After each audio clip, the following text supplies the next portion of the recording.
Hello. As usual, test 1, 2, 3, echo. Hello. As usual, test 1, 2, 3, echo. Hello. Okay, Reiko is here. So, welcome back to this channel, guys. And tonight, we're just gonna hang out, okay? And I do want to do something in here. And if you do want to guess, try to guess. But yeah, first we're gonna go here. Gonna go here. There is this thing that I want to try. And let's just go. And volume up. There we go. And then gonna try with this. I guess this one. Yeah. This one should be great. This one. And then this one. And then this one. Yeah. Like this. Okay.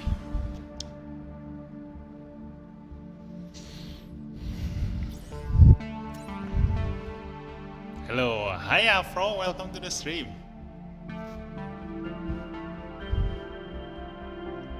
We're just gonna chill tonight, okay? So if you do have any questions or want to talk about anything, just type. I'm just gonna try to do my things here. So first of all, I do want to do this.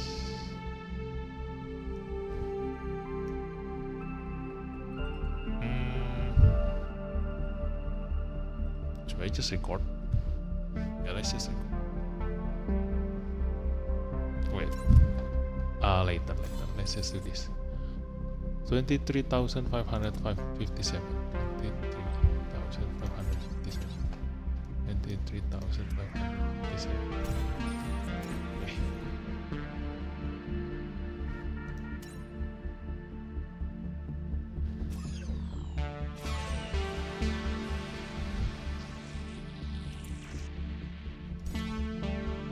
$23,000. This one, 29,000.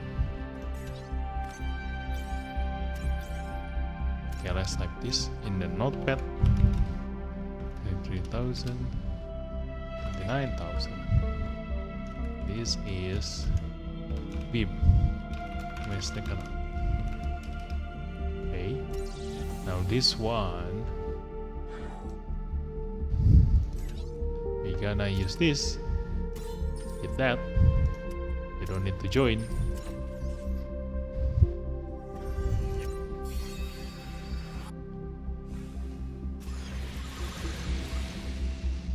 Okay.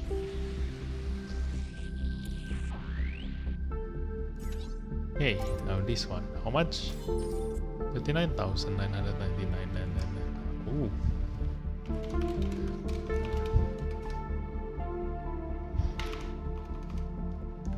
So I need to go back up. Original is how much? Let's retry again.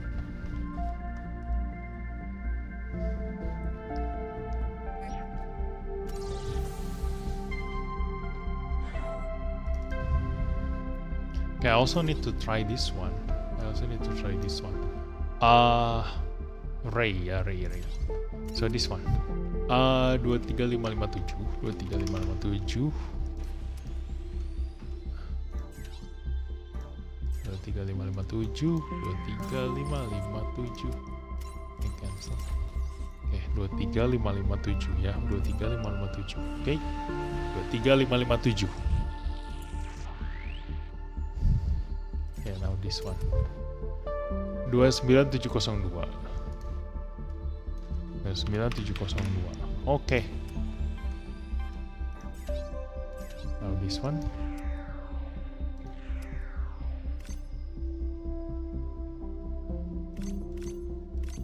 Yeah, this one. 2545. 2545. 2545. Okay. 2545 ya. Oke. 2545. 2545.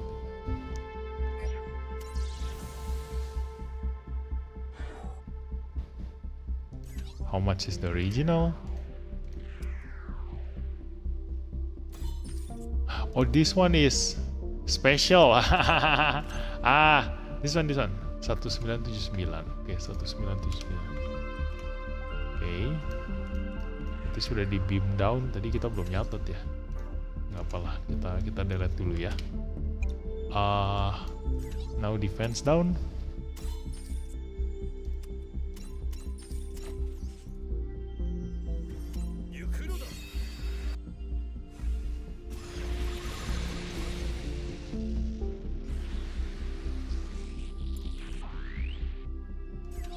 Defense down. This one 2239. 2239. Okay. Wait. Is this one still the same? Yes, it's still the same. Okay. Retry. And we're gonna check the beam. So, have you guessed what I'm trying to do in here? It's gonna be the title of the next video.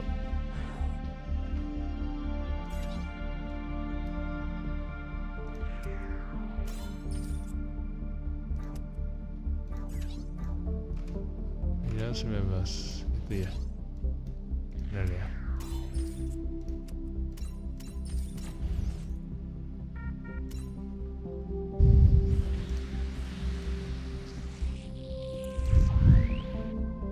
Okay. Now this one, let's go. Height 2573. 2573.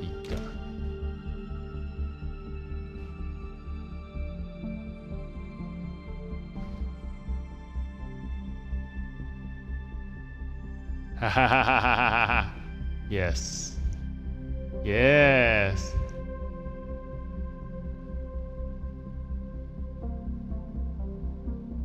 Yes, we can do this. Okay, I'm gonna record this, and this is gonna be our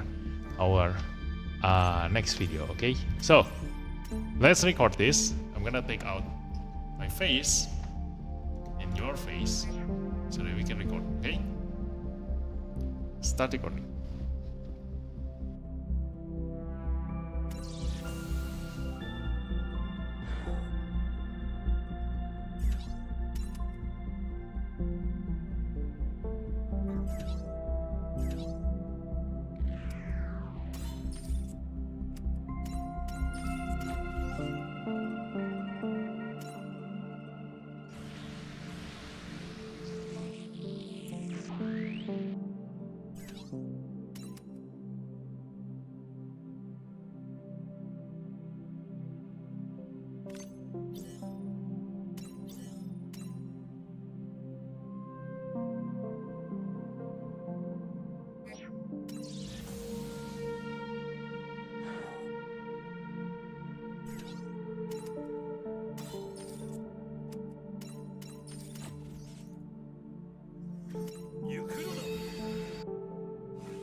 Okay, one video is finished, and then next video. Have you guessed what it is that I'm trying to do?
Okay, I'm back.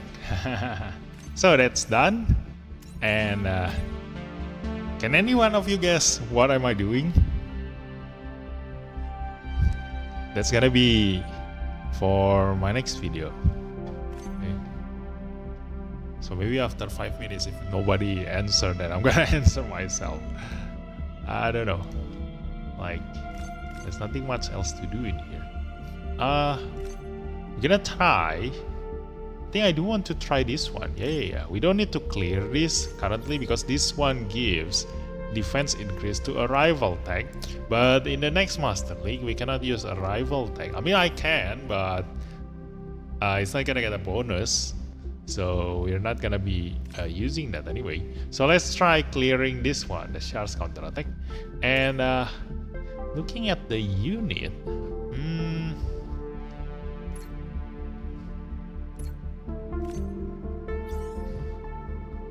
I do want to change something.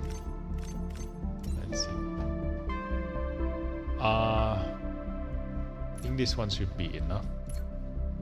Currently, I'm gonna be using this one first. We will see how it goes.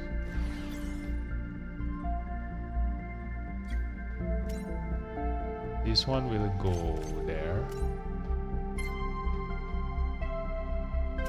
This one will go here.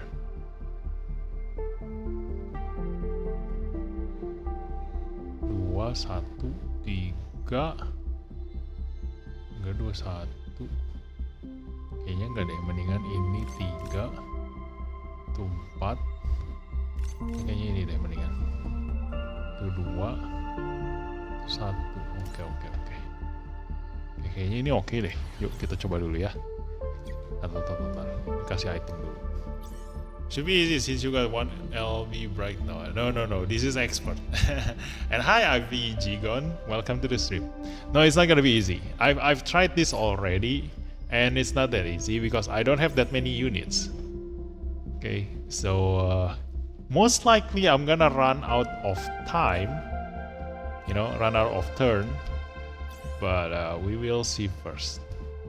Like, I want to try something else because I cannot kill the tank, the enemy tank. I don't have enough damage to kill the enemy tank. So yeah, that's that. I'm gonna give attack on the Sazabi. I'm already preparing the Sazabi for PvP, so the motivation is using this. But I'm gonna change the attack first for now. Let's see.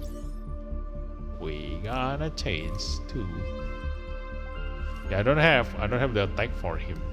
Dang it. Is it a high new or Sazabi? I think Sazabi defense is already good enough. Okay. You can do it. I didn't mind with only SSR Chanagi and Beltorchica. Oh, really? Wow. Oh, that's really good.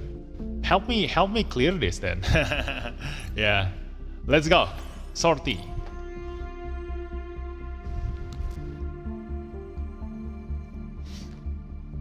I want to try pulling the enemy to the left and the right. So I don't know if I can do that. Let's see. We will see. This one. Attack. I'm gonna clear this one first. This, and then door. And then I'm gonna stay here. Yes. Nope. Yeah, I cannot kill them without the EX skill. Let's kill this. I don't know if I have enough EN by the end of the day.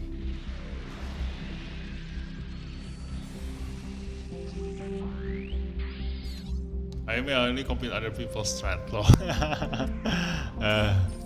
I don't know. I haven't seen any other people's strat on this one. I've only seen my brother's one, and he just brute force everything because he is able to kill the enemy's tank. The enemy is Alpha Azeru. So, oh wait, I did wrong. Dang it. wait. Let's start this. Retry. I should have moved a little bit closer. So yeah, my brother's strategy is to kill this. But I've tried last time and I cannot kill this one, so I cannot use that strategy, and I haven't seen any other else's strategy, so I don't know what other peoples are doing in here. So we will just see. I mean, we have a lot of time tonight, so I'm just gonna enjoy this.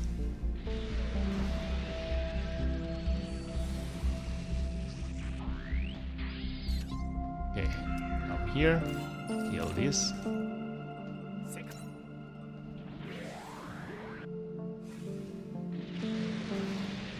Maybe I can save up EN energy by using the MP up early on. So I've been able to use that early on, but we will try that once we reset. Okay, so look at this. Kill. Okay, that's enough. Kablam. Actually, I could have saved the map attack for this at the end, but we're just gonna try with this strategy first. Okay, so in here I'm gonna just use this one, and because my Sasabi is maximum limit break, I can just kill that one. So I now kill this.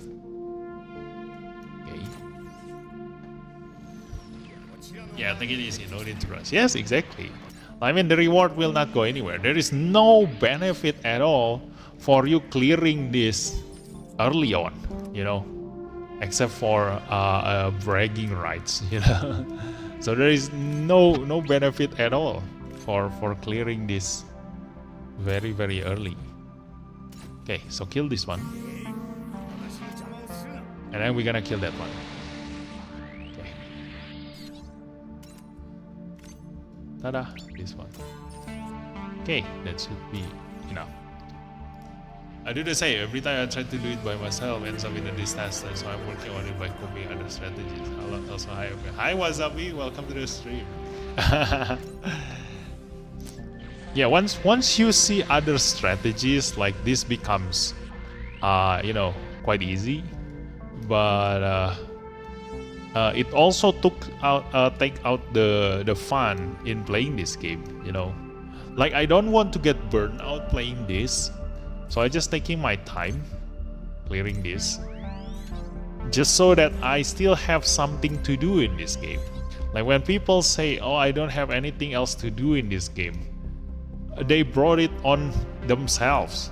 Like, why do you clear this stage by copying others and not doing it yourself? Like, you know, after you finish this, then yes, definitely you have nothing else to do.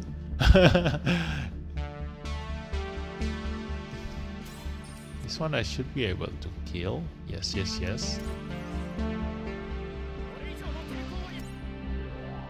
Well, actually that is wrong.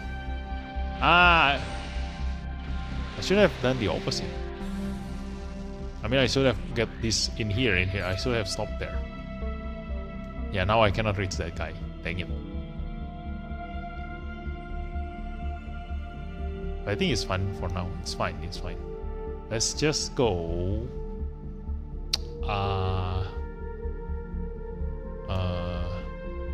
in here. Let's just hit this guy with this. Okay, come on. I just want to see if I can lure this away from the nightingale, and then we're gonna kill it. Okay, then I put this here and kill that guy. Yes.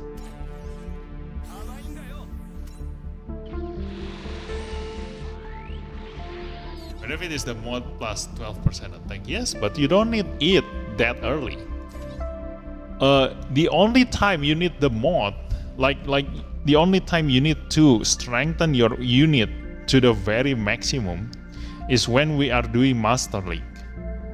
But really, like in the previous Master League, I haven't even cleared Expert Eternal number 3. I've only cleared 1 and 2. And I've already I reached 200,000 points. So there is for me there is no benefit having the mod at all. Yeah, I spent 4 or 5 hours analyzing because my units are exactly the same as the one I'm copying. Yeah, that's where the fun is, you know. So this one stays here, stand by, and this one, yeah, let's just stay there, stand by. Okay, we're gonna see. Okay, this one attack that. Should I counter or should I defense? Should I counter? Should I defense? Let's just defense. The reason why you don't want to kill this guy is because they gonna heal themselves anyway, so there's no point. Now this one I can actually counter, yes, but still the same. There's no point on me countering them because they will just you know, heal themselves again. Okay, there we go. Now this one, this is where I want to go. So I'm gonna kill this, and get closer to the Nightingale. Okay. By avoiding this. How many is this? 1, 2, 3, 4, 5, 6, 7, 8, 9, 10, 11, 12. There is no way I can use up all of their support defense. The hell. Yeah. To be fair, I dedicate more time and money to other games. Right now I'm doing a city invasion in Infinite Lagrange. Running console and watching the stream in my phone. Yeah, just enjoy. When you are playing games, just enjoy the game. You know. So let me see. I can kill this. Yes. Can I use this? No, I need to use this. Oh my god, I'm the one dead. I need to use this one. Okay. Yeah, they are strong.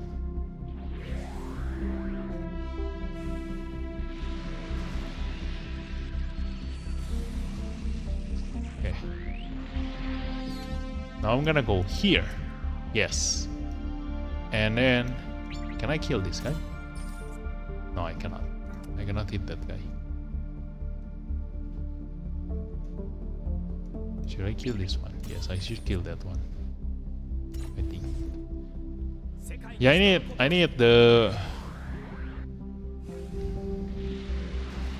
need Bright Noah to restore my EN. My high new use up too much energy. Dang it. Let's go there then. Let's use this. Just gonna go here. Hit this guy. Kill that one. Yes.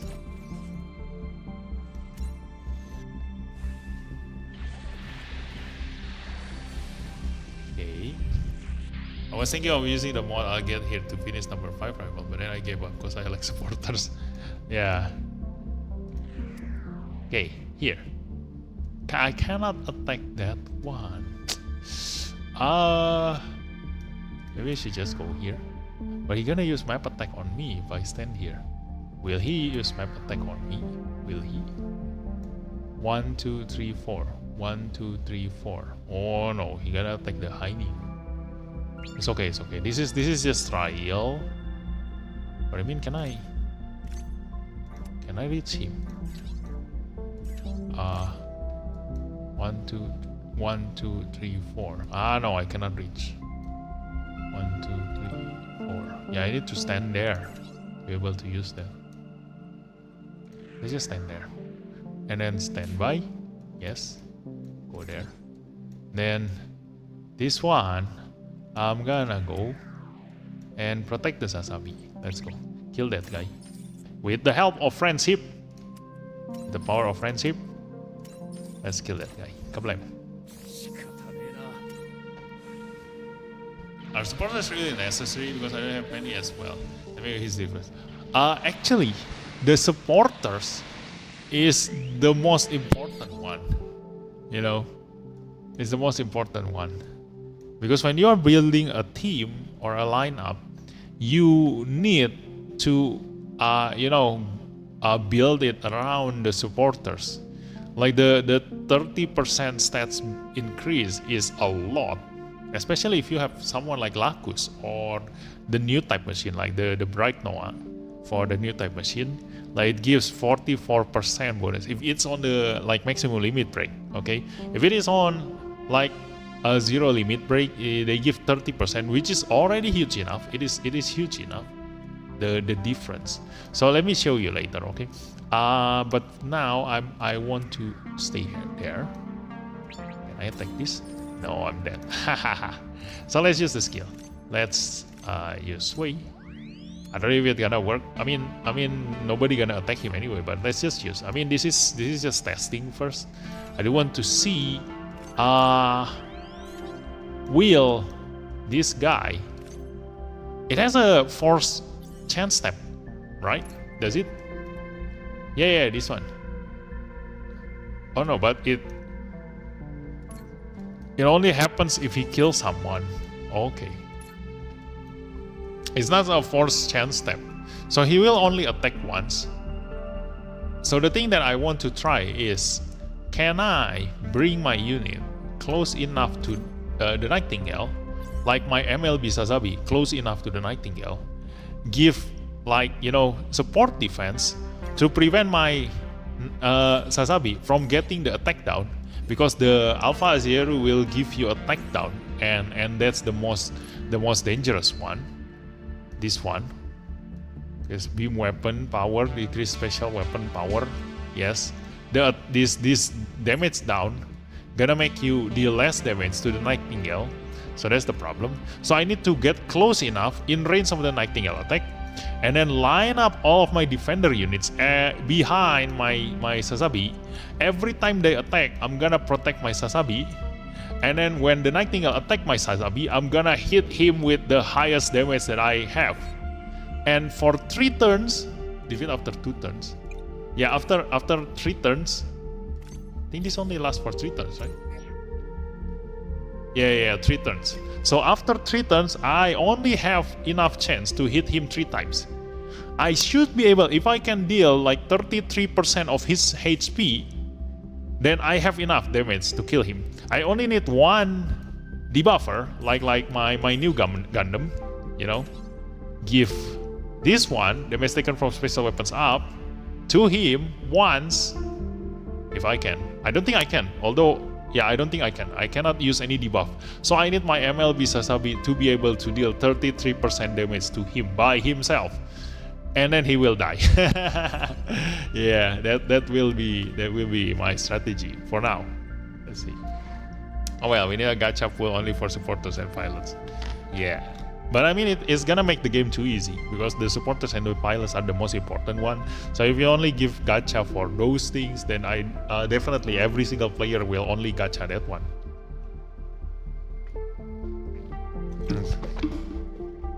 Bang, aku bingung medal gold Master League mending dikumpulin atau di spend per season ya? Kumpulin. Hai Bang Yogi, selamat datang di stream. Kalau gue sih kumpulin ya, nggak ada. Sekarang ini gue nggak perlu beli apa-apa sih, jadi gue kumpulin aja. Kalau gue ya. Okay, kill this guy.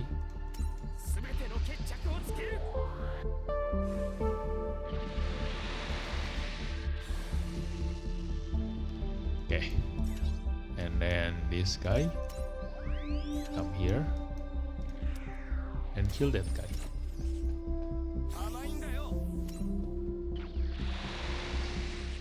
Okay, and then I'm gonna get closer to this guy.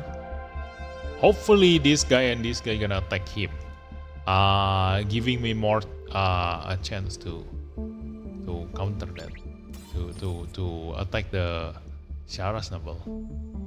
Okay, I don't need to attack anyone, let's just go. This one also. Yeah, I don't need to attack anyone, let's just stand by. Oke Bang, kumpulin gas. Mana tungguin Bang nggak live pas mau ya, aku nungguin Bang. Hah? Live kok? Gua live kemarin. Nah loh. Kemarin gua live loh. Coba cek di channel gua.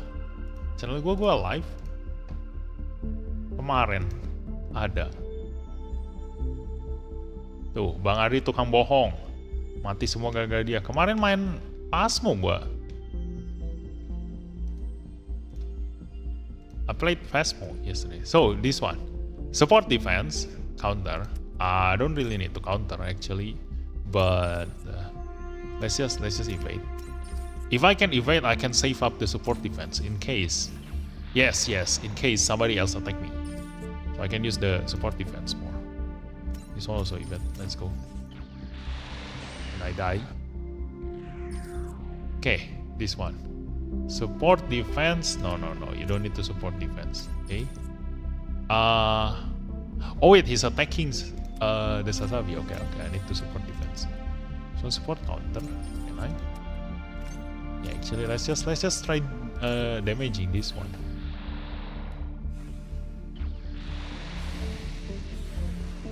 Okay. Oh no, support defense again. Yes. That one missed, right? Yeah, I'm lucky. I'm so lucky that one missed.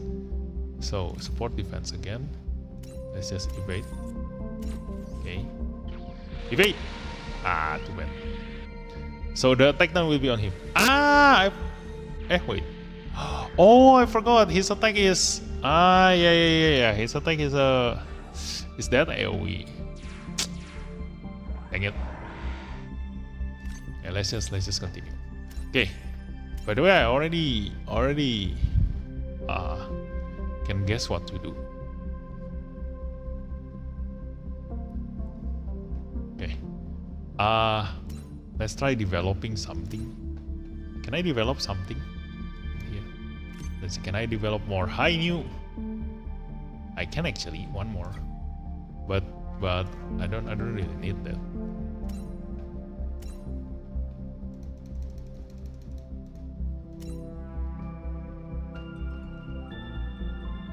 Let's just try again. Although after I try this a couple of times, we're gonna go to the stage 7, because stage 7 I haven't tried, but I get a pretty cool trick from my brother on the stage 7, so I'm gonna try doing that. So let me see. This one. Yeah, 1, 2, 3. We have these 3. Okay, so we're gonna do that. This one goes here. This one goes here.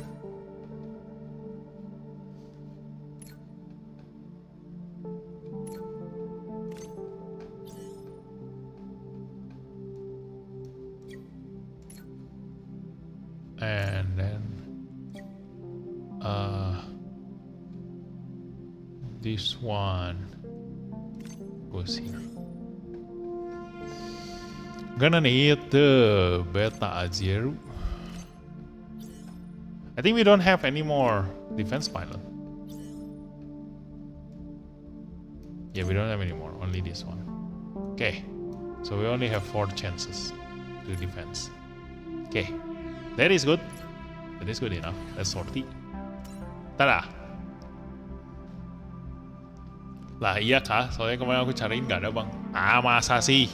Bohong kamu Bang Yogi. Samanya kayak Bang Ardi. Kemarin juga di live stream dia ngebohong terus Bang Ardi. Okay, let's go again. So I'm gonna MP up. And then attack up. And then go here. And we're gonna use this. Can I kill him? Still not enough.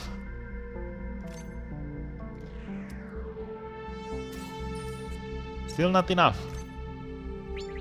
I don't have enough damage to one-shot them without the EX skill.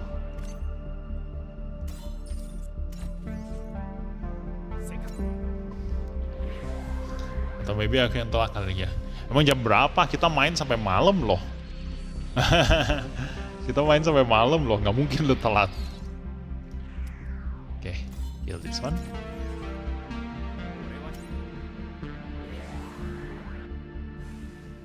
Actually, this enemy is not that dangerous.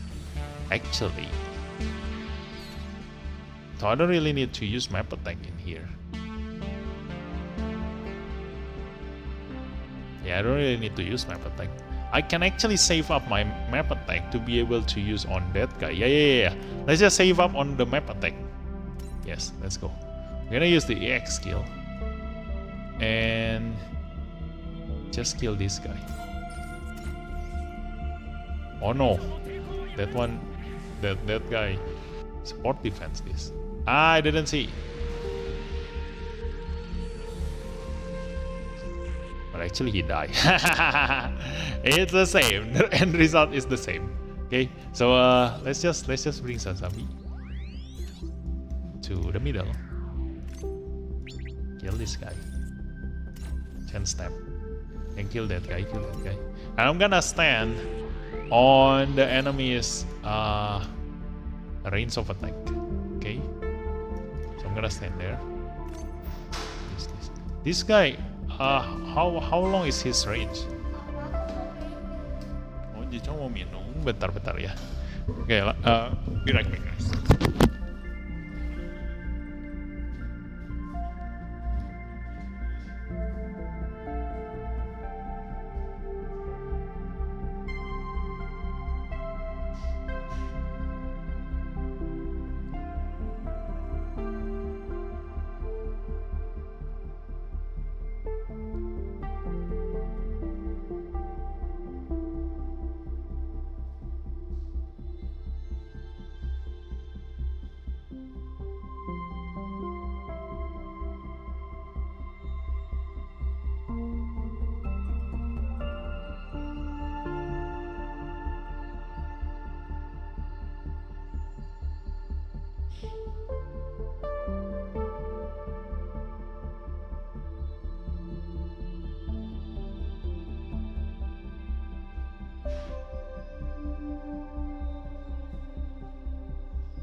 Okay, I'm back.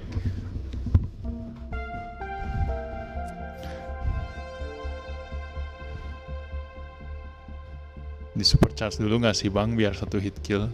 Setengah 12 bang aku cari kemarin. Ya jelas setengah 12 sampai pada tidur.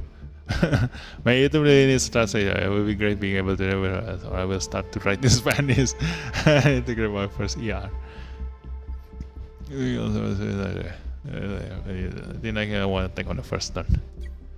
I don't know. Yeah, that's why I want to try. I want to test. Okay. Wait, not this one. I want to see, like, if I get close to him, what weapon will he use? He has a 2-4 funnels. Yeah, I need to stay on 4 range away from him. I don't want to get hit by this one. This deals more damage. Yeah, 4 range. 1, 2, 3, 4. Okay, over there. Yeah. Now we're just gonna have to kill this guy. This guy. Or actually, I want to kill this guy. Let's go. Tada. It's okay, really, I'm quite sure he will reciprocate any interaction. I don't know. We will see. 1, 2, 3, 4. Okay, that one. Okay. I'm just gonna. Yeah, I think if he attacked me and I counter-attack him 3 times while protecting my Sazabi from getting attacked down, I can down him. If he really attack me 3 times, okay? So that should be enough. That should be enough. So let's just stay here. We're gonna kill this guy. Then let's just stay here. Now I just need to bring all of my defender, these guys, to here. Can I do that? Let's give movement speed up to here. Okay. I don't think I can kill anyone with this. Yeah. Can I reach him? No, I don't think I can. Stand by. Just stand by. Yeah, I need to also be able to kill these guys if I want to reach him.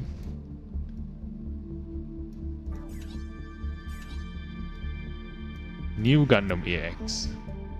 Can you deal damage? Yeah, I don't have enough. Dang it, I need to increase the pilot's level. No.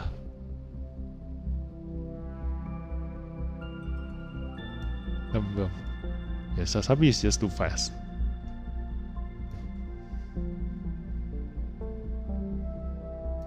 Or maybe I can position myself over here later, next time. Actually, wait. Where am I? Yeah, I need the defender to be here, here, here. Or here, here. And then go there. While having a support unit to support killing these things. Yeah, I need to create more units then.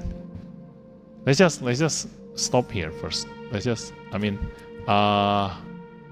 the step and face. Let's just go. Only the forest he will move this turn. Next turn he will start smacking you. Oh, okay. Let's just go then. I also need to increase the pilot's level.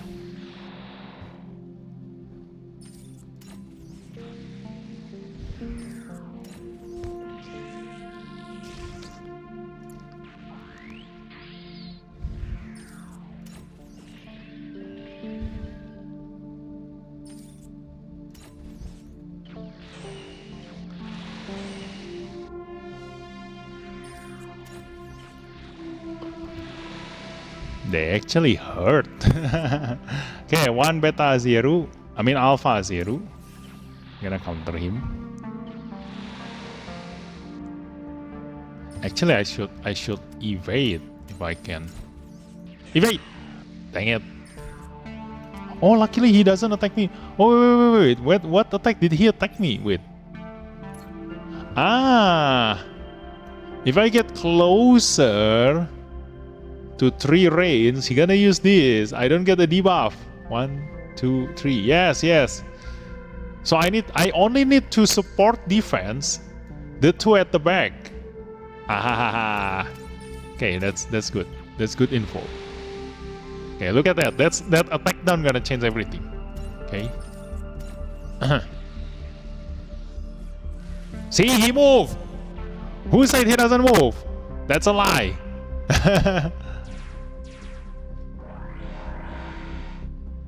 That's a lie. Who said he doesn't move? So I need to be here. Wait, 1, 2, 3, 4, 5. It's 5. No, I cannot. I cannot stand there. It's 5. Yeah, I need this one to move to the front, lure him, and then put my Sasabi in there. Yeah, I need to go from the side. If I can lure this guy with one guy, like probably put my Hainu in here, and then lure all this guy to the front to my Hainu, and then I'm gonna go from the side using Sasabi, and then put my Sasabi in here, this exact spot, okay, in this exact spot in here, because this 1, 2, 3, 4. That's the only spot. Here. 1, 2, 3, 4. There and there is the only safe spot where you can attack, where the Nightingale gonna attack you without the map attack. Yes. So I need to reach there. Move this guy first, and then I go there. And then kablam, and then use the map attack, and that's it. Should be doable. Yeah, it should be. Let's go. Wait, mine didn't move. Lol. That's how I finished it somehow. Written by his own community. Yeah. So let's go. But I need to use the supporter here to kill the enemy on the side, or else I cannot move. Okay. So I need the new Gundam to be piloted by Amuro, and I'm probably gonna use the Nightingale as a tank. With this. Yes. Or probably move them. The Azeru. Yeah. I'm gonna... This one is one support defense, one support defense, one support defense. And they all go together. This one... I don't really... I need this to go here.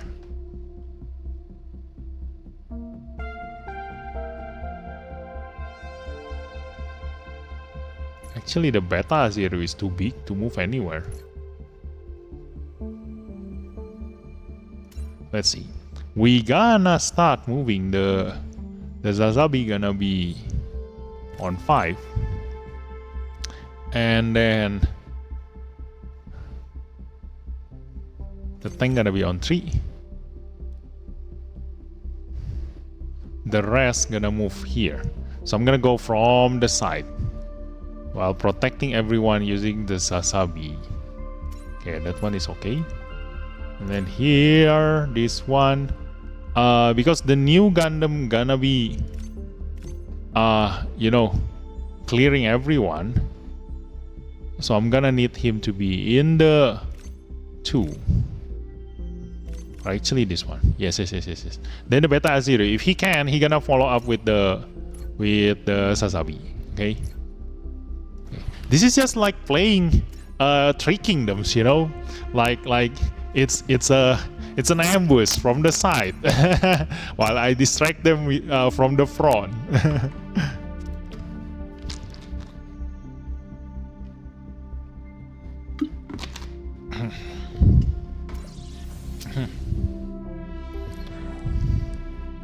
But I don't know if I have enough damage. We will see later. Okay.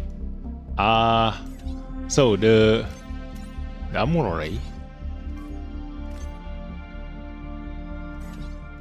is just going to stay here and kill that guy.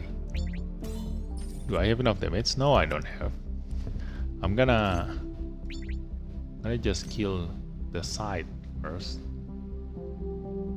Yes.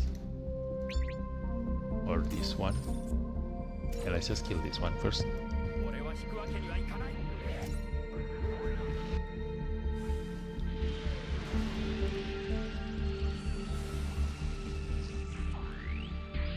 Okay.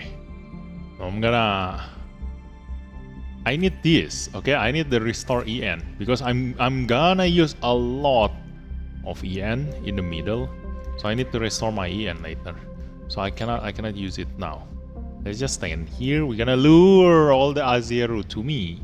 I'm gonna stand in the middle in here. So kill this one.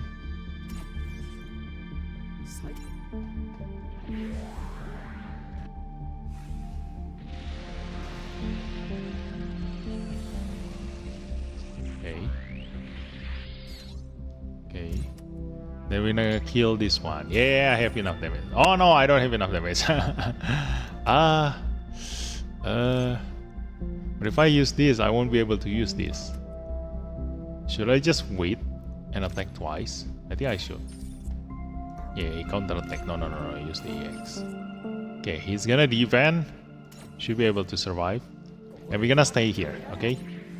Next time he attack me, I'm gonna protect myself.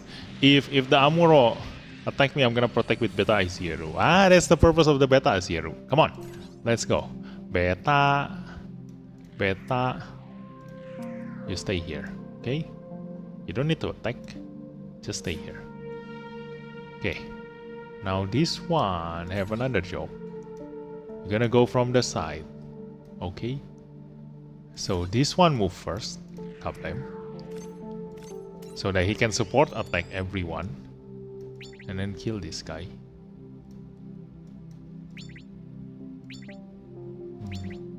Oh, the one at the back is stronger than the one on the front. Yeah.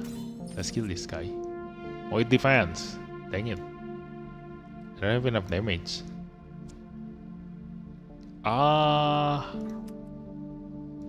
Let's just attack the one at the back then. Oh no, I'm dead. Actually should be fine. Or nah. I'm just gonna kill the back with Sazabi. Let's just hit that guy. Why not use map attacks that cover the Nightingale and the enemies besides him? Yeah, I'm gonna do that later.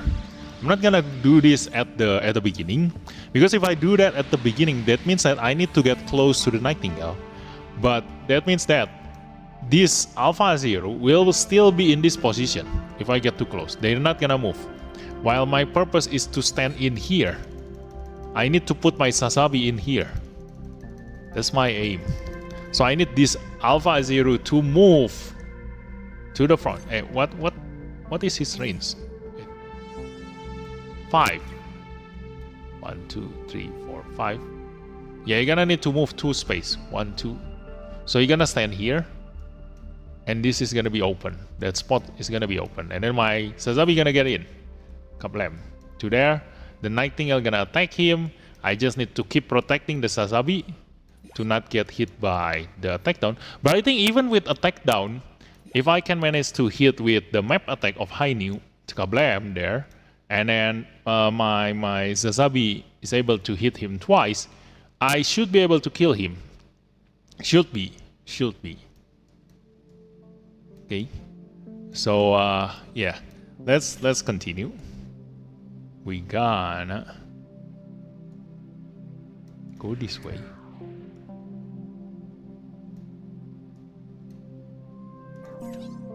Actually, I should use the Sazabi first. Let's go. This one. Kill that guy, or maybe this guy. But that one gonna support defense. No. This one first. Okay, that is enough. Let's go.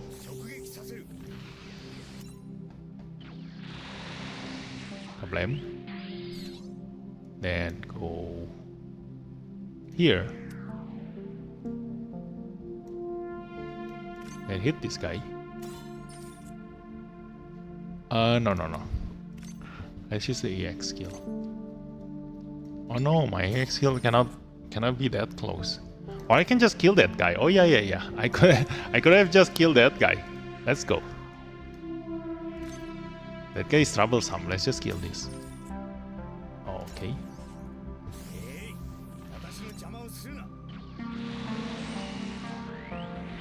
Okay. Then I'm gonna go here. Okay, let's see. 1, 2, 3, 4, 5, 6, 7. 1, 2, 3, 4, 5, 6, 7. Oh no. Right here. Yep.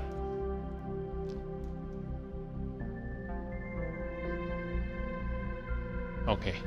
Then I'm gonna move in front, kill this guy, and then move to here. Yes. That should be the plan. Okay. That is the plan. And then kill this guy.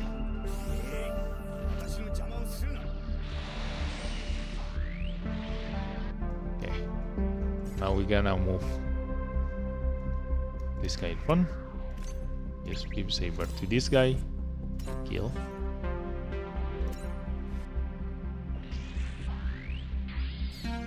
And then he's gonna move here. Okay. And then attack this guy. Without any support attack. Should I? Nah, without any support attack. He won't be able to move anyway. He already used up one chance step. So we're gonna leave this guy with low health. Then we're gonna be able to get this one closer. Okay.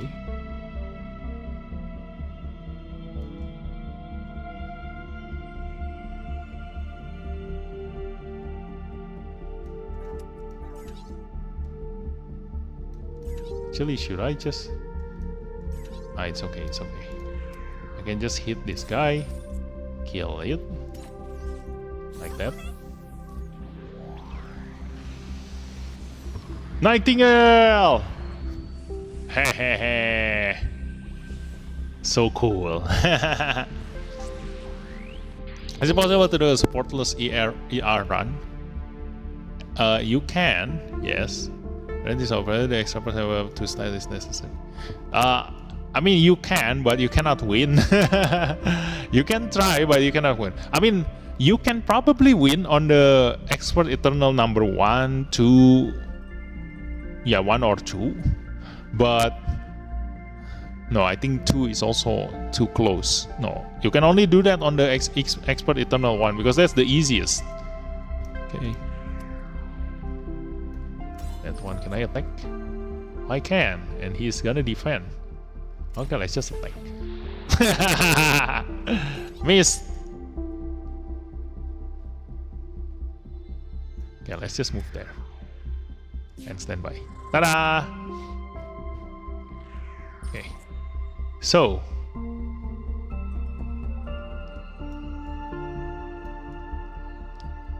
Should I counter support?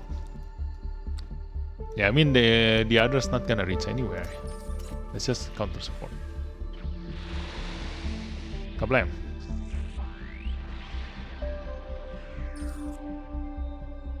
Support defense. Should I? I think I should. Actually not. Yeah, I need. I definitely need. Let's just counter. And kill this guy. Or not. If I use this, then I can only hit one more. Okay. Let's just evade. Let's just evade.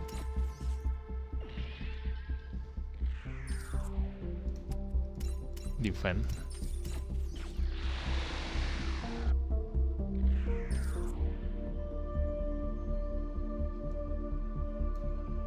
Counter.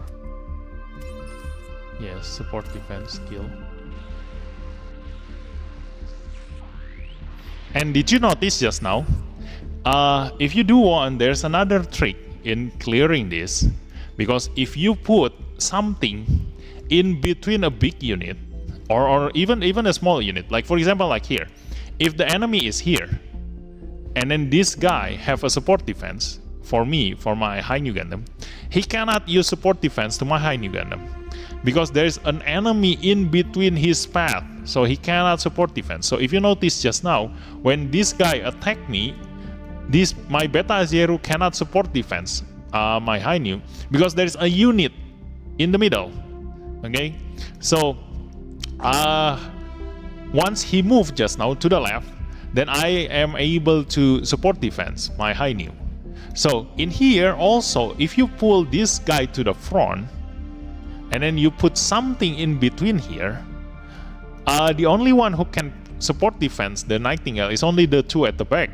Okay, so if you can actually put a lot of units around the Nightingale, you will be able to attack him without these units able to support defense, the Nightingale. Okay, so just put here, here, here, here. 4 units is enough to block everyone from support defense on the Nightingale. So that is also a strategy.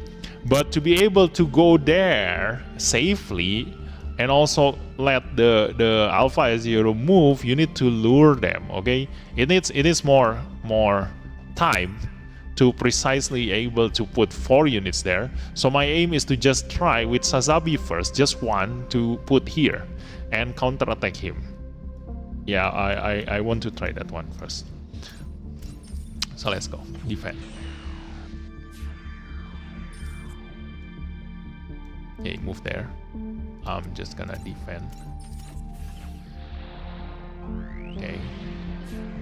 Move! Yes! Yes, to the front. He moved. Okay. So defend. Okay. Okay, so I need to put my Sazabi in there. Okay. This time. And my high new, I also need him to to stay alive.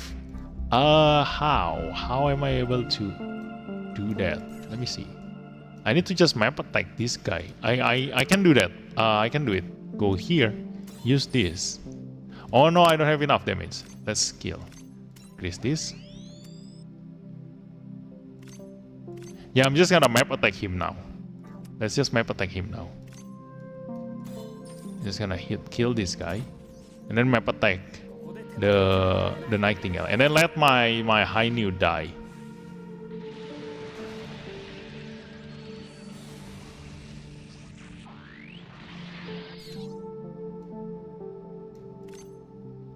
can actually heal myself, but it's no use. Like I'm gonna die anyway. Let's just leave him there first. Let's see. I'm just gonna move the Sasabi to there. Okay, so let's see. Kill this guy with the X. Should be enough. Yes. And then move there. Then kill that guy. And that's it. Yeah. It should be enough. Wait. This is actually a good position. Why is this guy here? 4 movement. 1, 2, 3, 4. He's not able to protect the Sasabi. I mean the Nightingale. Oh my god. If I put something in here, the only one who can protect him is this guy.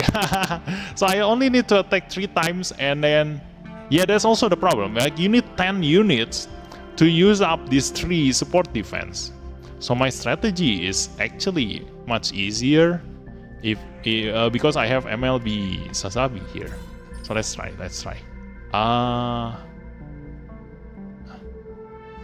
Yeah, this is enough. Okay.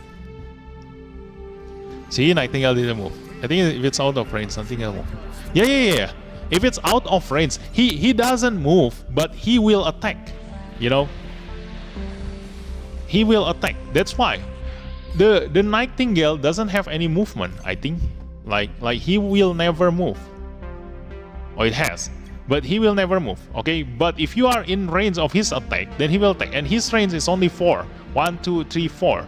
So I'm out of his range, so he will not attack me. That's why just now I put my Sasabi in here. Just to test if I can counterattack him. Okay, and he did attack me. So that means that if I put here, he will not use map attack on me. Okay, and I will just let my Hainu die. So he will not use any map attack. His map attack is...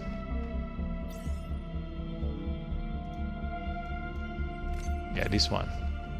See, 1, 2, 3, 4, 5. Yeah, he only has 2 ammo and 5 range, so he should be able to hit my Hainu, but only if he uses map attack. But he will not use map attack because he can only hit 1 enemy. Okay, so that is that. So that's how you play around with the AI in this game, you know, and kill that guy. Okay, I'm in a safe position where I'm out of his map attack, but I'm in range of his other attack. So I will be able to counter attack him. He will attack me, and I will counter attack him. Okay. So yeah, just now the test when I put Sasabi in here is to test whether he gonna attack me from the very beginning. You know. So that is enough. Right now, I need to go here. Attack this guy. Okay.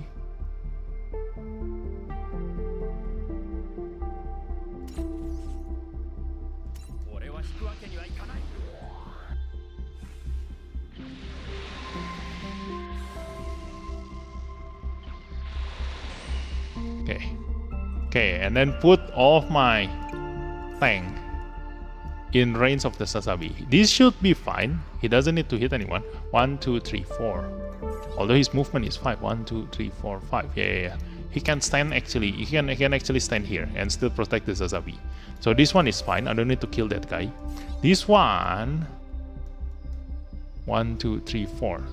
Still able to protect. Yes. This one also. 1, 2, 3, 4. Okay, so everyone can protect the Sasabi. Actually. So yeah, I just need to kill this guy. And can I use the Aziero to kill that? Can I? Out of range. 1, 2, 3, 4, 5. I'm actually out of range. I can put myself in here. Yes. Stand by, I guess. Stand by.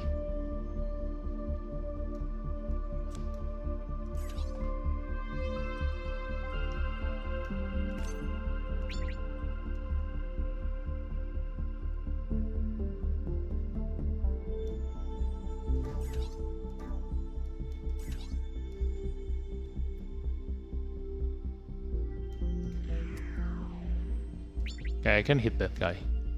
And then move here. Yeah, I can put myself here. Hoping that this guy will attack me instead of the Sazabi. Yep. So that I can save up on the support defense. Yeah, that's cool. Although I'm probably gonna die by this guy. He gonna kill this, get a chance step, and then kill this. And I'm so gonna die. Let's just avoid that then. Let me just kill this guy here. Let's see. Problem. Wow, I'm totally saving the info when I try this challenge. Probably never. But someday you definitely gonna need to do this, you know. So just save it up. Or I can actually get closer, you know. He gonna map attack there. He gonna map attack there. So I'm still safe in here. Okay, I can just put myself in here. Stand by. Then this guy also, I'll be able to put in here. And stand by. This guy also, I'll be able to put in here. And stand by. I can actually use map attack. Yeah. Like if you actually want, if you actually need more damage, then I can use the Nightingale's map attack and then attack that guy again. Yeah, but now I'm just relying on this guy's map attack. Let's go.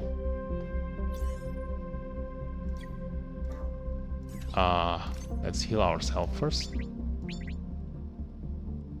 Yeah, it doesn't reach them, so it's okay. Let's just heal. Problem. Okay, and then map attack. Kablam. At least it deals something. Yeah, let's just do Kablam. Maybe it will help. Like it's the difference between him dying and not. Hopefully. And yeah, I also cannot reach the high new. But let's just give Ian. Okay. Can I attack this guy? We'll get a support defense. Oh, this guy can still support defense. Look at that. 1, 2, 3. Yeah, nothing block him. So I cannot do that. Okay. Alright, so I can only support defense once. I mean twice. And then one is to protect me from dying by the Nightingale. Yes. So let's just stand by. Okay. No support defense. And this one gonna evade or defend. Defend. Let's go. Oh no! Critical! We're so gonna die the next turn. Defend! We die. Yeah. Defend. Evade, defend. This is bad. Let's defend. Okay.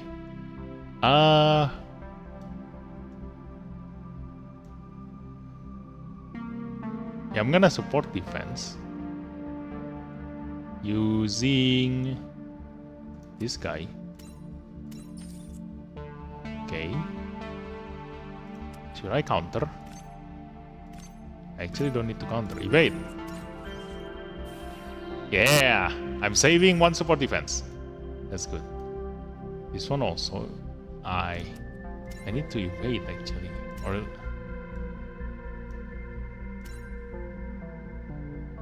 oh yeah, this is bad. I should have died.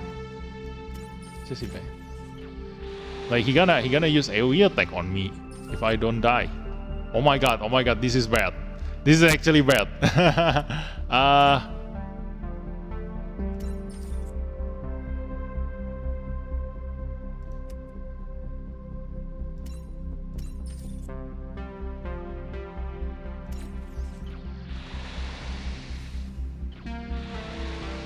It is actually bad.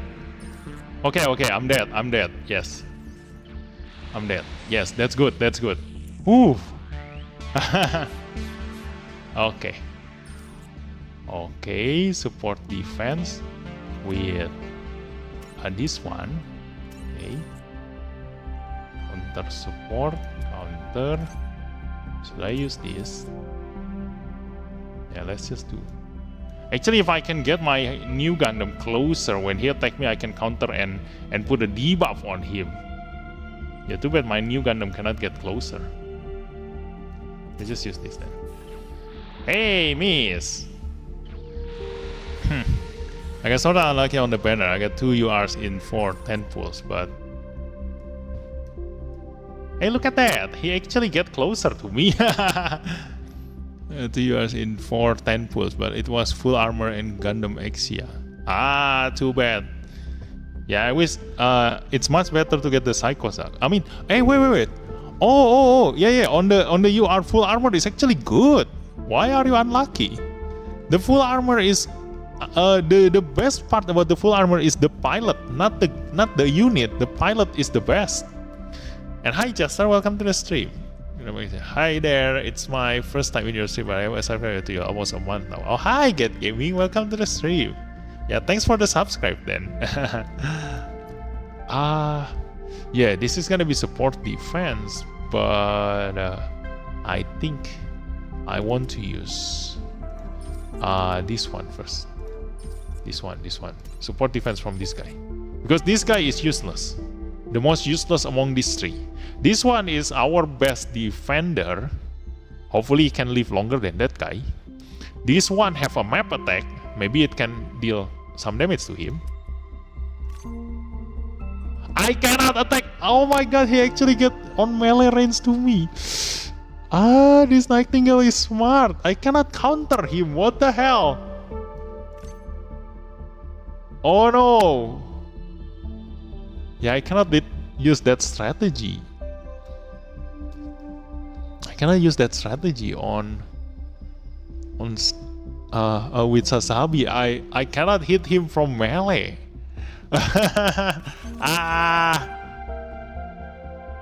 Oh, this is bad. I definitely cannot kill this guy then.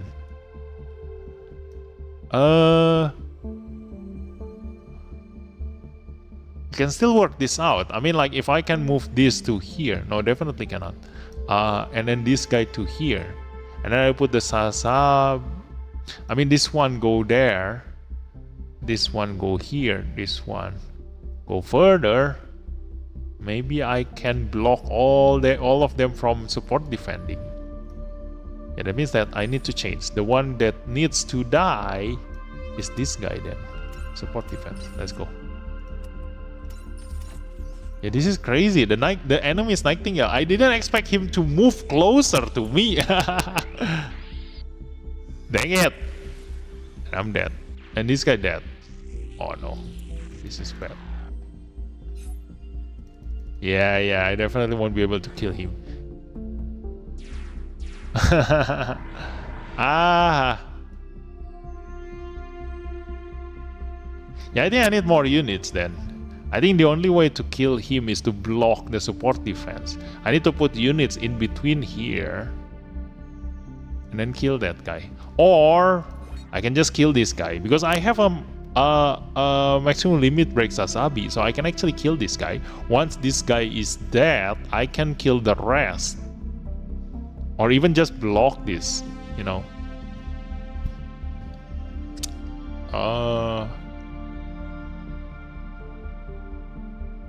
Yeah. So that's it then. It's done. I cannot clear this with this unit. I need to add more units. Or at least level up someone. Yeah, I wanted the Zaku. What Zaku? Oh, the Psycho Zaku. Yeah, the Psycho Zaku is better. The unit itself, I mean. Me 160 pulls already and no Haini or even Impulse. Too bad then. I mean, how much time left for this banner? You still have 6 days. 6 days. And when is the Master League open? 6 days. 5 days left. Oh, this banner is gonna be gone by the time Master League comes out. Too bad then. Yeah. Because I thought you will be able to at least collect some diamond first and then use it on this banner. But this is gonna be gone the moment Master League hits. So yeah, 5 more days, 6 more days for you to pull this. Good luck on the unit. Restart. You want to try again on the stage? Like, I definitely need to level up my unit. Let's just upgrade my unit. I mean, I don't want to upgrade my Beta Azeru for now. You know, I can actually I have the money to make this a UR unit, but I'm actually saving up on this one because I want to go to the Master League, and in case, just in case, I need this guy. Okay? Just in case I need this guy, then I will be able to straight up level him up to the second UR straight away with 4 million, and then use him in Master League. You know, so I'm actually saving up this 4 million for this guy, just in case. So I don't want to clear the stage yet. That's why I'm taking my time. I'm just testing out a different strategy on that stage. See if I can come up with something that I don't need to level up my unit too much. I definitely need to MLB the Zazabi too, and also the Nightingale. The Nightingale can actually, I can help deal some damage with the map attack. Yeah, deal some damage to the enemy Nightingale using this. The Sazabi is for the support counter and also the debuff. The problem with that stage is that you cannot bring a lot of units. You know, you can only use the units from the Shards counter attack, and you need to build up this army first. And among these, like the most problem is not the unit. You can just build a lot of duplicate units. The most problematic is the character. This one, you can only have these pilots. There are not many options.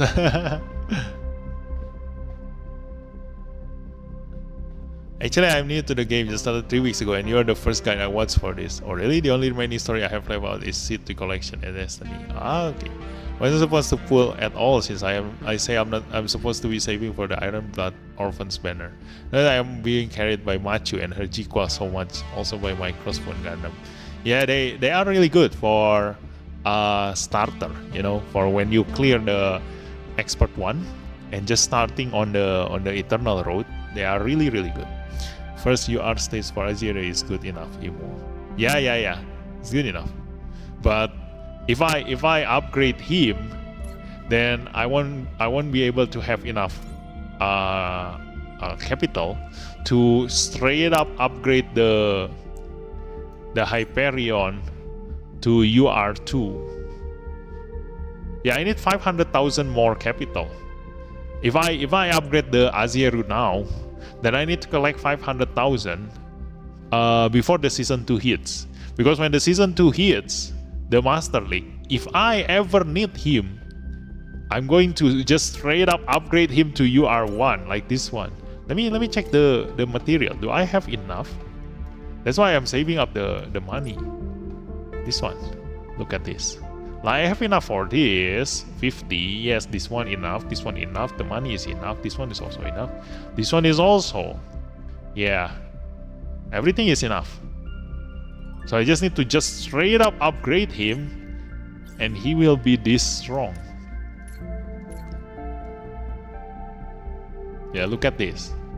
When the enemy attacks with ranged weapons, reduce damage taken by 30%. So for those of you who haven't watched my latest video on the which ultimate units should you upgrade first, like this one is the only ability that reduce EX skill damage. So this is insanely strong defense, a defender unit in PvP. because every single other units in PvP have their damage mitigation nullified, except this one. This is not nullified. And if I fight against this guy, and which definitely gonna be there, you know, because we have the protagonist and also the lightning fast attacks, so there definitely comes back the one-shot killer team, which gonna have this guy for sure, and then for whoever pulled this guy probably will be there, and then Justice Gundam also will probably be there. I think Justice Gundam is lightning fast attack, right? I don't know, can't remember. And then the Freedom SR, this one, yeah. So definitely insanely strong.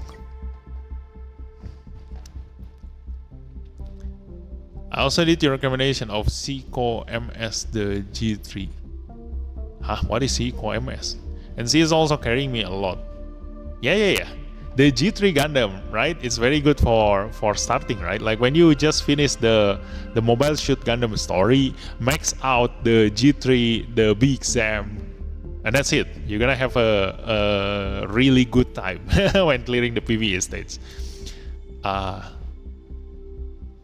Recollection and Destiny isn't enough for me to guarantee the high new, right?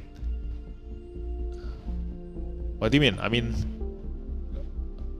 Recollection and Destiny. What do you mean Recollection and Destiny? I mean the high new you are, like that is dependent on your luck. It's not enough. It's over enough.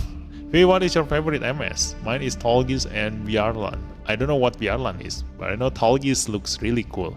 Yeah, I also like Tolgis. I'll say Bjarlan custom. Okay, but I probably won't get any bonus. Yeah, but it is enough. But it is enough, you know, like. I mean the stats is insanely strong. That's why I said only if in any case I really need him. Because let me show you this. Tada. So if I go to units in here, then I'm gonna go to the Hyperion. This one. Look at this. This is his stats.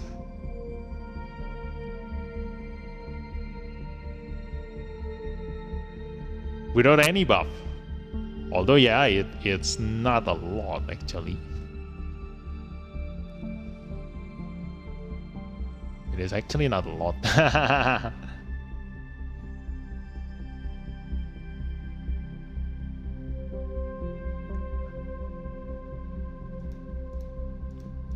Is that a 30% increase? I don't think that is 30%. Is that 30%? Oh yeah, it is 30%. Okay. So yeah, that is not a lot. But this one actually reduced the enemy's attack by 30%, so it should be covering the lack of stats. Yeah. So if I go, oh yeah, this is also a good thing that the developer gives us right now. You know, when you go to the Master League here, you can go to the formation and set up your formation first, and in here you can actually check your stats. Like look at this. This is my stats. 16,950 attack. Wow. So let me compare with this guy. Look at this. 16,000 defense. Oh my god. Yeah, the Hyperion won't get any bonus in here. Yeah, he won't get any bonus. So yeah, actually I don't need to upgrade the Hyperion right now. I don't know. I just think I want to be fully prepared on the season 2. Anything can happen. Like that's why for me the Eternal Road, I don't need to clear them right now, because it will only give me items, you know, the mods. But I do have enough. Like, let me see. I already have enough mods for my team in here. So this is gonna be the team that I use in Master League. Tada!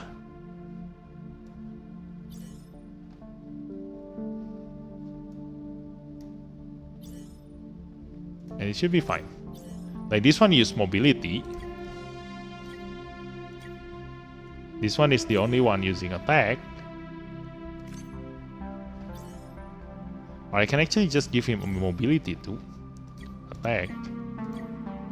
And then this one is also attack.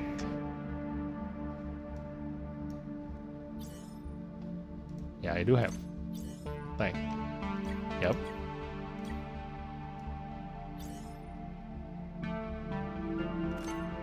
I can actually give the modification to my high new, but 2% increase. It's not gonna be that huge. Like that's why I want the capital to be like just in case I need to upgrade something on the fly. I need the capital. I don't want to use it right now. So Shiko Sugai the witch in Gikwa. Oh, okay.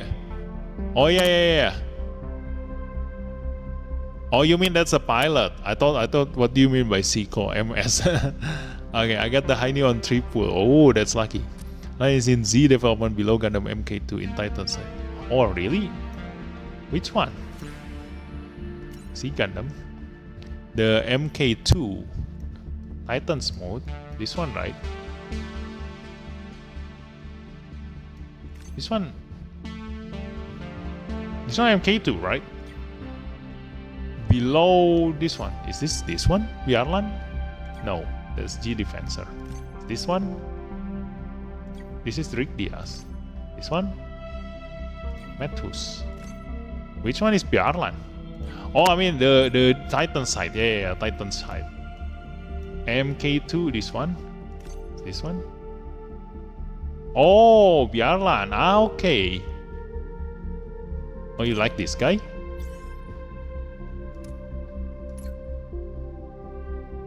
It's so. I mean, in here. I mean, probably you like for the design, right? Probably get one shot. Wow. Probably. Yeah. The Hyperion probably gonna get one shot.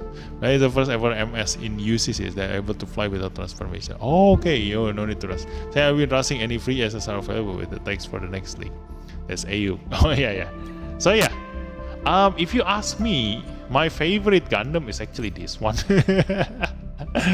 I don't know. Like historically speaking, like when I first played my very first Gundam game, this is my first unit.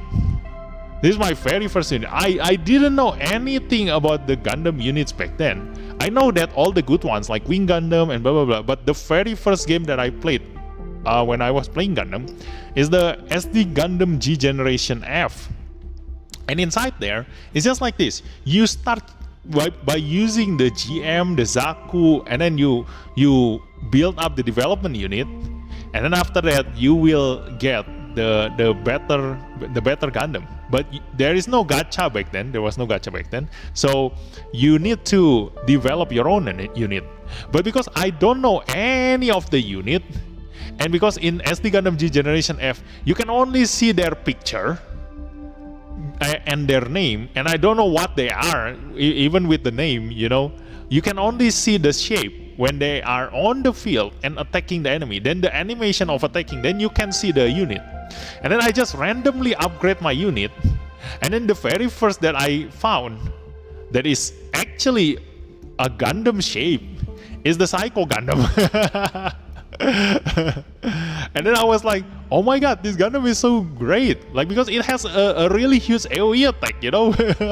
It's just like the Big Sam, you know, but it was back then, you know. And then that's the first time I saw the Psycho Gundam. So I've been liking this guy ever since. And then you know, because the very first Gundam movie that I watched is the Wing series and then the G Gundam. So I like the that side. I mean in here I like the heavy arms. In the Wing Gundam series, when I watched the video, the movie back then when I was a kid, everybody was liking the Wing Gundam. Of course, that's the protagonist, you know, and then the Epion and the Tolkis. But back then when I watched this series, like the one that I like the most is this guy. So I've been loving heavy arms because of how many ammo, like you know, weapons he has. And then ever since then, I like everything that shoots a ton of weapon. So I like heavy arms. Then once I know more about the Gundam units, the more I play. Like I like the full armor double Z Gundam, and then who else? I think the Buster Gundam, and then who else? Yeah, basically anything that shoots a lot of bullets. And then that's why when Psycho Zaku first came out, I also love Psycho Zaku. Oh, that looks so cool. And then I like in the G Gundam, obviously, you know, the Master Gundam, and then the Shining Gundam, the Burning Gundam. Yeah, Burning Gundam, the Master Gundam, and I also actually like the Rose Gundam. And then after that, I bought my first Gunpla. And the very first Gunpla that I bought was Gundam X and Comfort. You know, back then when I didn't know anything about Gundam, I don't even know their story. You know, I just look at them and I like them. And then that's the first time I liked the Mono-Eyed unit. And so because I bought the Comfort, and then I like the Mono-Eyed unit, and then I've been liking Zaku, then Sazabi, then you know, Nightingale, and then the Sinanju, and the Qbeli. Yeah, Qbeli also.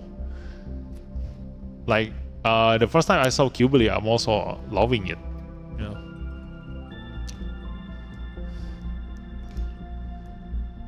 Design. Zaku still best design. Yeah, Zaku still best design, obviously. Yeah, I love Zaku so much. Murasame and Dukes Murasame MS. Yeah. Giara Doga, best grad. So I also did your recommendation F2P MS for Dukes 2, the Psycho Gundam. Ooh, nice. Very Gundam is Epion favorite mobile shoot. It's just the tallest. Giara Doga looks dope. Comfort 2. G Gen F, G Gen Spirit, G Gen World. Oh my god, you've been playing a lot of Gundam game. I did not yet play G Gen Genesis and Crossrace. Now I am playing G Gen Eternal. It's my first MG gunplay ever. Is the first Wing Zero Endless Walls, which it didn't age well. Heavy Arms great, but they did him dirty in this game. We need a Heavy Arms SSR too. Yeah. I'm hoping that they gonna come out with the Heavy Arm custom, the green one, as a UR units. You know, that's gonna be so epic. Oh my god. All the weapons. Actually, I'm getting pulling for that side hell. When I started playing GG and Eternal, I got it in 20 pulls. Really? I mean, yeah, like compared to other units, he's not that great. That's why I skip on the that side hell. I also liking that side hell. You know, obviously, like, who doesn't like him? It's a Grim Reaper. So I also like that side hell, but not as much as the Heavy Arms. But yeah, the that side hell doesn't have much, you know, screen time. Like it's not how to say, it doesn't have a spotlight right now. But if you do like the Wing Gundam series, just collect him for now, because slowly they kinda come out with newer and newer units. And obviously the Wing Gundam Endless Worlds, the Tall Geese 3, and then the Heavy Arm custom gonna come out, you know.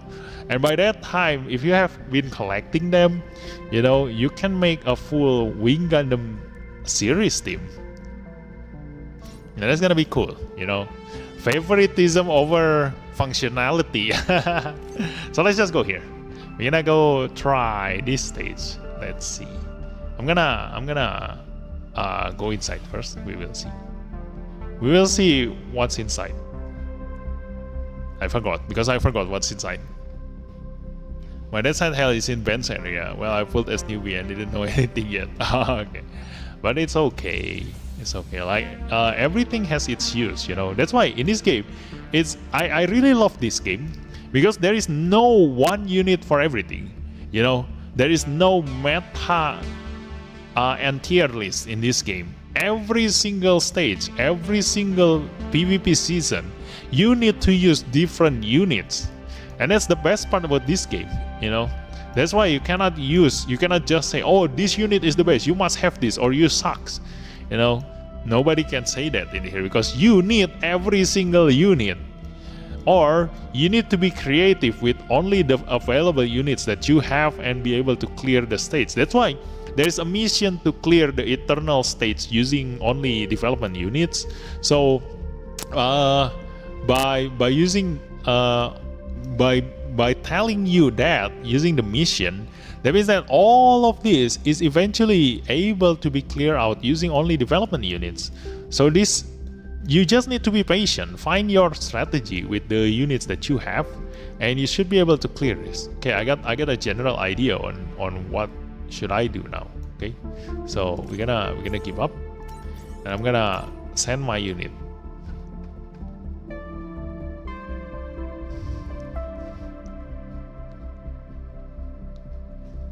Okay, let's go. I'm gonna go and try this. We're gonna bed storm this one and reset, and we're gonna use the cast file in here, and then do you have 5 frames on the Psychozaku? No, it's only 4, but there is a map attack. Should I use G4? I mean a Psychozaku, G3 Psychozaku, G-Quack. Do I have a defense zone? I do have a defense zone. We're gonna use the red Gundam in here, and then we're gonna use a striker custom, and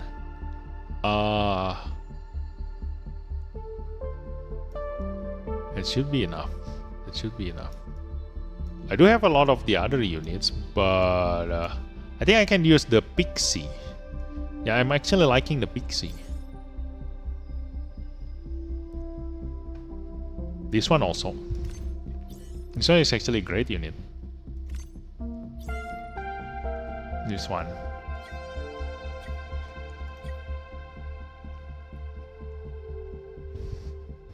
Yeah, I need to upgrade this one first. Let's go. Let's upgrade this guy to level 90. Actually, don't need 90. I'm gonna just level him up to 60 first. See if it is enough.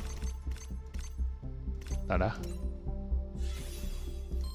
Okay, then upgrade the skill, because the most important one is the weapon upgrade. This one should be enough. Skill weapons up 30%. Okay.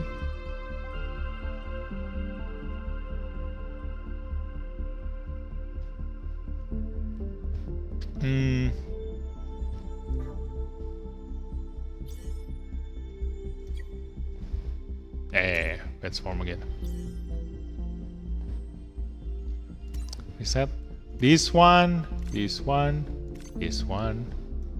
Oh, I already have Suda Unit 1. I can actually use this. But this one is MLB, so I'm just gonna use that one. It's MLB. It's better to use that guy. And I need a defender. Let's just use this one. Okay, that should be enough. This one I'm gonna use a supporter. Support pilot. Oh no, we don't have a good support pilot in here. Is this guy Zion? Yeah, this is Zion. Range, support type. Yeah, this one good. Then this one, and then this one, and then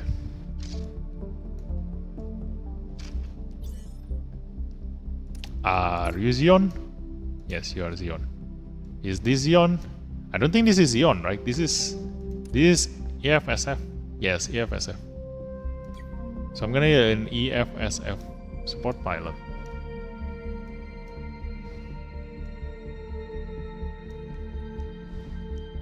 EO Fleming. This one should be FSF. Hey. Yeah, I'm gonna use you. But I do have a Gundam Full Armor. You're gonna write the Gundam Full Armor. Any other EFSF pilot? This one is Zion, right? Just now? You're Zion. Yeah, you are Zion. EFSF. Don't have any more EFSF. Oh, this one. Hey, no, this is Zion. Yeah, I don't have. Yeah, let's just put anyone. And then this guy. Yeah, Hamuro. Tada, okay.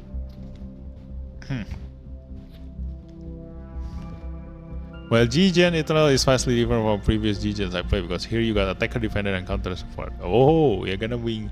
Unless once we come, we already have the banner, but I'm not sure if I want a UR heavy arms free to play. Okay. By the way, the guaranteed UR I choose when I started Eternal is Crossbone Gundam. I didn't know it's on the A tier yet. I think it's one of the. Hey, don't look at the tier list. I told you. Crossbone is actually one of the strongest, you know. The UR freedoms are still meta and they will be in the Master League Season 2. Yeah, that's why. That's why I was thinking of using the Hyperion. That's why. Because I'm gonna see a lot of seed players again. But I think without the 50% stats boost, it's not gonna be that strong, you know. But we will see. We will see. That's why I want to try first. I want to try using the Hyperion and see how much damage he get. And also the stats, you know. How many event only MS I already missed before I started the game? I see GP01 in your channel before. Yeah, you already missed a lot. But should be okay, you know, because they are all optionals. Your crossbow hit like a truck, but yeah, it's way too dependent on crit boost. Yeah, that's why. Crossbow hits like a truck.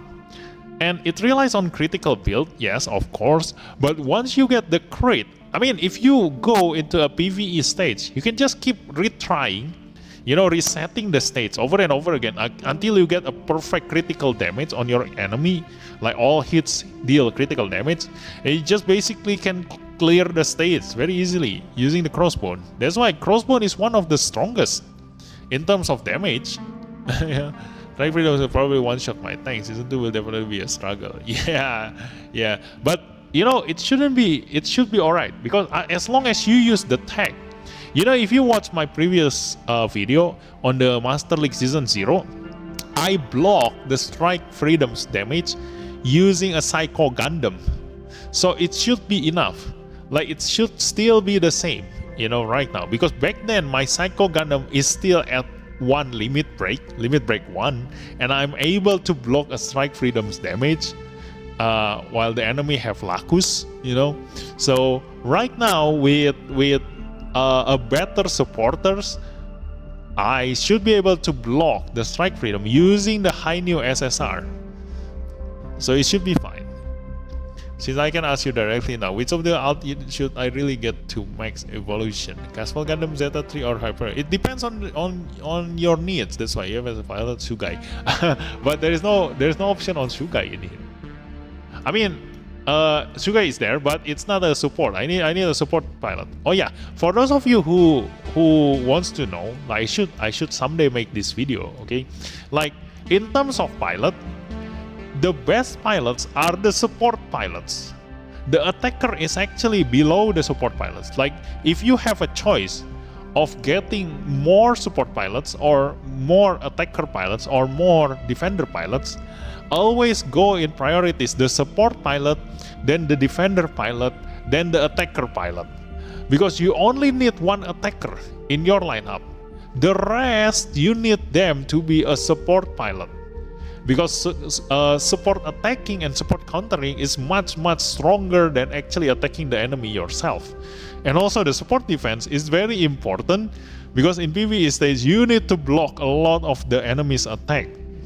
So that's why the attacker becomes less important in this game. You need a lot. Like, look at me. Like, I put all of them support attack. So I'm gonna put all of them, look at this, because just now they are on the right side. So I'm gonna put 3 and 5, the unit that can support attack, 3 and 5, you know. So the moment my unit, this one, Striker Custom, go to the enemy, the 3 and 5 will be able to support counter together with him. So instead of them dealing damage once to my enemy, I actually deal damage 3 times. You know, and probably I'm gonna rearrange this. So the Caspal is on there. Wait, ada? Yes. So that's my plan.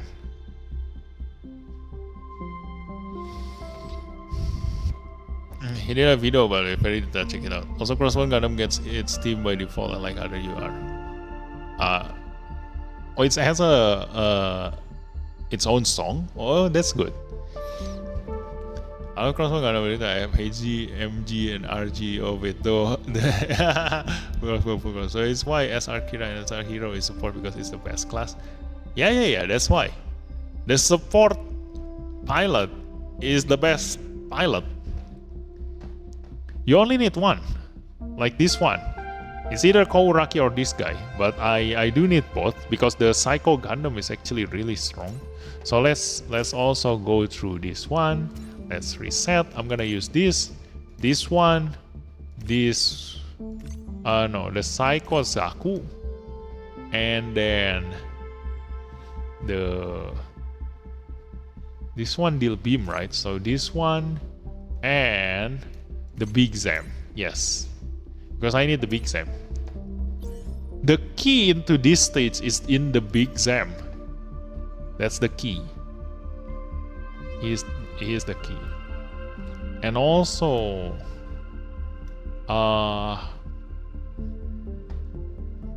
it deals range, right?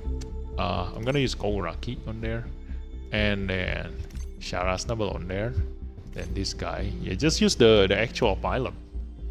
And then for this one, I'm just gonna use, yeah, we don't have, oh, this is Zion, right? Is Jiquak Zion? Oh no, not right.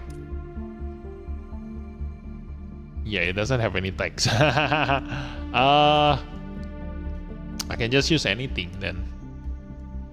Just use this guy. And then the Big Zam. So I'm gonna use, should I use Macho or Nyaan?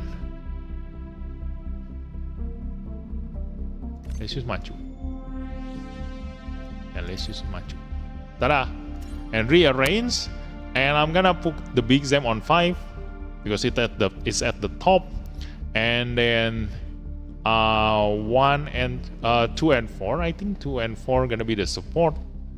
2 and 4. Yeah, I think I just need either one. I don't need Kouraki and him together.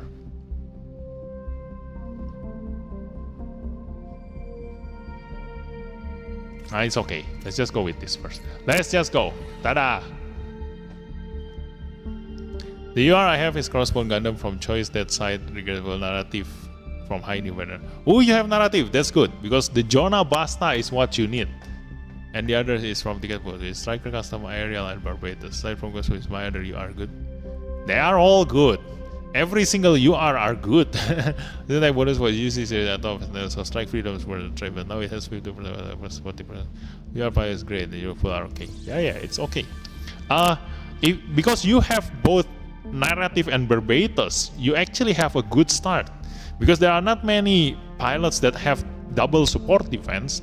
So having Jonah Basta and Mikazuki is a huge boost for you in clearing every single stage, and also for Master League. So be careful on the Master League later. You're gonna thank yourself for having Jonah Basta and Mikazuki. Make use of both of them. You know, they are really great. Yeah, for this one, look at this. This one I can hit, right? Let me see. Out of range. This one. Okay, this one can hit. So I need... This one also can hit. This one. Yeah, I need this one to get closer. To be closer. Let's just go here. Can I hit that guy? Yeah, I don't have enough damage. Striker, can I reach? Nah, too far. So I need to put the striker in here. 1, 2, 3, 4, 5. Yeah, I can reach. Then kill that guy. And then this one I might need to change using someone that has 5 attack range. Or I can just put this guy on here. And I will be able to reach. Yeah. This one is 1, 2, 3, 4. Oh, I can just reach. I can just put the 4 range in here. Okay, let's change the location. This is why another thing that best to have 2 supporters that have the same tech is that you can just change in between them. Look at this. I use Brightno on here and Dren on here. Both have the tag of Mobile Suit Gundam, you know. So I can just change any units from here to there, and they still get a boost. So I'm gonna put that one into here. Yeah. So let's change the Psycho Zaku with this guy, and then this guy, I think. Oh no, that's the wrong pilot. This one is this guy. Yeah. Ta-da! Okay, Psycho Zaku is there. This one need to be in 4. Okay, Casval in 1. That one in there. Actually, I need to put Casval closer. This one, the one on 5. Yeah, this one need to change with this.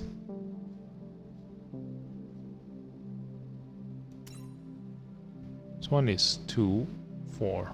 4, yeah, 4. Change with Casval. This one change with Casval. This one. And Casval is using this guy, right? Yep. Then go there. So now I have both double guard in UC and alternative. Yes, that's why. It's a great start. You got both of the best defender pilots. Yeah. Alright, Bang mau tanya Mas Rik tuh buff yang aktif salah satu aja kan ya, antara Portal atau LF aja. Ya. Elray, hi Elray, welcome to the stream. Ya, yang aktif cuma salah satu. Jadi percuma bawa unit yang punya dua-duanya. Gak akan dapat jadi 100% bonusnya.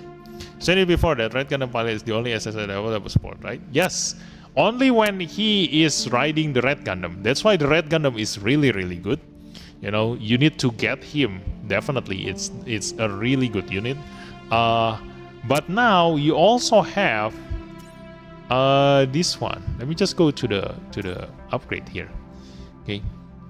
And also you asked for the ultimate units, right? I'm gonna explain it here too. Let's go. So here, the UR pilots, obviously they are all good, but on here, the only SSR units that have double support attack is Quattro. This is insanely good, and you missed this. So this one can ride the Wing Gundam. So he has the tag of Wing Gundam series in here. Mobile Suit Gundam Wing. So when riding the Wing Gundam, this is the best pilot.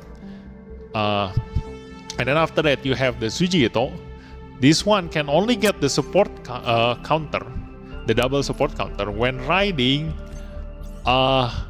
this one, the White Gundam, and then the Red Gundam. Only those two. Because it has N in here. So it needs to be of a Gundam tag and also the Mobile Suit Gundam G Quarks tag. So among these, the ones that have the Gundam tag is only the White Gundam and the Red Gundam. So Sujito can support attack using those two, and I mean double support attack using those two. And then this one, Luna Maria. So right now you have 3 pilots that have double support attack by now, if you follow all the event.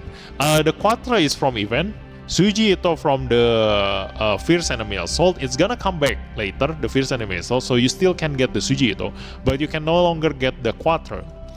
Now this one is for the Mobile Suit Gundam Seed Destiny, so you can use this on the Impulse Gundam, but this one obviously you better off using the Shin Asuka.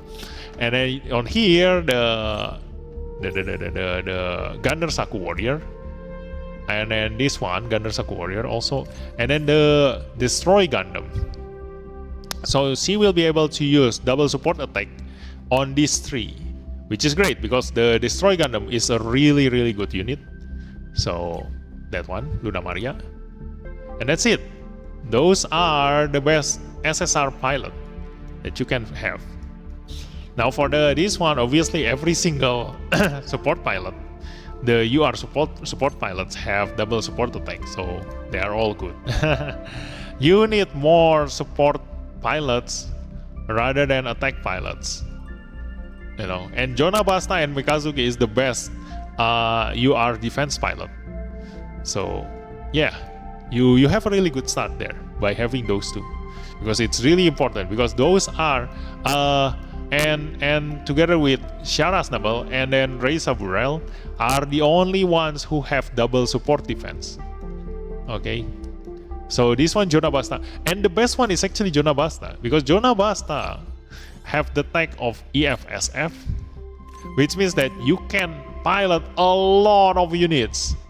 EFSF is the best tag for a pilot, because you can use the narrative, you can use the High New, you can use the RX-78, you can use the Psycho Gundam, you can use the Choba Marmer GP01, and then yeah, you can also use this. What the hell is this? Gundam GP00. This is also a really good unit. So yeah, you can ride on those and get the double, get this bonus. You know, actually you can just write anything and have the double support defense, but you won't get the damage reduction.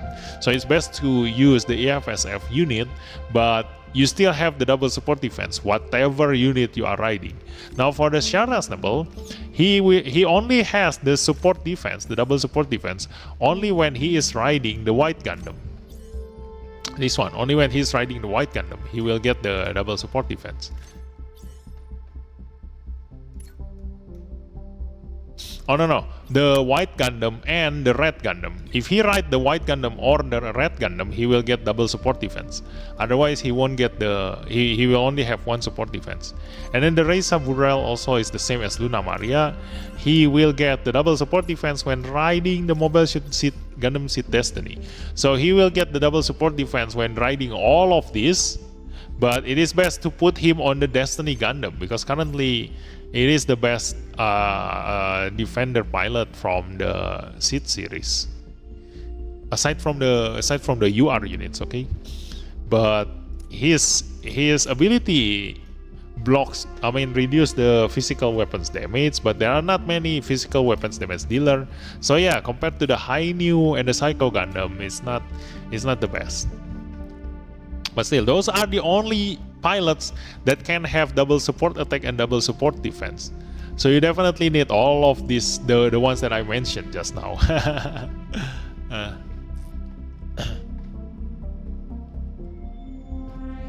Vivi, another question. I wasn't able to get the final limit break on Destiny Impulse.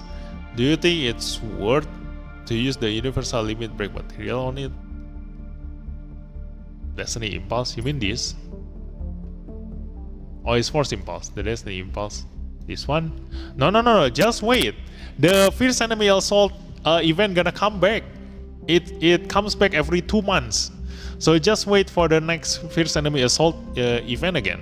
Like you see, when you did the Fierce Enemy Assault, you can see the Overon and the Saikoro Gundam and also the Red Gundam.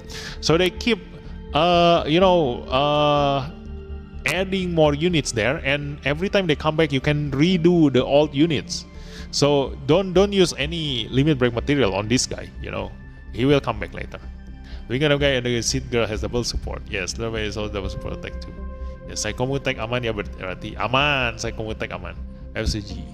I will do Maria on Destiny Impulse and she still gets double support attack. Yes. Every single. It's better to put on the support unit, but you can just put them on any Mobile Suit Gundam and they will get the double support attack. So the best part about the double support attack here, this one, is that if you put this pilot on somebody like this one, the Legend Gundam, the Legend Gundam is an attacker, so he will deal high power, But if you put an attacker pilot on this unit, he will only attack once. Like you deal 4,500 and that's it. Your turn is done. But if you put a support pilot on this kind of unit, you can use this attack 3 times in a single turn, which is a really game changing, because that means that you for a PvE stage where you need to clear the stage within 3 turns, being able to attack 3 times in a single turn is huge. Even though your attack gonna be lower because your range stats is not as high as an actual attacker pilot, you know. But still, sometimes, look at this. This is an attacker range pilot, 596 attack range stats. This is not that far behind, you know. So it will deal a little bit lower damage, but you will be able to attack 3 times. That's why the support pilot is much more important than an attacker pilot. You see, that is the best part about the support pilot. You will be able to do this damage 3 times, you know. My God, Jonah, you're insane. Honestly, I love narrative. I watched it in Japan theater before. A narrative Gundam Apex into the battlefield is the coolest ever in any Gundam entry battlefield. Oh really? I haven't watched that. Can you share to us the website you use for checking the database of all unit support the warship? It's sausages.com. This one. Tada. I will learn Maria on Destiny Impulse because he gets special dialogue on it, like calling it Impulse. Okay. Halo Bang Vie, hi Bang Aji, selamat datang di stream. This one, so yeah, just type this. I'm just gonna put this in the chat. Tada. Okay, so your previous question about the ultimate unit, I'm just gonna talk about it. Then we're just gonna do the Eternal Road some other day, but it is a free talk tonight, so any questions you have, I'm gonna answer it tonight. So let's go. We're gonna go with the ultimate unit. Okay, so ultimate units, go there. Kablam. So these are the ultimate units. So the best part about the ultimate unit, yes, is that their ability, their debuff, can go up to level 6 debuff. You know, like this one. You see the Zeta Gundam? This one. This one. Defense down 35%. Okay, this one. So when I go into a UR unit, let's just remove this. UR units.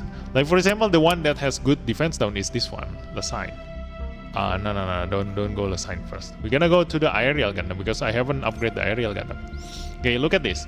So when you want to get defense down 35%, you need to upgrade the skill to level 5. Okay, so the Zeta Gundam is able to get 35% on level 5 too, but the difference between the UR unit and the ultimate unit is that when you want to upgrade this to level 5, you need this. You see, you need this UR weapon upgrade material, and this is rare. It's very limited. You need to do special event or win in PvP or do basically a first clear of a expert Eternal Road, etc. Then you will get this. So it's very limited material. So you don't want to anyhow upgrade your EX skill to level 5. Usually you're gonna stop at level 3. But if you go for an ultimate unit, do I have ultimate unit that I haven't upgraded? No, I already upgraded everything. Yeah, I've already upgraded the ultimate unit, so I cannot show you. But the best part about the ultimate unit is that you don't need the UR weapon upgrade material. Like for example this. Look at this. Ta-da! It doesn't require UR weapon upgrade materials, and you can get to level 5 and get 35% defense down. You see, so if you want the highest level debuff while saving up your materials, like, oh, I only need to use this debuff once in like Expert Eternal number 6 stage or something, then rather than using your UR weapon upgrade materials, like, oh my god, the only unit in here that I have for increasing physical damage taken up is just the Phoenix Gundam, you know, and upgrading this just for an EX stage while I don't use the Phoenix Gundam is a waste. Okay, so instead of upgrading this, I'm just gonna level up Gundam Aquarius to UR1 and then upgrade this, and I will get the 35% physical weapons damage taken up without using any UR weapon upgrade materials. That's the best part about the ultimate units. So every single one of these ultimate units have a different level 6 debuff. So attacker, obviously this one doesn't have any debuff. Zeta have the defense down 35%. Beta Zero have the special weapon damage taken up 35%. And then the Aquarius have physical damage taken up 35%. And Psycho Gundam have attack down 35%. So among these, when you check their skill, they have a different range. The best one is the Zeta Gundam because it has a range of 2 to 5. Then the Beta Zero, the debuff is on 2 to 4. This one have a lower level debuff, but if you leave it to the AI, like if you get closer to the enemy, you will be able to the AI will use this instead of this. But the worst one is the Aquarius, actually, like, and also the Psycho Gundam. Like the Aquarius, his debuff is on the 1 to 3 range, so it's very short. So most of the time, the AI will definitely gonna use this skill, attacking the enemy from far away, especially when the power is also bigger, so it deals more damage. So the AI gonna prioritize this one compared to the Beta Zero. Like the Beta Zero, even though this one have longer range, but the one that has higher power is on this one, you know, the second ability. So if he can get closer, he will definitely use this skill. So Beta Zero is still better than the Aquarius. Only if you manually control your Gundam Aquarius, then you will get the maximum benefit of the physical damage taken up in here. But then again, there are not many units that deal physical damage taken up, so priority wise goes to the Zeta Gundam first, and then the Beta Zero, and then the Gundam Aquarius, and lastly the Psycho Gundam. Why? Because the Psycho Gundam is even worse. His debuff, the attack down 35%, is on 1 to 2 range. This one, he needs to get close and personal to the enemy to be able to put that debuff. That is if you only consider their debuff ability, because that's the best part about the ultimate units. Now, if you are talking about their stats is actually comparable to Limit Break 1 of UR units. So if you upgrade them to UR2, if you upgrade them twice, they will have the same stats or even higher than Limit Break 1 UR units. So that also gonna save you a lot of time and materials, because you cannot choose your UR units. Like, it depends on your luck, it depends on your gacha, whichever you get to Limit Break 1. But this one is guaranteed. You can just choose which one do you need, and you will be able to just straight up use them. Okay, so the Casval Gundam, being the only attacker, obviously gonna be your main damage dealer, and given a support pilot, will be able to attack 3 times. So priority wise, he will be the first one for you to upgrade to UR. To the second UR upgrade. And for a debuffer like a support unit, they will only increase their stats. But being a support unit, you don't really rely on them to deal damage to your enemy or survive or support defense on you. Then it's enough to just upgrade them once to UR1, and they will get the level 6 debuff, and that's it, stop there. So priority wise, to upgrade to UR1, the first one you need to think about is the Casval and the Zeta Gundam, because the Zeta Gundam have the highest defense down and also the longest range, the best one as a debuffer. And Casval Gundam is needed for you to clear the Eternal Road stage 1, and then I think it's a rival or protagonist, I forgot. He can be used on the 4 or 5, I forgot, I think it's 4, and then on the 7 too. So 1, 4, and 7, he can be used on that 3 stage. So it is very efficient upgrading the Casval Gundam for you to be used as your main DPS there, if you don't have any luck on the UR units. So those 2 priority. And then the Super Hyperion is purely for PvP. Like the enemy in the PvE stage is just too strong for you to tank them. I mean, like you can just use any other tank. They will serve the same purpose than the Hyperion. As long as you can protect your attacker, you don't need to have them that strong. But he has, in terms of debuff, the highest mobility down, which is also situational.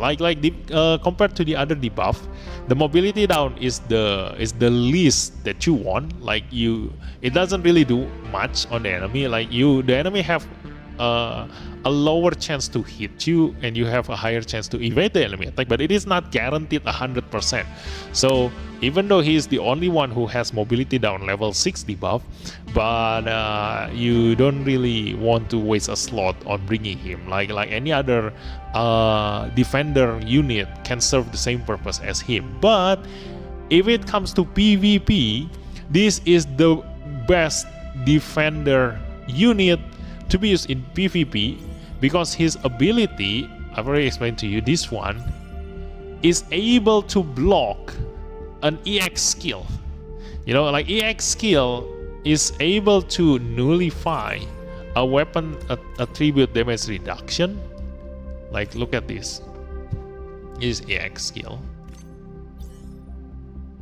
Look at this. Weapon attribute damage reduction now. That means that a skill like this one,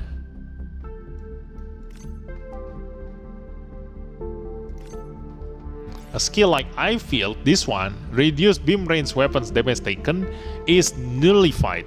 It's ignored. It's being ignored. So all these things, it doesn't work against an EX skill. But it says there it's weapons attribute damage reduction now. And what it means by weapon attribute. So if you go to help here, you can actually check the units. And then there is weapon attributes in here, and what it means by weapon attribute is the one that have beam, physical, and special. It's what considers a weapon attribute. But if you go to the Hyperion Gundam, where is my Hyperion? If you go to the Hyperion Gundam, this skill doesn't have beam, physical, or special. It just reduced every single ranged weapons damage. So this one can actually block an EX skill. So when you go to PvP, this becomes very, very important. So that's why in PvE, he is just the same as any other SSR defender unit, because there is no one in PvE that uses EX skill. Okay. So among the ultimate units, it depends on your usage. If you want to win in PvP, then use the Super Hyperion Gundam. But in the next PvP, okay, he doesn't get 50% bonus. So that's why he is not as good. You better off just use any other defender unit, because they will have higher stats than Super Hyperion. But it is situational. I want to try first, see if he can actually survive getting hit by the enemy. Then his damage reduction is comparable to the 50% stats increase. So I want to test that first.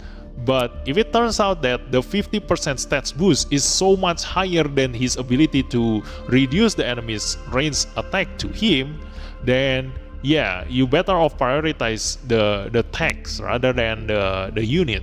So this one is situational, only for PvP. But if you're talking about PvE, then priority goes to the Zeta Gundam and the Casval Gundam. And then after that, go for Beta Azieru, and then Gundam Aquarius, and then the Psycho Gundam. So it depends on your needs when it comes to PvP or the second UR upgrade. So right now, if I want to upgrade to the second UR, I no longer need to upgrade Zeta Gundam to second UR upgrade, because it only increases the stats. And so the second UR upgrade, now priority goes to the attacker and the defender, because they will get higher attack and higher defense. So being an attacker and a defender, they will take priority. So when you upgrade them the second time, the priority goes on to the Casval, then the Hyperion, and then the Psycho Gundam, and then you will go for the support unit. So that's everything about the ultimate units. You can go to my channel, find the video. I'm gonna give a link in here. Let's see. Let me give you the link to that video. I've already explained it in more details there. I'm gonna put it here, and you can just save it first and then watch it later. Okay. So yeah, let me read the chat now.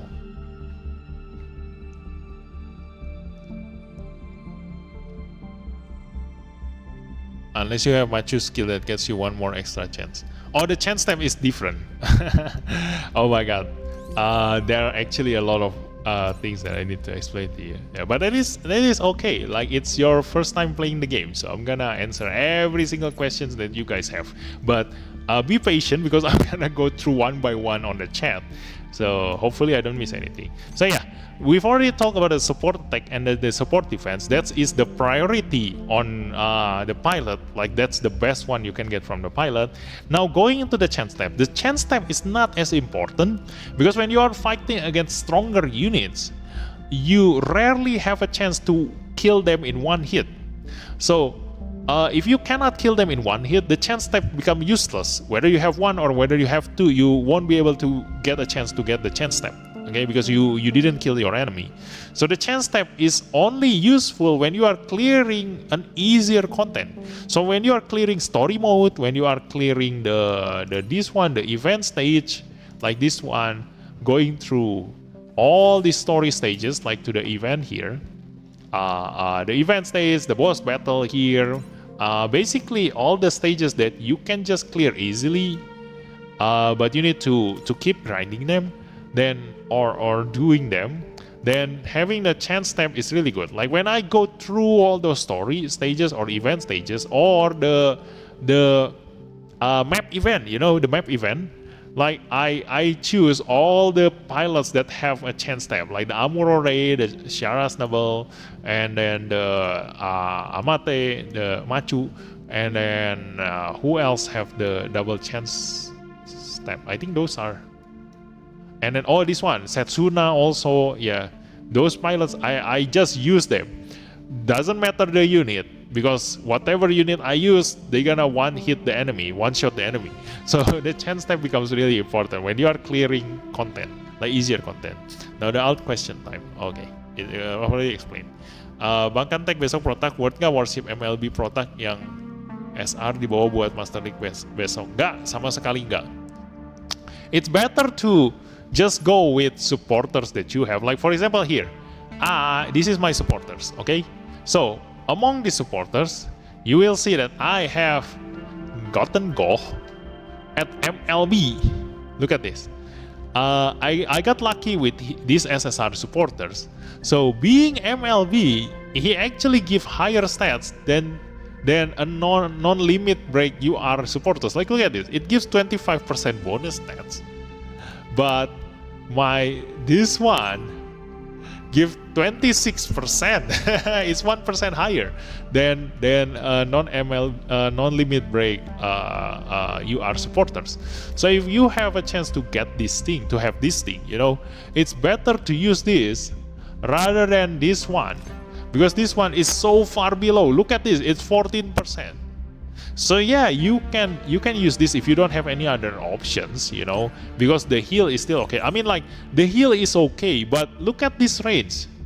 Like, it's pretty much useless. You can only heal one or two units, and that's it. Like, if you can have something like, for example, this one. No, this one is EN restoration. If you have something like this one, let's just talk. Yeah, like this one. It's so much better, even though it gives tough as nails. But your job right now is to build a team in the tough as nail category that also have the protagonist tag. Like, for example, I have Barbatus in here, so I have the protagonist in here.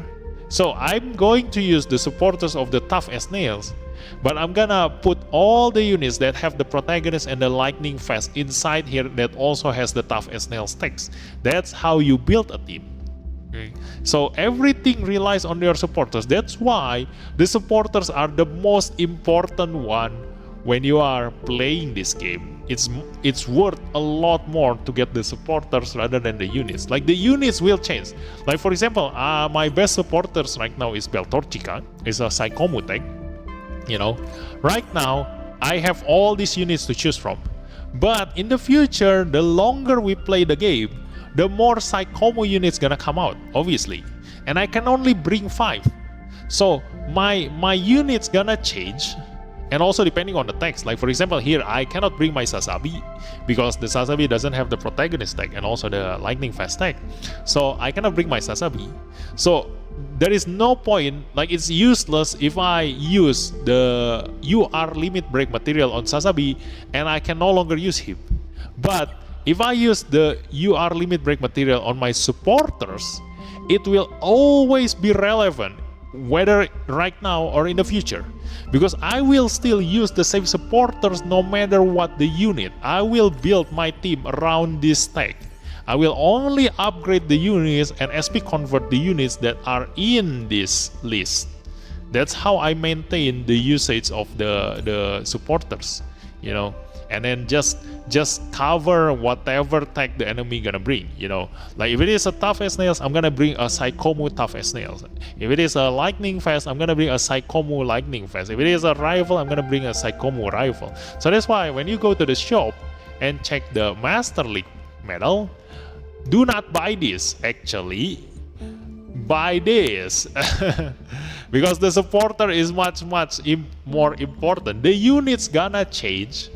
The longer you play the game, the more newer units gonna come out that is much stronger than the previous one. But the supporters never change. That's why this one is more important than this one. But it also comes back to you as a player. If you already, oh, I love that side so much, I don't care whatever happens, I will always gonna bring my dead side everywhere I go. Oh yeah, then ML be your dead side. It's worth it for you, because at the end of the day, you play games to have fun. If you have a favorite units that you love and give you fun and happiness, then just focus on that. You know, don't listen to other people. You know, you are the one who play the game. So in here also, I'm collecting, waiting for the day I can reach here, which is gonna be a long time because this equals your gacha. And definitely as a free-to-play players, I don't do that much gacha. Okay, thanks man. So yeah, it's not worth bringing that supporters. You better off building a unit using a different supporters, for me. But if you don't want to waste, like for example, oh, this I only have this one, for example, and this sucks, I cannot build any team using this, then yeah, obviously this is your only choice. Okay. So it comes back to the supporters that you have. Okay, if it's not worth upgrading, like for example here, this is after war Gundam X, but there is no units that I can use in here. Look at this. What the hell? You expect me to build a team among these options? Okay, this sucks. Don't use these supporters, obviously, for obvious reason. Yeah. Mending pakai tag yang LF. Mending tag yang LF, Bang Haji. It's only needs SSR match only. Wow. Yes. For the ultimate units, it only requires SSR match. MS priority to ascend. Yes, I've already explained it. Actually, I only unlocked Psycho Gundam MK3 for my 2X. Oh yeah. But after watching that, it only relies on stats to defend. I instantly switch her back to Psycho Gundam 1 because it has high field. Yes, exactly. But here's the thing. The Psycho Gundam MK3, because it relies on stats, and the Psycho Gundam 1 relies on eye field, when it comes to PvP, the eye field is useless because the enemy gonna attack you using a X skill. So in PvP, the MK3 is actually stronger than the Psycho Gundam.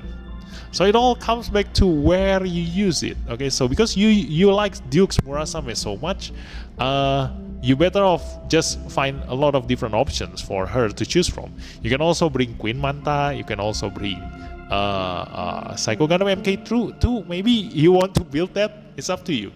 I really like the CCA out as a UR upgrade because of the special weapons defense. Yeah, exactly. There are not many units that have special weapons damage taken up, and the usually units that deal special weapons damage are UR units. So that's why the special weapons damage taken up debuff becomes really important, because every single UR units are able to get the bonus from that. It's not like the beam and the physical. Beam and physical is depends on your units, like do they deal damage using beam or do they deal damage using physical. But for every single UR units, they all have a special weapon tag. So look at this. I can go to here and look at this one. Look, beam, or this is beam physical. Okay, that is beam physical, and then go here, physical special. Look at that, and then this one, beam physical. I think the support and the tank have beam and physical. A lot of them beam special. Like a lot of the units that I see on the UR beam special. Look at that. So the beam and physical, and especially the physical, is rare. The physical is rare. Beam special. Look at that. But almost all of them have beam and special. So the beam damage taken up and the special damage taken up is the most important debuff. You need to bring them everywhere. Look at this.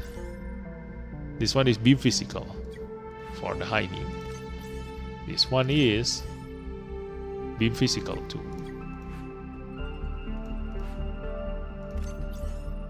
This one beam special. Yeah, you can already see from here, like which debuff that you need the most, and beam is the most important. Yeah. That's why, like, you know, currently there are no ultimate units that have the beam damage taken up level 6. So that's why in my video on when I was talking about the ultimate units, the moment you see a new ultimate unit come out and it has the level 6 beam damage taken up debuff, definitely upgrade that one for sure. Like, that's gonna be your best debuffer, because 90% of the damage coming from the enemy in this game is a beam damage. And then the next one, the special, is mostly coming from the UR units.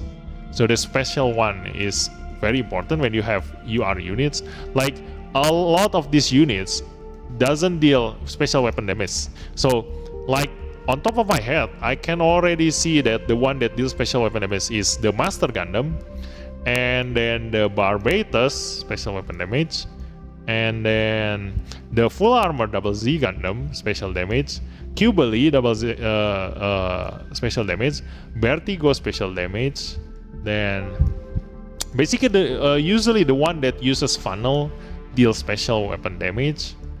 Then Cubely 2, this one, and then special. Who else deals special? Yeah, I think that's it. There are not many units that deal special weapon damage on the SSR, so that's why 90% of the units in this game deal beam, and then like more than half on the UR units deal special weapon damage. And for this unit, for example, like my Zeta here, if you see beam and special, if you put both debuff on your enemy, beam damage taken up and special damage taken up, it will get both the benefit. So it will deal double the damage of getting the benefit out of the beam damage taken up and also the special weapon damage taken up, on top of the defense down again. So that's why the UR units is so strong when we are talking about debuffer. So if you see my previous video also, I always put a lot of debuff on my target, on my enemy, because then the moment my Zeta Gundam attack that enemy, it deals the maximum damage. And then Psycho Gundam is defender though. Being beefy and short range debuff is kind of balanced, don't you think? Yes, that's why. That's why the only purpose for a Psycho Gundam MK3 is to just soak up damage. So that's why, even though he is, like, you know, the most useless in here among these, for me, like, the Gundam Aquarius is the least the last unit that I will upgrade. Like if I already upgrade the Beta Azeru, Hyperion Gundam, and then choose all these to UR2, then if I ever need to choose among these two, I will go for the MK3 first before the Gundam Aquarius, because the physical weapon damage taken up is very situational. I rarely ever use that, and also Gundam Aquarius doesn't have that many tanks. You cannot really bring him in a lot of places. Look at that. Alternative Ozzy G Generation series one-shot killer, like you can only use him in the Expert Eternal number 2, and that's it. So he doesn't have anywhere else to go. Like even in PvE you don't have a chance to use him at all. So this is the worst for me. Like I still prefer to just upgrade this for its insane amount of stats and to just soak up damage in PvP, and that's it. He still has some use by doing that. Aside from this one also, I think it has more text than the Aquarius. No, it even have less text than the Aquarius. But you can use him in PvP instead of this one. Like even if you bring the Aquarius in PvP, because you leave him to AI to auto attack the enemy, he will never use his second ability, which has that physical weapons damage taken up debuff. He will definitely use the third one. Like I already said just now, it has a higher power and also longer range. There is no reason at all he is gonna use this skill. So yeah. I see. So Hyperion Gundam is so good on EX attacks. Yes, exactly. Is there an EX skill that isn't range? Like melee only? There is actually. Like the this one is melee, right? Like your crossbow is melee. Like this one is melee, I think. This is melee. It's melee special, I think. Physical special. Yeah, look at this. Physical special. Oh, you mean this one? Or you mean the weapon type? I don't know. Type again if you mean the weapon type. I'm gonna go through the chat again. Playing G Generation Eternal, hoping to give me nostalgia playing all G Gen. Now it's somewhat different from what I used to because of Attacker, Defender, and Supporter. Yeah, like I remember the G Generation F, the one that I played a long time ago. I still remember that you cannot go far away from your mothership. Like the mothership is actually on the field. You use the mothership on the stage, and your unit cannot go too far away from the mothership. Otherwise, you're gonna get a lot of debuff. Like your stats gonna reduce by half if you go too far from your mothership. So you can only attack your enemy when you are close to your mothership. And I think that is a really good idea, playing a strategy game, you know. So yeah, there's a lot of difference. But in here, your strategy is when using the attacker, supporter, and support unit and defender unit. Okay, that's where the strategy is in this game. So it's a little bit different. Back then, there is no such thing as support attack, support defense, etc. You know. So yeah, just have it feels only necessary for the average PvP man. It would be nice having a remaster of the old games or a collection. That one you need to ask the Gundam, the Bandai. For ships, I use the OG series where I get from clearing G-Quads bingo. Are they good other than PvE? Which one is that? Clearing G-Quads bingo? Which one? Which one is G-Quads bingo? Huh? Do I have that? Which supporter ship is that? There's no G-Quads supporter ship. You mean this one? You mean the map event? Like this one is the only free supporter ship, I think. Yeah, I don't know which one you're talking about. They are okay, they do the job, but they are way better ships by far. Yeah. I'm very tempted to get the UR limit break so I can up my high new, but my Lacus could use the upgrades. Yeah, just go for the Lacus. Like high new will be replaceable somewhere in the future, but your Lacus is never gonna be replaced. Aduh bang, terakhir udah kebeli gear UR. Ya nggak apa-apa Tian, yang penting mah apa suka-sukanya aja dah. Makanya manfaatin unitnya selama lu udah MLB to unit, manfaatin sebanyak-banyaknya. Yang penting menangin PvP. That's the most important one. If you can win PvP because you upgrade your unit, then it's worth it. That's the only thing you need to think about. Okay. My all EX is range and melee combined. Yes, that's why. I think the only physical EX is Barbatus. I think that only item are going to be almost exclusively physical attacks due to the lore of the anime. My luck in gacha was really good. It took me until PT to get high number of giving. True. This is why it barely has any use PV. This like custom is physical. Striker custom, it's physical special. I think striker custom is physical special. The thing is that, you know, for every single EX skill, when you're talking about the weapon type, it always has these three. So what it means by having these three, it means that when you go to the pilot, you know, a melee attack will use the melee stats of the pilot to deal damage to the enemy. When it is a ranged weapon type, then it only use the range stats. If it has two, like range and awaken, that means that it will see if you use a pilot that have higher awaken stats than the range, like for example this Amuro, then that attack will use the awaken stats, you know, if it has two weapon type. So that's the meaning of that weapon type on your weapon. So if it has all three, range, melee, and awaken, it doesn't matter whichever pilot you use, it will use the highest stats that they have and calculate it as such. So if I use a Zeta Gundam and attack using Ito Tsurugi in here, even though it deals damage from 5 range away, it will use the melee stats of Ito to deal damage. Hence why Camille Bidan is the strongest pilot in this game, just because it has awakened 970. No matter whichever unit he pilots, he will use that awakened stats.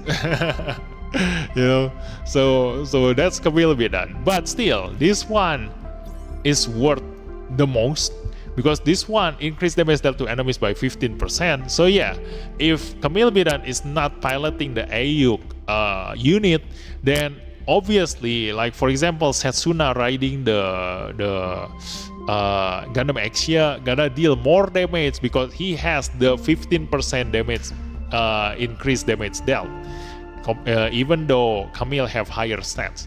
So yeah, this one, that's why this thing, putting your pilot on the correct unit is worth a lot. That's the most important one you need to think about when you are putting a pilot on the unit.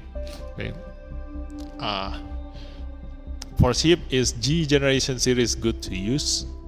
It's actually good. Like if you can build a team using that ship, then it's good. Every supporter ship, every unit, every pilot are all situational. That's why I really like this game, because they rotate the tanks. So eventually you will use every single unit, every single supporter ship, every single pilot. Eventually, someday you will use all of them. You know, so that's why don't just stick to one team all the time. You also need to think about how to build another team. Like for example, for me, I already built a new type machine team. I've already built a Psychomu team, and I like them both because they are can swap each other. Like all of the new type machines are all Psychomu units, so I can just swap between these two. That's the best one I built in here.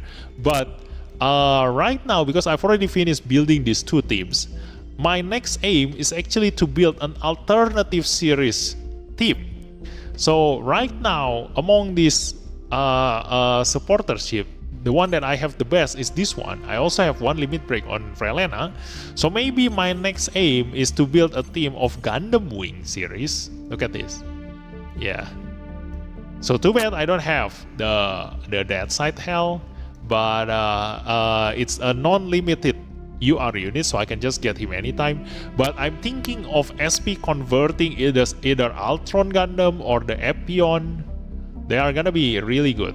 Or maybe after I get the Geminas 1 to maximum limit break, then I definitely gonna SP convert him, and I can build a team of Gundam Wing there. So yeah. And that is an alternative series. So when you go to stage, you know, see this, no matter how strong my new type machine team, or no matter how strong my Psychomu team is, if I go to this stage, I cannot use any of them. You know, among these, only the Phoenix Gundam is of alternative series, and that's it. I cannot use any of them. So I need to build a team with this tech.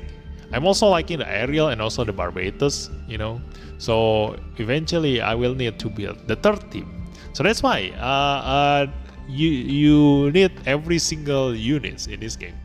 The side event is what they mean by G-Quas Bingo, where you have to clear the boards. Which one? What board?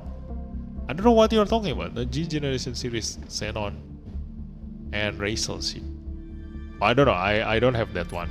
But you just see the text. Like if you see that the units are good, then yeah. I don't know which one. I thought you mean this one.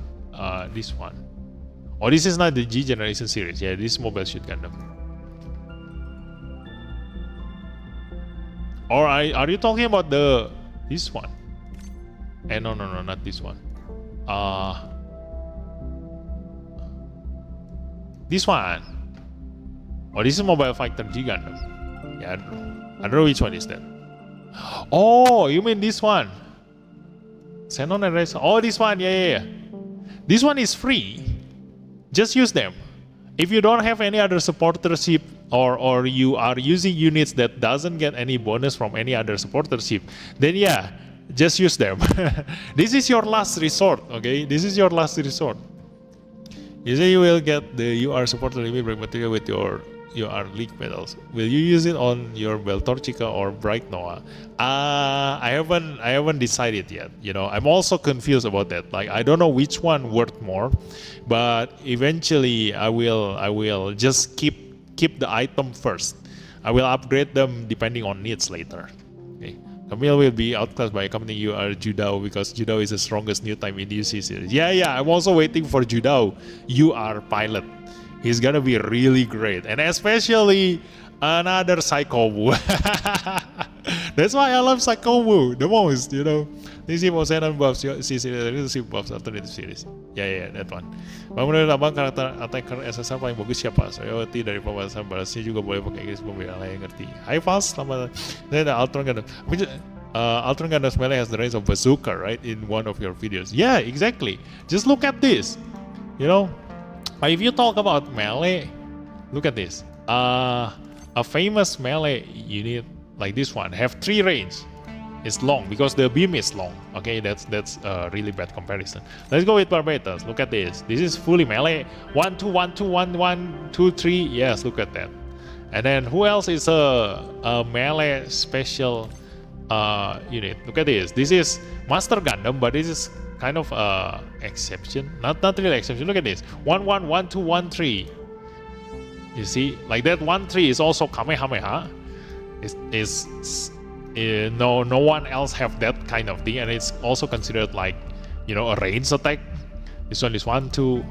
You know, for mostly that is a melee unit. Okay, so this one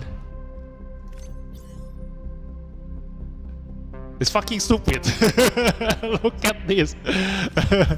This one is range, yes, of course, that makes sense. Okay, but this one.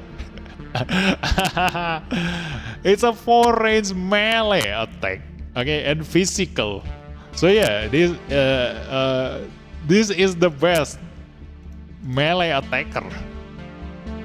If you are talking about SSR units, like it has the longest range, and it uses melee stats. So if you have like pilot like this one, like for example, where is my pilot?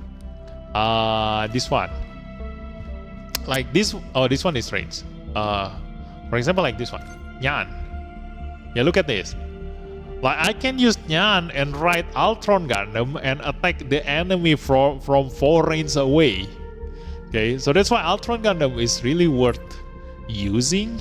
You know, the range is also not only 4. Like the range goes from 2 to 4. So basically, whether the enemy is close or the enemy is far away, you can still attack them. And if you use a pilot like this, like for example, the one that can increase the range up, where is who can do that? I forgot. I think Borchai. Oh, this one is accuracy. There is one melee pilot that can increase its range. I think this one. Yeah, this one. Look at this. This is a melee pilot that has a range up. Imagine using this pilot on Ultron Gundam. I can attack the enemy from 5 range away. I am basically a wing Gundam.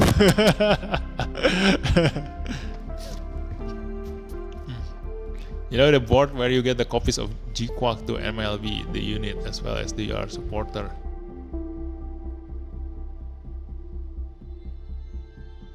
Oh, you mean the shop? This one? You mean this one? Why are you calling this board? This is shop. Am I correct? Or is it? Or are you talking about a different board? It's also melee. Yeah, but the EX skill uses the range, melee, and awaken stats. As our support MLB is good for early, but you must save UR support to get more buff. Yeah. You need UR supporters. If you can build your team around the UR supportership, that's the most important. Because otherwise, make an SSR for solo. Yes, exactly. I also know that, but you know, it's just fun to know that he is. So far, we've already got a lot of units. And so far, the only ones who can extend their arms like that are Ultron Gundam and then Dragon Gundam, and that's it. There is no other unit that have a melee attack that has that kind of range, you know. So it shoots the lore, you know. But you know, I wouldn't be surprised if the developer changed the attack to become a range attack. Like it is range, technically. I mean, it also technically melee. So I don't know, like extending your arm, does it count as range attack or does it count as melee attack? Like it's blurry. Like the lines between range and melee is blurred there. So it's good that the developer decided that it goes into the melee category. So that's why he is the only melee attacker that has a really good range. I think the Dragon Gundam also has that range. Let me see. No, look at that. Even the Dragon Gundam is not as far as Ultron Gundam. Yeah. Like it has, the Ultron Gundam has the same range as Bazooka. Look at that. Even this ball on chain is not as long as the Ultron Gundam. That's why I really put Ultron Gundam on a special mention. We got Amatsu also has 2-4 melee. Oh really? I didn't notice. Wait, Amatsu has that? Is this melee? Oh yeah, it's melee. Oh my god, I just realized I never used this ability. I never used this attack. Look at this. I only ever use this one because the damage sucks. Like it's only 3,700. You will never ever use that, you know. While the Ultron Gundam is really good because it has a high power and also it has a critical damage up. Look at this. 5,400 power at level 5. That means that it starts around 4,500 with a critical damage increase by 20%. So compared to that attack, like this is really strong. You know, it's very worth upgrading. Anyway, the history never call from the Ultron and a flamethrower because reasons. Thanks for the idea. Yeah, that range increase makes him able to attack from 5 range away. Now the board, the starter event, you can't see it anymore because nobody did already. Oh, okay. But I already forgot, like which board? I don't know. Yeah, I already forget that thing. So I don't know. Gave you G-Quacks and the 2 MLB ships, UC and alternatives. Oh, okay. Oh yeah. But anyway, you are talking about this one, right? Yeah. So I also already forget where I got this, but I remember I got this from the very beginning. So yeah, only you use them only on last resort. You know, don't build a team using this tag. Like anything can goes into these tags, these two. So build a team using this. Try to build something using this. Like if you don't have a good UR ship, like if you have this thing, then it's a little bit better. At least, like I know my friend have a really bad luck with his supporters mothership because he got all the UR, but the tag is 00 Gundam, and then after war Gundam X, and then the Mercury. Like your UR supporter sucks. It doesn't matter. It is a UR supporter ship. Like you know, there is no unit in there. I think in game range it's projectile with while melee never leaves the body. That is why Ultra Dragon are still considered melee. Yeah. Also now Ultra has competition on longest melee ever now. Yeah, but they really never nerf my G boys. Ultra more versatile. While I was just pure melee, even its map attack. Yeah, the only URC I have is Marina from the OC. See, yeah, that one. My friend have that one, and it's useless. There is not a single unit in 00 series that you can use right now. It's only Gundam Xia, and that's it. The rest sucks. So yeah, don't use that. You are supporters. And what else? I forgot. What else do you? The question. Attacker SSR. The best one is S Gundam right now. Okay. So I'm gonna go through my. Let's just go through the website. Let's go. You're just gonna go through the website. Like in here, I can talk about every single unit. Okay. Let's go.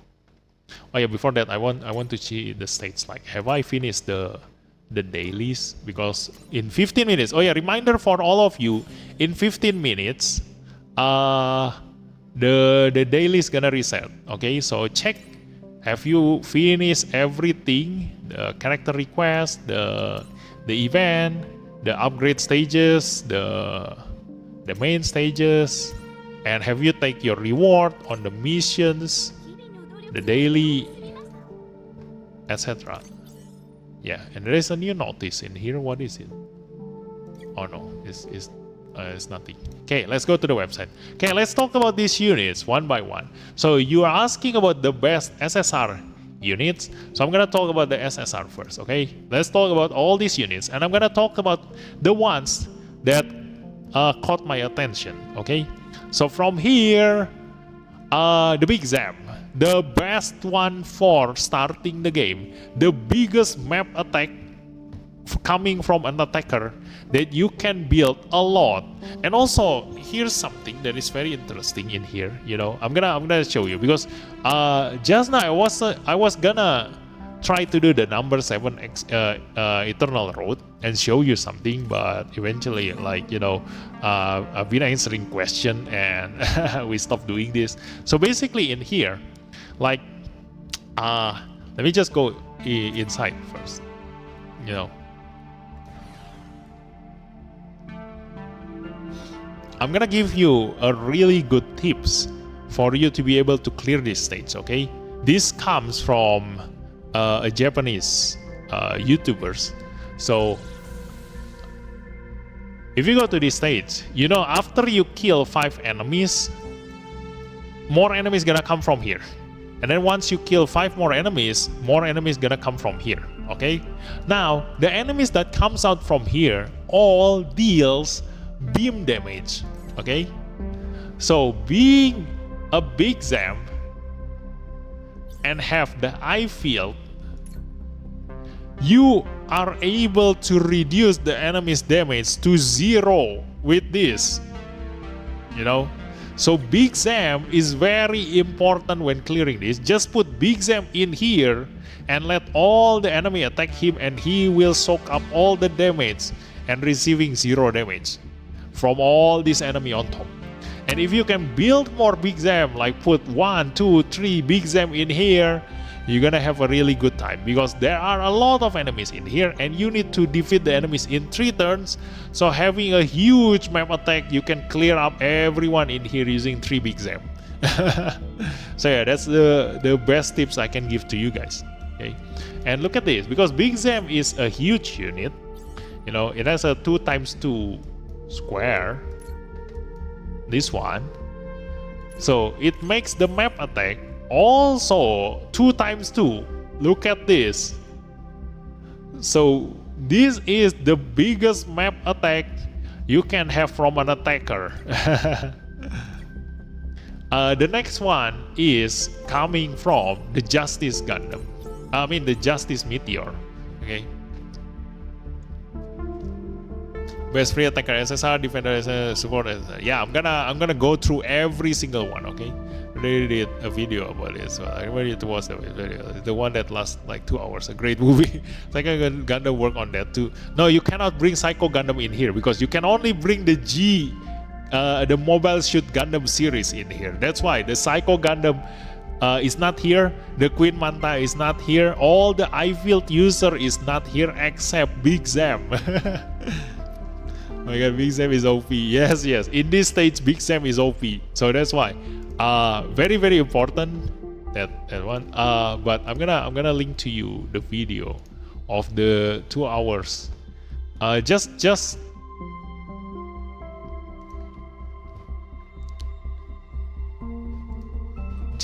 copy this link and save it for later. Okay, you can watch that later. So this one, just find this video, development diagram 101. It tells you every single free units that is worth upgrading, and also I have the older version, but it actually has more information, more detailed information, which is this one. All the units worth mentioning in the development diagram. Yeah, it came out a month ago. It's already been a month. Yeah, the video. So yeah, you can watch that in your. Basically, you can just go to my channel and scroll through the videos, and or you can go to the playlist and find the SD Gundam G Generation Eternal. You can go through here and find all of the videos regarding the SD the Eternal. See, so. Yeah, let's go continue in here. So Big Zam, very, very important, insanely strong. It helps you clear PvE states really fast, and it is an attacker, so it has high attack, so it can one-shot a lot of enemies using just the map attack. So very good. And then G3 Gundam, one of the very few ranged physical damage dealer, so really useful if you need a physical damage dealer. This is one of the best. And then, even though this is not a free unit, but I want to mention the Dozel Zabisaku, because if you get this, it's not the units that is good. It is actually good. Like, the unit deal high damage. Like, look at this. It has a power 5040 and critical damage level 3. And this one also have quite an okay attack, level 5 buff in here.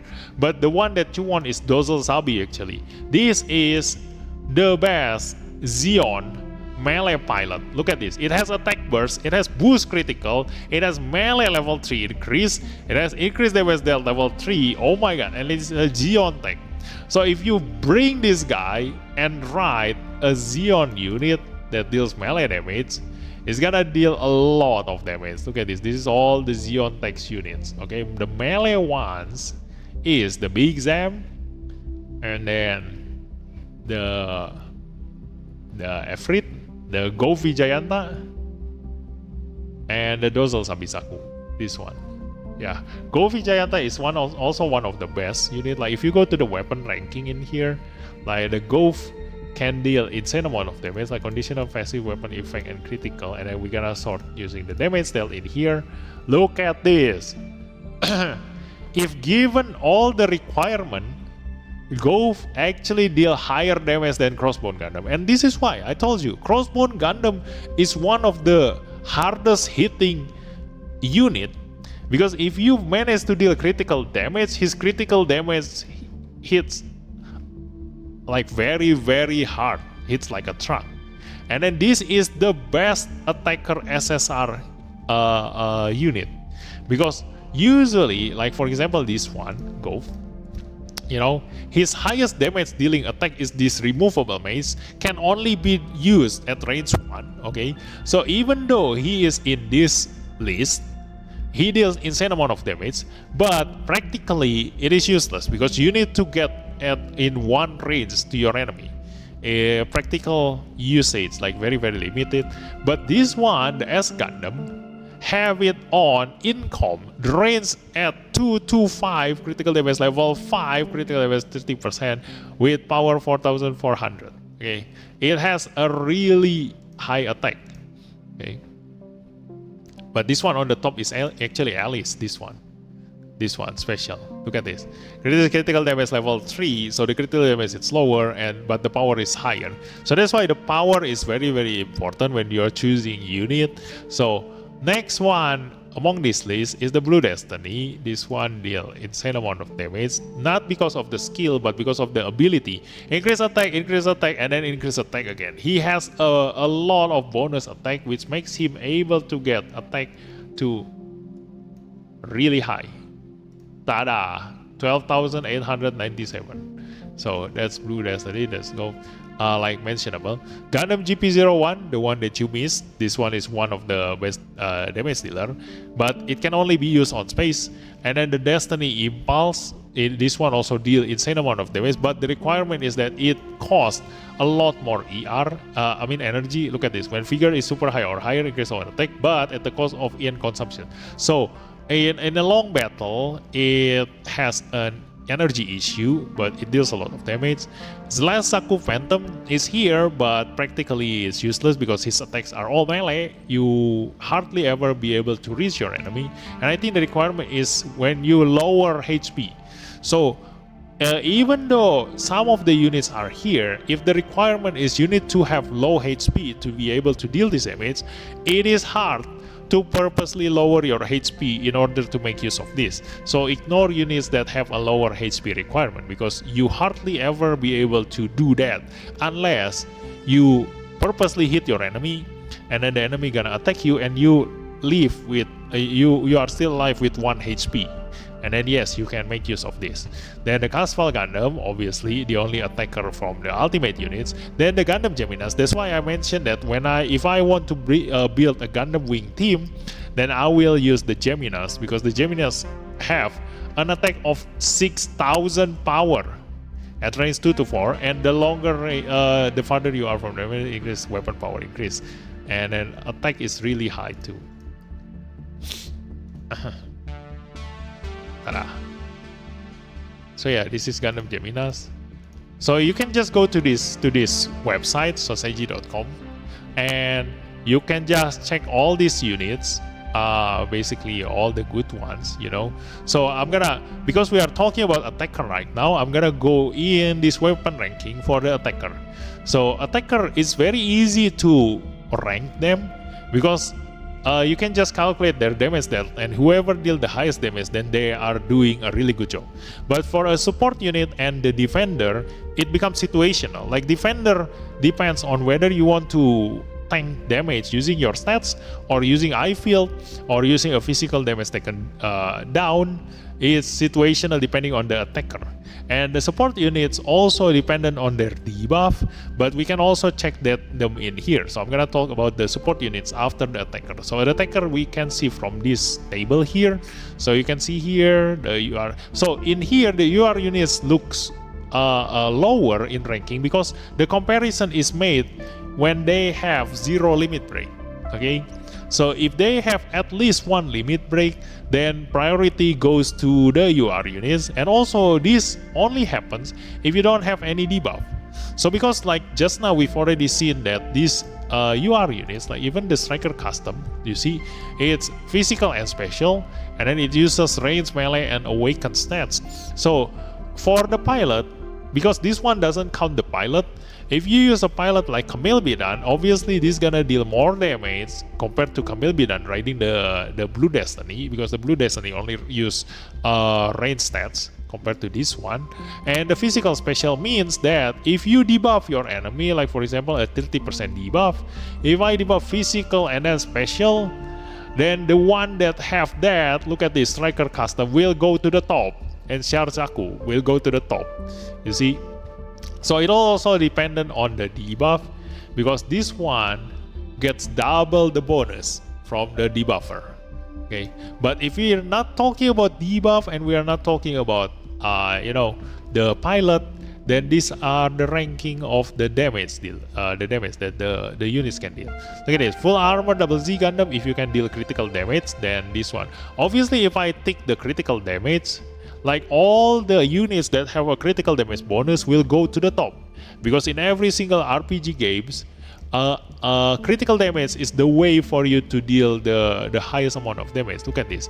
The Legend Gundam in the new development diagram is one of the best attacker, because it has a high power and also critical damage level 5. But the best one about him is that it uses awakened stats. It's rare to find a unit that uses awakened stats and also deals special damage. So this one is one of a kind. So that's why, like in the development diagram, I'm more excited about him and the Destroy Gundam compared to the Destiny Gundam. Then the Gundam Pixie, look at it. That's why I mentioned in my unit just now, I actually considering upgrading the Gundam Pixie because of that. Like, look at this. My Gundam Pixie is already at maximum limit break. Where is it? This one, Gundam Pixie. But it is situational because it has a short range. But the best part about the Gundam Pixie is that it comes with the pilot. The pilot is this guy. And it's actually not that bad. Look at that. It has a attack burst, and then it increased damage dealt and melee, and also it can be used in any EFSF unit. So yeah, the Gundam Pixie is actually quite good. So going back into the damage ranking.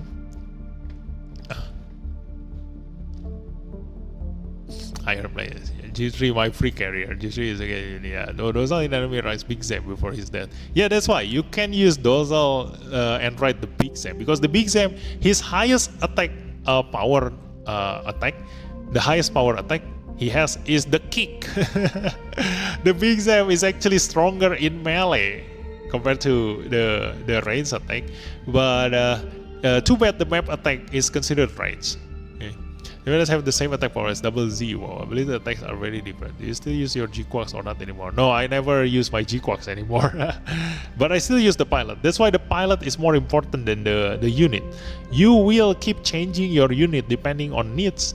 The pilot will still use the same if you need their skill, but the supporter will always be the same. Okay, now going to look at this. Master Gundam also there, Sword Calamity Gundam, Destiny Impulse, G-Shelf, Ultron Gundam is there, Gundam Epion, Gundam Barbatus, Double Z Gundam. Now this one has a special mention.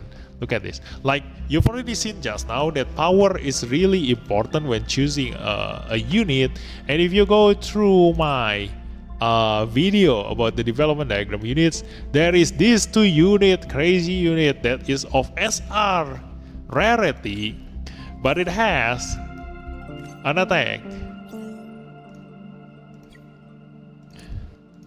with 5,000 power and 2 of them. So if you upgrade this to level 5, it has 6,000 power.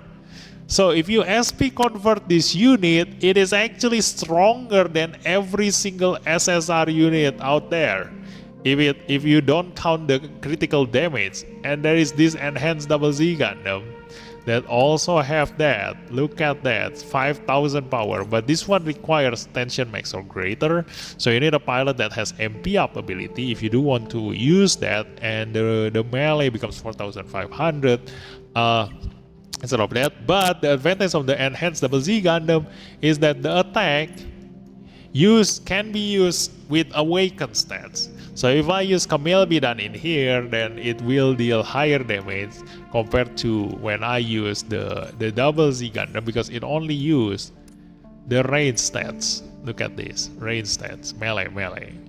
So these two units, special mention, but because we have too many units on the UC and EFSF category, so a lot of players prefer to upgrade this guy instead. because this is an alternative series and also has the protagonist tag and also a lot of other tags. Like it has a lot of tags. Oh no, not really. You can use this in alternative series, meaning expert number 2, expert number 3, and expert number 4. And it has a map attack, which a lot of SR units and even SSR units doesn't have. And look at it, it has a power of 5002 attack. So if you SP convert this unit, it also deal very high damage. Okay. So coming back to here, so there is the Double Z Gundam, Gundam F90, Zeta Gundam, Gaimal, Double Zabisaku, Freedom Gundam. Look at this, he is here. Alvator, this is another unique unit because it has 2 to 4 frames with critical damage. So a lot of units that have a critical damage level 5 usually are melee units. Look at this. Pixie, this one is I forgot what is this unit. NT1, I think this is also melee. Look at this, yeah, 1 or 2 range. So a lot of these units that deal critical damage are melee, except for S Gundam and the Alphator. Yep. And the UR units. We're not gonna talk about the UR units. Okay. So going here and has Double Z Gundam, Project Comfort, Resistance Tigers, blah blah blah, and the Gundam Astray and Gundam H1 Razor. So we're only gonna talk about the top 50. And if we remove the critical, then the list changes. So if you don't realize, because the critical damage, even if you use the pilot that has a critical rate up, it doesn't always guarantee you that they're gonna deal critical damage.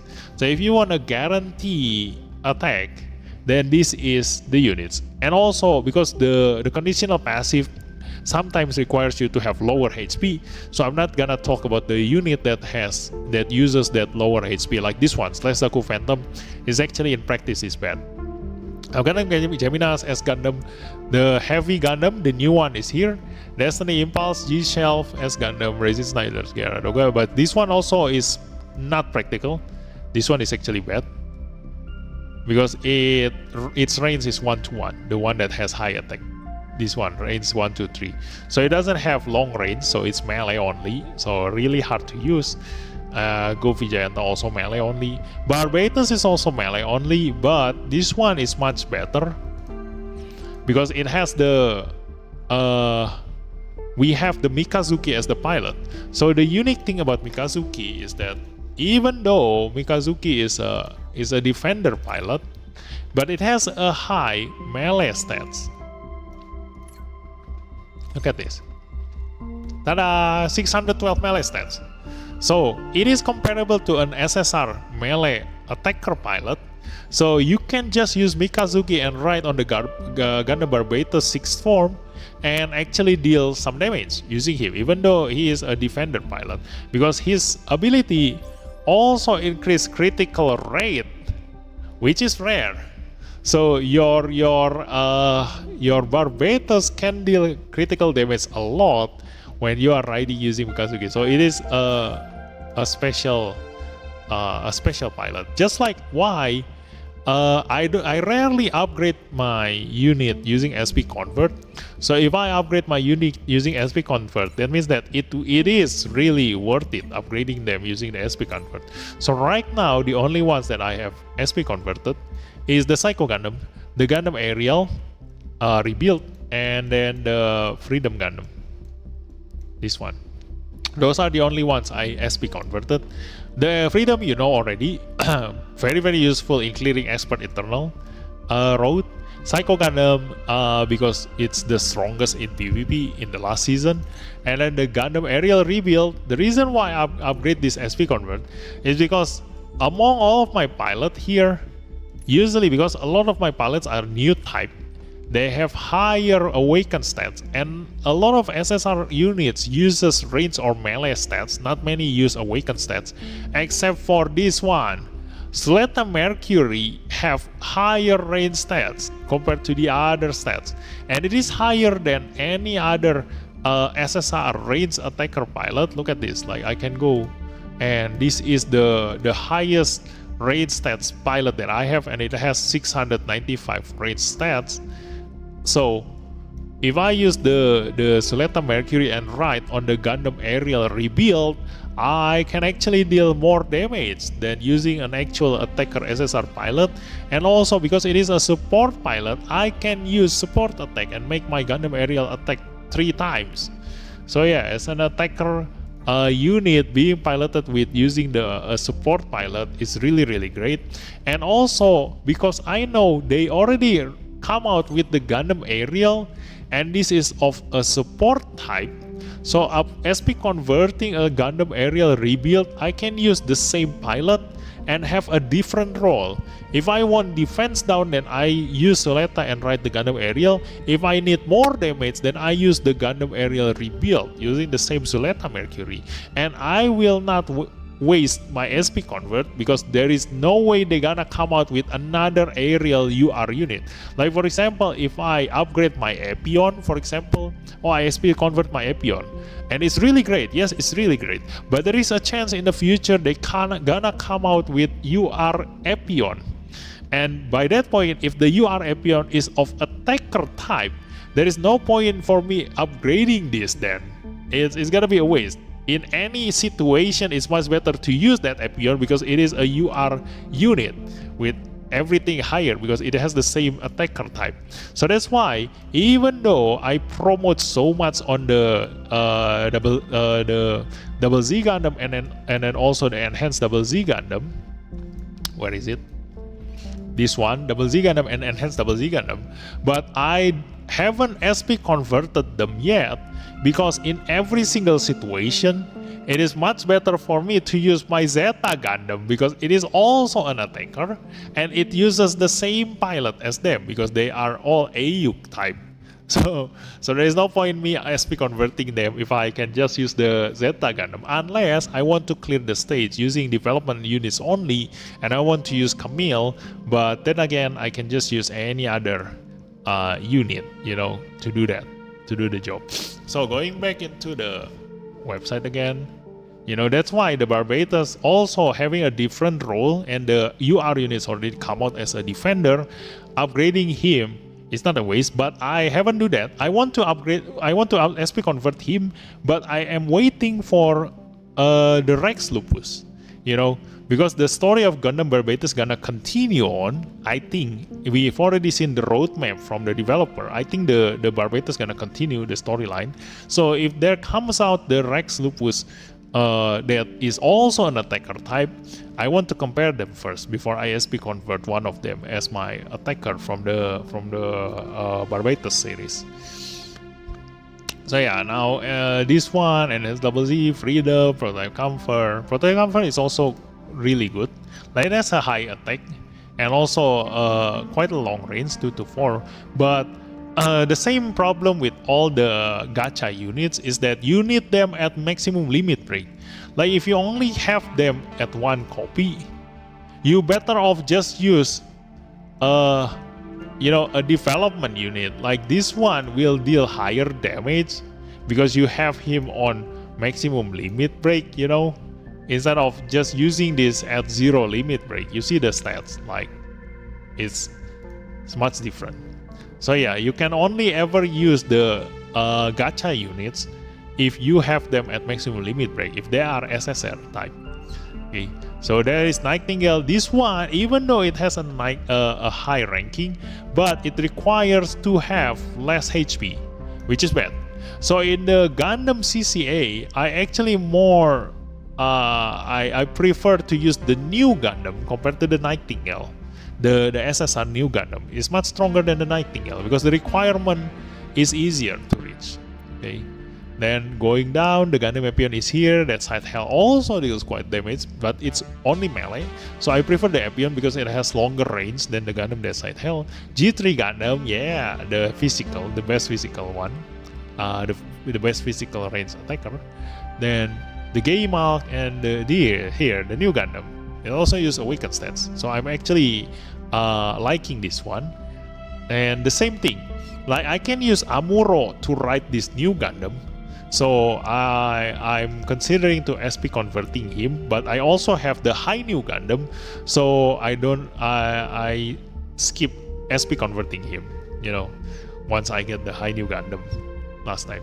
The game arc is still insanely good because this is, I think, the only Neo Zeon unit aside from the Nightingale that you can easily upgrade, you know. Like compared to the Nightingale, it's much easier, you know. You just need to be further away from your enemy and you will deal high damage. Although the one that has higher attack is this one, it also requires you to have lower HP. So yeah, the Neo Zeon currently doesn't really have the ones that is really worth SP converting. So yeah, you can just go here, and if we talking about this unit, I'm gonna go through one by one, and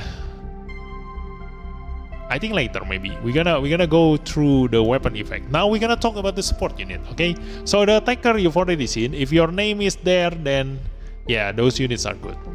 But it's if we are comparing about their attack, okay, as an attacker, their job is to deal as much damage as possible. So yeah, that's why the ranking is important.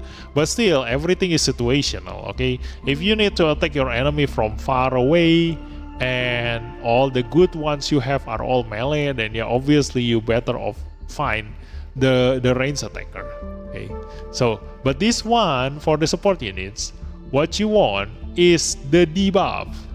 So the buff stats only good when your units itself is strong. So the thing about this game is, usually in other RPG games you can buff your allies. Okay, so those kind of support units is really good when you bring them, because even if they are level 1 or level 100, their buff gonna still help your main DPS to deal more damage. But in here, in this game, the buff only affect yourself. Okay, so when talking about buff that only affects yourself, you yourself need to be strong. So you need to be level 100 yourself. So it becomes the attacker or your defender. It's not gonna be a support unit. Support units with this buff is not that good. I mean, they deal some damage, but it's better off you just bring an actual attacker if that's what you're aim for. So the best one for a support unit is the debuff, because as long as they put the debuff on their target, their job is done. You know, every single other units that you have who attack that target, that same target, will all get the benefit out of this. So currently, that means that the higher the debuff, the better the units. So if we are talking about the highest level debuff in here, we're gonna see the decreased beam weapon power by 25%, only owned by these guys here. So you can use them, but among these, the best one is the full armor Yakusiki. You know, because this one, I don't really like this one. It feels very heavy to use this one. I don't really like using the huge unit except for Big Them, because it's really hard to control them. You know, like they cannot really go anywhere you want. Like they are often blocked by their own allies. Now accuracy down at level 5. Okay, for this debuff also, the level 6 is only owned by UR units and ultimate units most of the time. So that's why when we are talking about SSR units, they can mostly only go up to level 5, except for one unit. Okay. Wait, I'm gonna read the chat first. You've already typed a lot of things. The basics with the X, I still do it. So this is the reason you can't wait for UR Judao. Yeah, that's why. If UR Judao comes out and I have him, then I can probably have a better option for AUK unit. But still, like if I get Judao as a pilot, you know, that means that I have the double Z Gundam that is stronger than that double Z and enhanced double Z Gundam. And also that's why I haven't SP converted them, even though they are really great. Because I'm looking at the future benefit, you know, if Judao comes out. But it's still gonna be taking that long. So for those of you who needs them right now and you don't have the Zeta Gundam, then obviously the Double Z Gundam and the Enhanced Double Z Gundam is really good. But if you already have Zeta Gundam like me, then next time Judah comes out also, like, you know, they're gonna be obsolete. Yeah. I even have it level 100, great damage dealer. Yeah, exactly. But the game got reset now. Yeah, I will go to and the 6000 attack stats on Freedom is so good. Yes, really fun fact. Did you know that Regrets custom from CCA development use Beam AK 47? Oh really? Wow, that's a that's a nice fun fact. One other was Strike Freedom and High New. Do you think who is better from to this unit, especially for PvP? The better one is actually High New.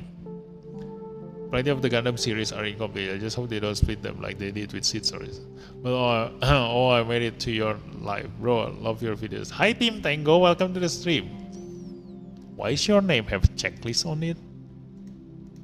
Huh? I don't know. Why is your name different than other viewers? But yeah, anyway, welcome to the stream. Hi. You are on the SSR variants. Okay. So that checklist means you are how to say, you are verified. How to get that? I don't even have that. I have 200k subs. Okay. So it's a special thing. Oh, no wonder I don't have that. Okay. So yeah, thanks for coming. Okay, so Strike Freedom and High New, you are on the SSR variants.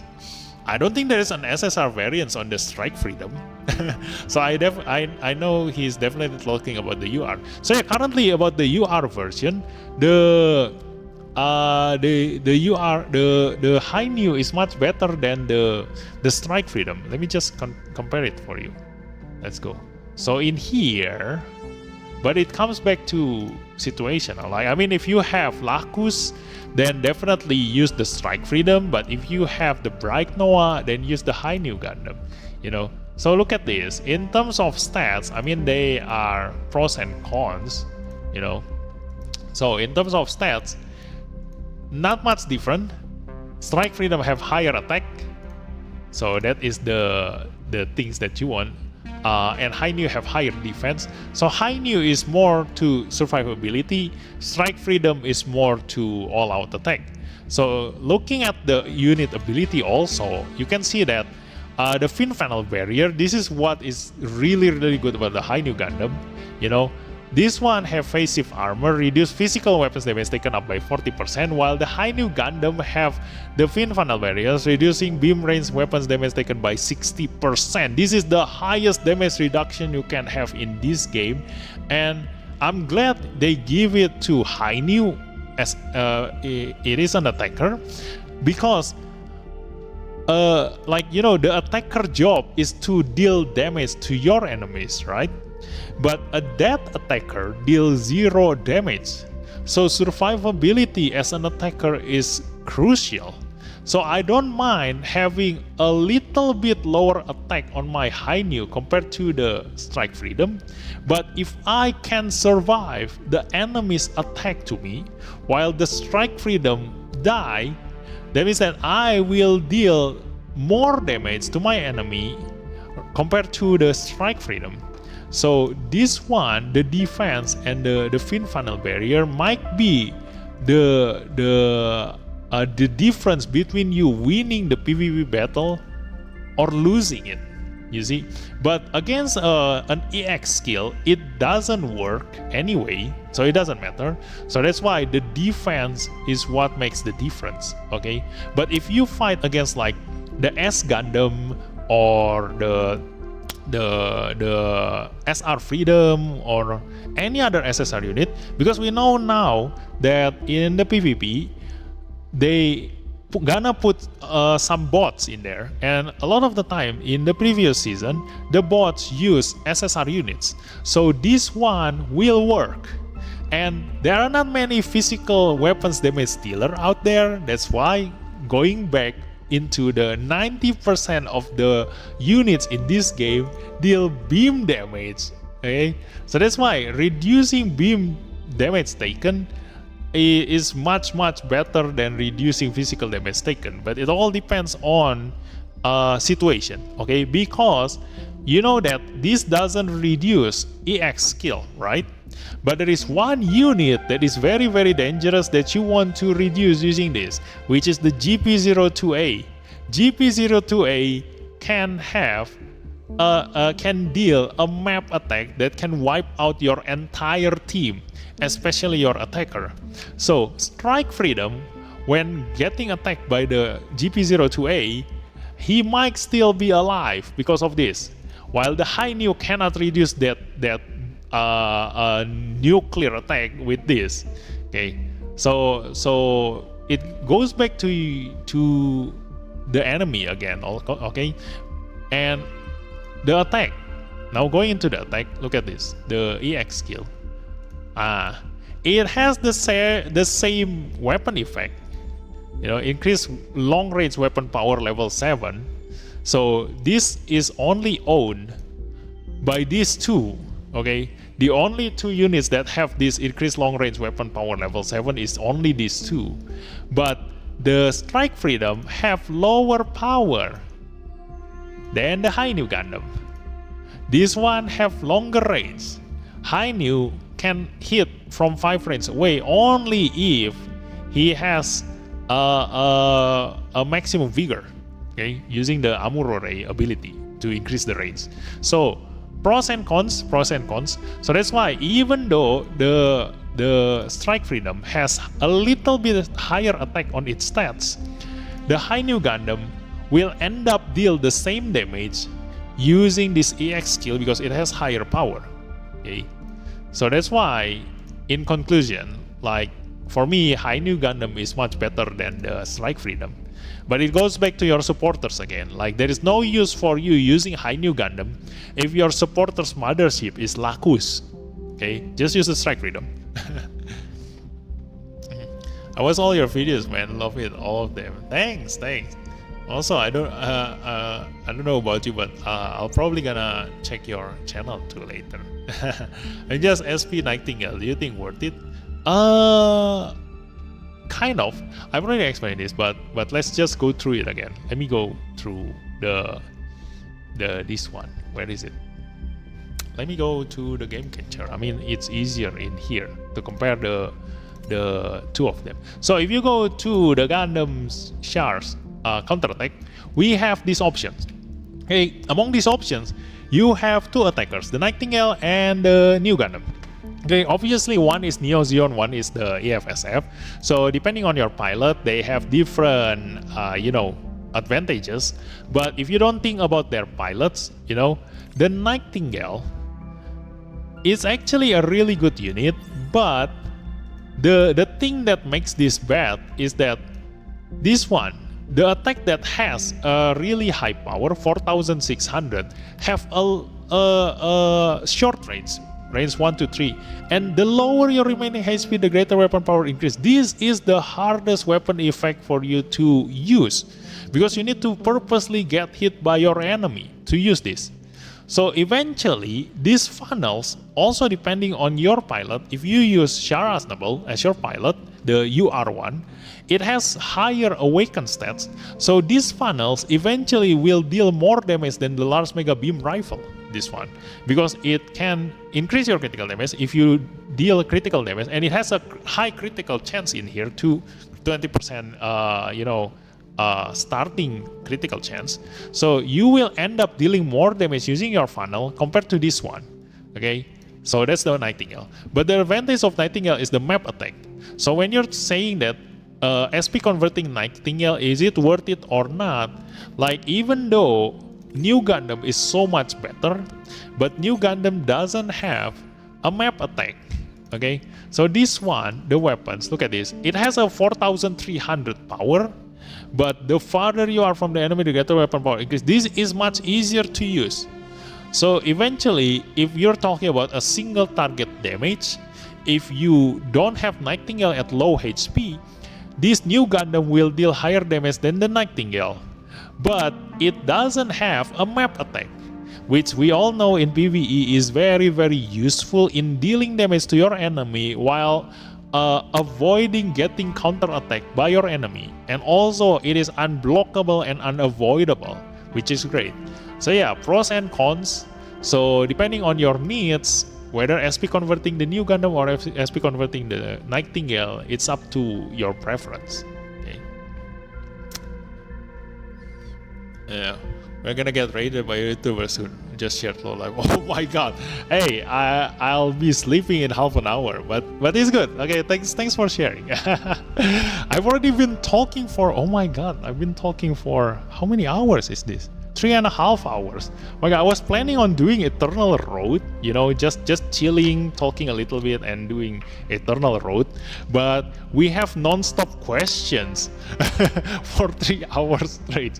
So I've just end up just answering everyone's question, but it's good. Like it shoots the title. It's a free talk night anyway. So let me drink a little bit.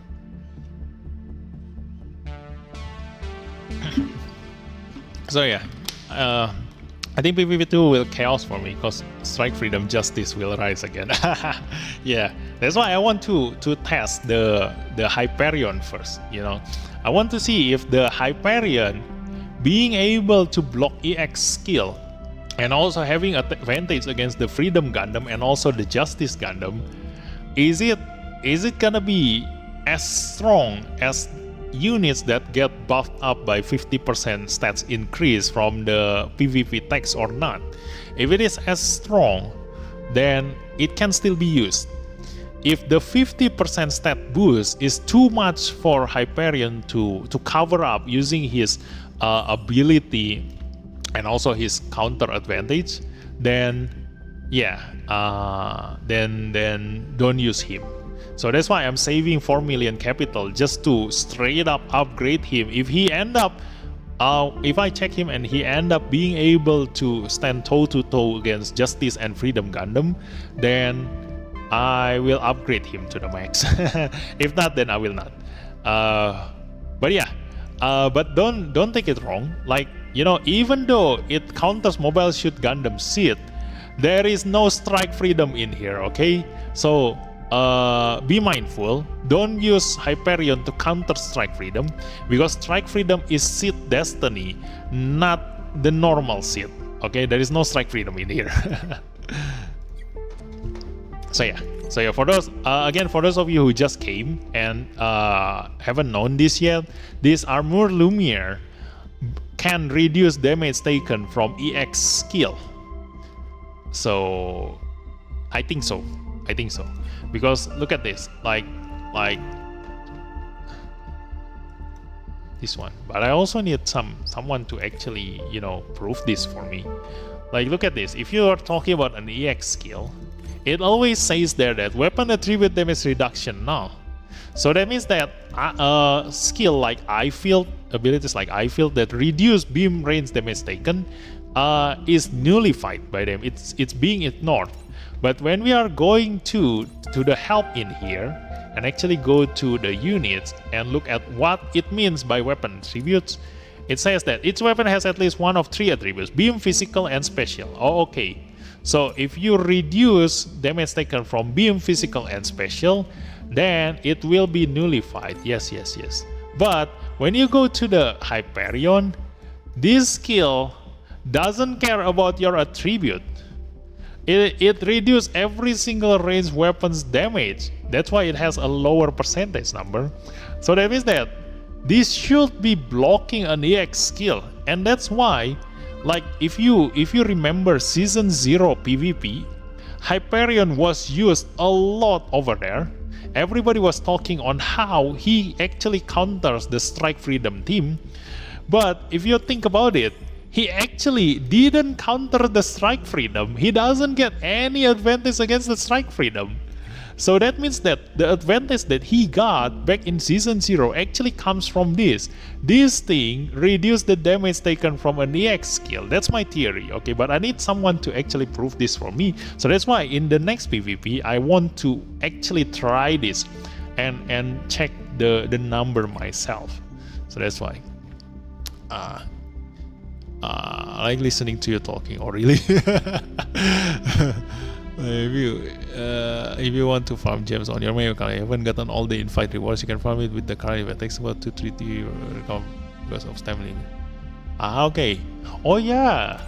Yeah, I'm actually doing this the normal way. I actually just put the code in my video description and just hope people just notice that. I don't want to just force people, hey follow me like that. I'm not that kind of guy, but yeah, feel free to follow me if you want, but it's there. So many players say Nightingale is the best CCA development MS, but in reality it's hard to use. Exactly. So never listen to other people. Just think about this for yourself. Like, use your own logic and use your own brain. That's the best way to play games. This only shows how popular you are in G generation stages. Yeah, Eternal, I need guide for expert 6 so hard, bro. 6 is the CCA. Oh yeah, it's the CCA. Actually, you can find a lot. Like, my brother also have been clearing that using brute force method. So yeah, just look for that.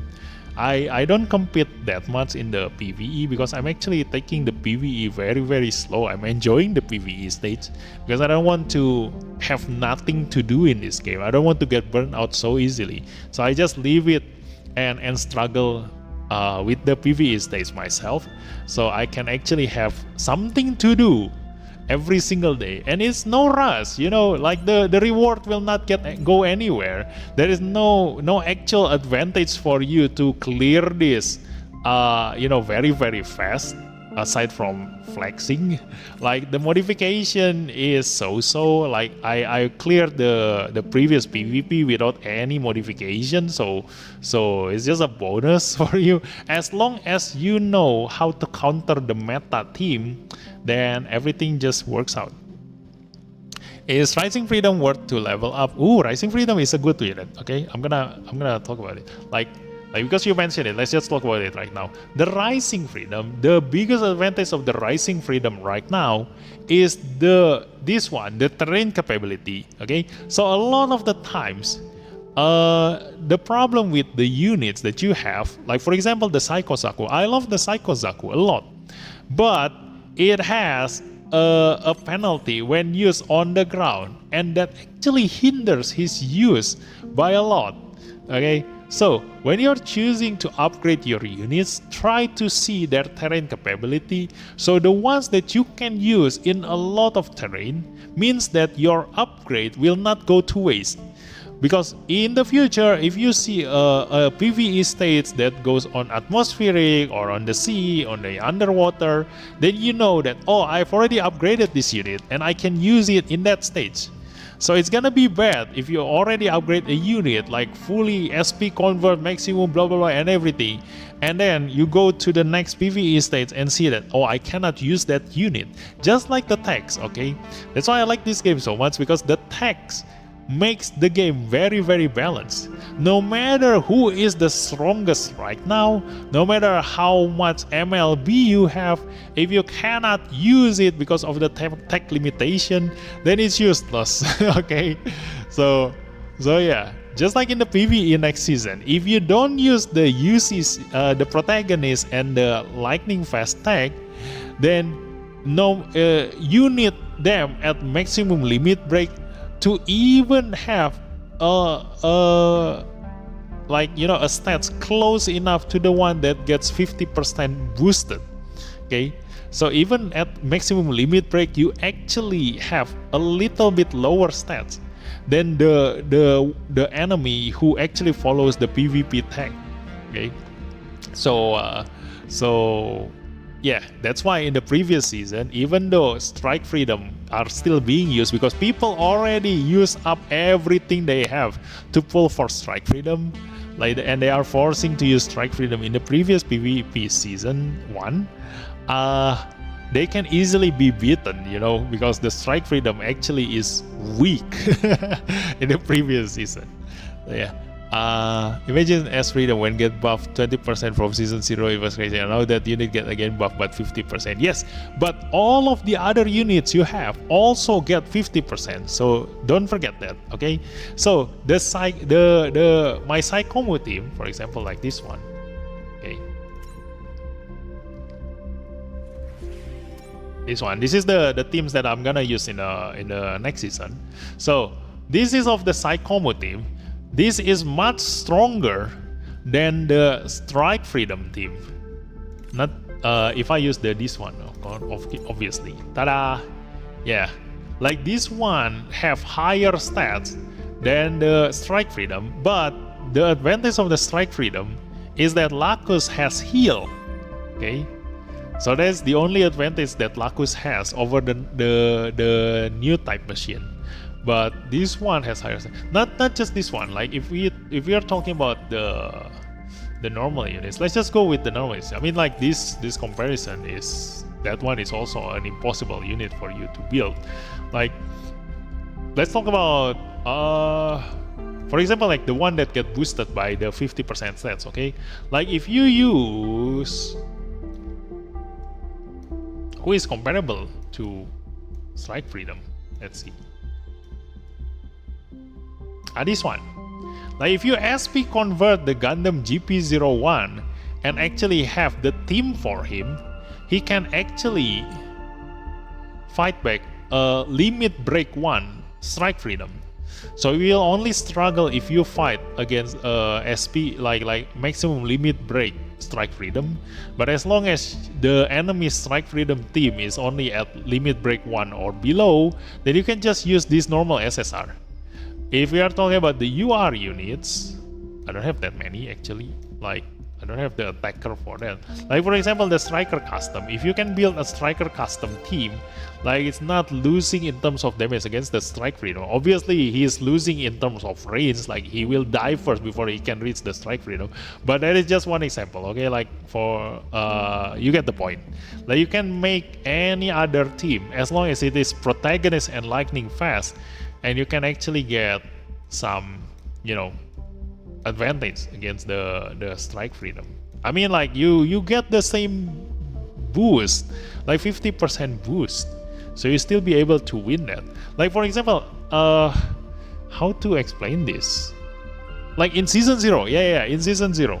In season 0, everyone was talking about the Strike Freedom dominating the PvP. But if you go through my channel in here, go to the playlist SD Gundam, and then go to the video.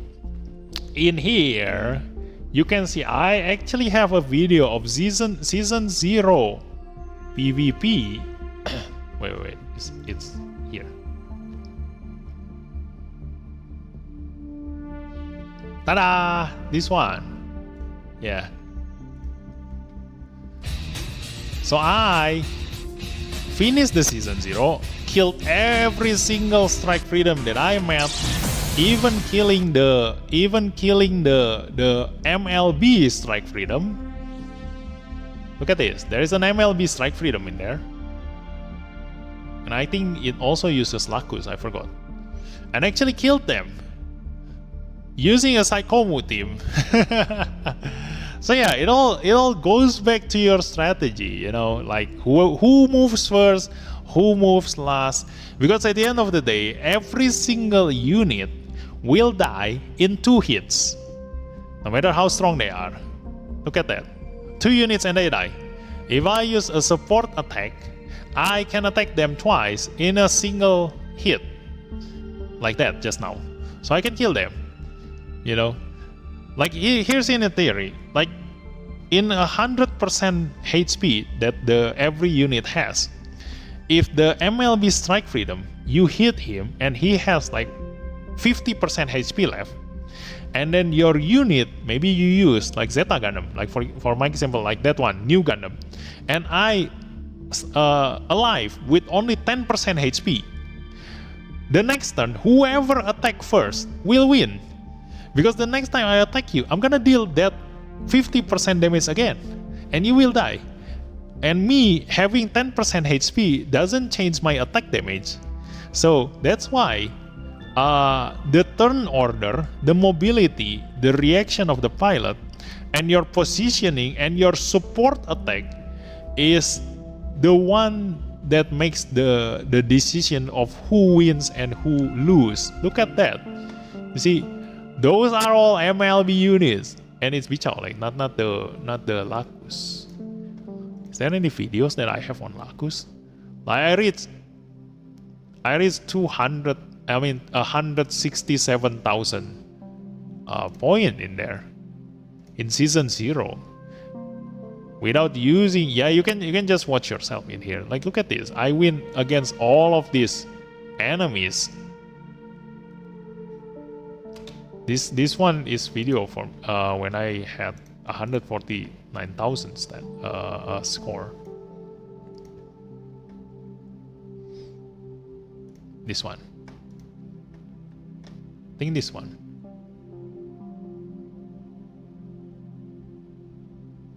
This one, the last battle. This one is what unit?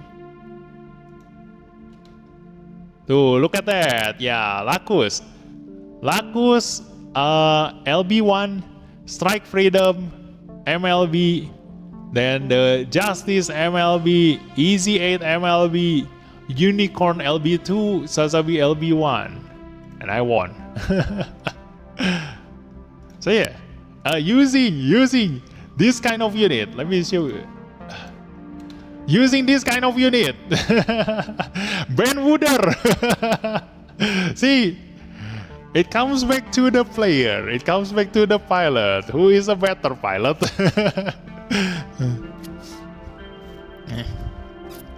Have you ever thought about MLB aerial Gundam, because it already has 2 stars? Not really. Like I just wait until it naturally goes to MLB. I'm not gonna, MLB something. I just leave it to luck. I have a question. Character stats, what does that mean exactly? Like Char from Redzaku UR is 602 range. How much does that increase attack? How many % do we know? It's really hard to decide, but I think I've calculated it once. I mean, I tried messing with the number once, and 1,000 character range stats is equal to 10,000 units attack stats. Okay, so that's the comparison.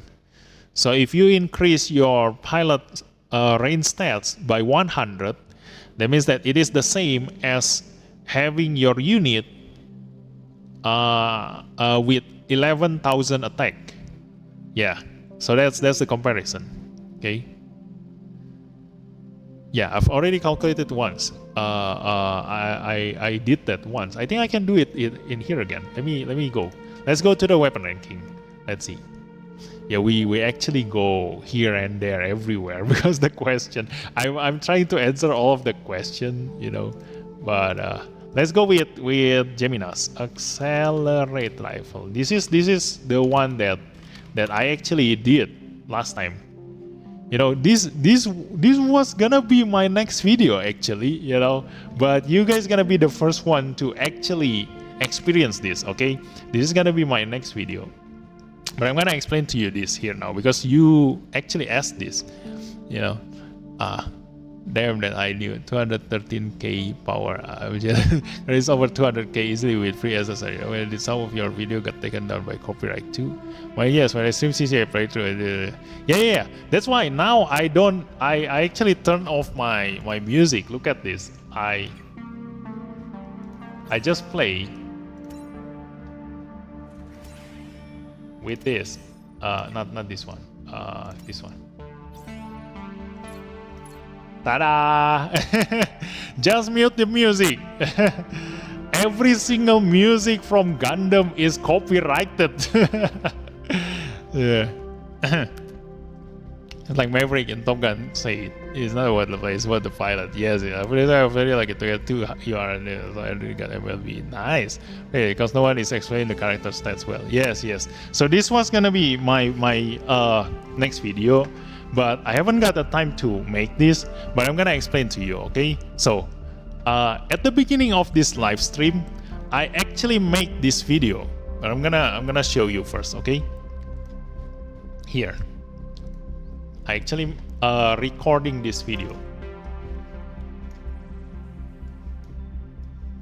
Let me put it here. Window capture. I'm gonna go to this one. Not this one.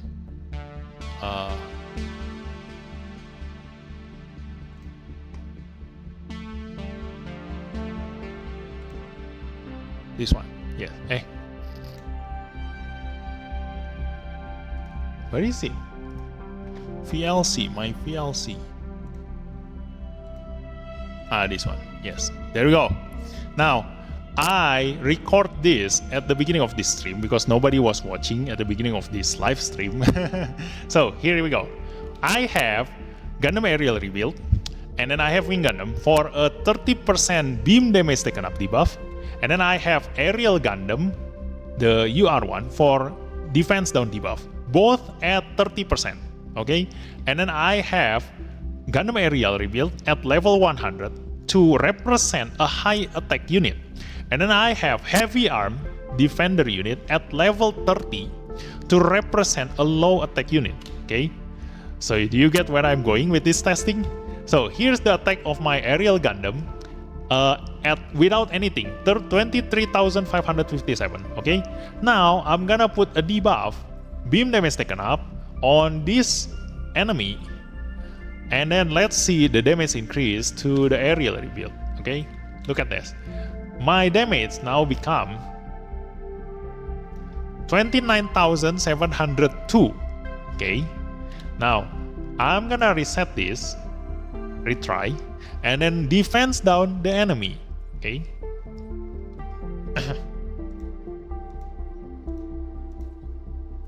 Okay, use the aerial defense down,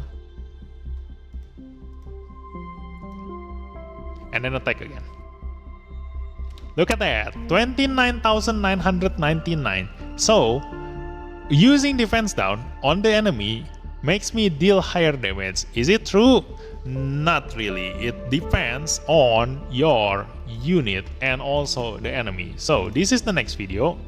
Okay, now using the same test, I'm using the heavy arms, normal attacking without anything, 1,979.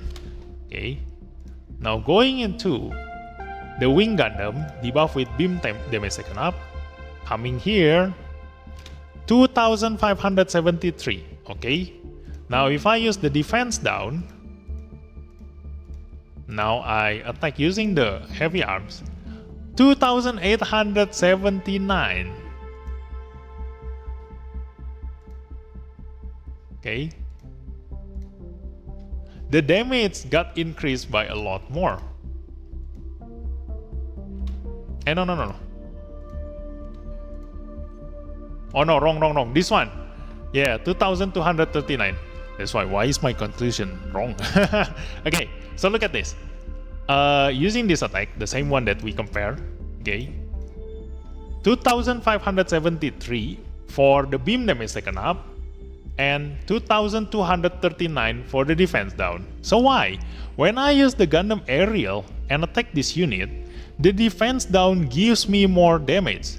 But while I'm using the heavy arms, the beam damage taken up actually gives me more damage. So the reason is on the enemy. When you go here, and also your unit, if you go to the stage here, if you check the enemy, we are testing on here. In PvE stage, the enemy is insanely strong. Not this one. This one. The enemy is insanely strong. So they have 21,000 defense. Okay. So when they have very high defense, reducing their defense gives a lot more. So because you reduce their defense by 30%, obviously the higher the enemy's defense, the more you gonna cut into their defense. Okay, having 10,000 defense gonna reduce their defense by 3,000, while having 20,000 defense gonna cut their defense by 6,000. Okay, a lot more. So the more defense they have, the more advantage you get from reducing their defense down. That is mathematically correct, and that is logically correct. Okay, now where does it come for the beam damage taken up? So the beam damage taken up increase your final damage. So it depends on your attacker. So when you're dealing beam damage using an aerial rebuild who has high attack compared to this enemy with high defense, so my beam damage taken up doesn't increase that much damage compared to the defense down, because the defense is higher than my attack.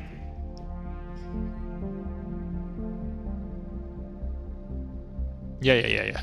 Because my attack get reduced by a lot by this defense, because I have high attack. Okay, the final damage that I have. Wait. I'm getting confused myself. Basically, if you have high attack, you will get affected a lot more by the enemy's defense. So reducing the defense first takes priority compared to the beam damage taken up. But when you are dealing low damage using your heavy arms, then the beam damage taken up actually increase your damage by a lot more than actually reducing the enemy's defense, because you don't deal that much damage anyway. So if you go here, let me just go to the website. Here. Okay. Bro, it's confusing. So defense down, defense can be stacked in this game. Yeah, they can be stacked. Yeah. So that's why I need to build the video first so that I can explain it more. Like doing it live, because of the terms back and forth, I'm getting confused myself. Let me just go through here. Okay, look at this. We have unit defense 10,000, character defense 1,000. Okay, this is same enemy. But we have Gundam Gemini 01 who has high attack because he's an attacker, and Gundam Gemini 2 that is a defender, have lower attack. Okay, both have 6,000 power, so that's why I'm using the Geminas. Really good comparison. They have defense damage dealt. Look at this, 50,000 and 28,000. So when I use defense down, like if I reduce the enemy's defense by 30%, so I'm reducing this to 7,000. Okay, it increased the attack by 11,000. Is it really? Yes, 11,000 for this one, and for this one it increased by 7,000. See, 7,000 and 11,000. Now if I reduce the enemies by beam, this one increase more. This one also increase more, I think. Should be. Wait. Yeah, look at this. 35,000 to 10,000 beam. 36,000. Look at the difference. Like, because it deals low damage, reducing the enemy's defense should give him more advantage because his attack is more affected by defense. Yeah, the testing actually just now on live was actually really confusing because the enemy have too much defense. This is much easier to understand, okay? So, when the Gundam Gemini 2 attack the enemy, because it has low attack, the enemy's defense eventually reduce their attack by a lot more compared to the Gundam Gemini 01. So when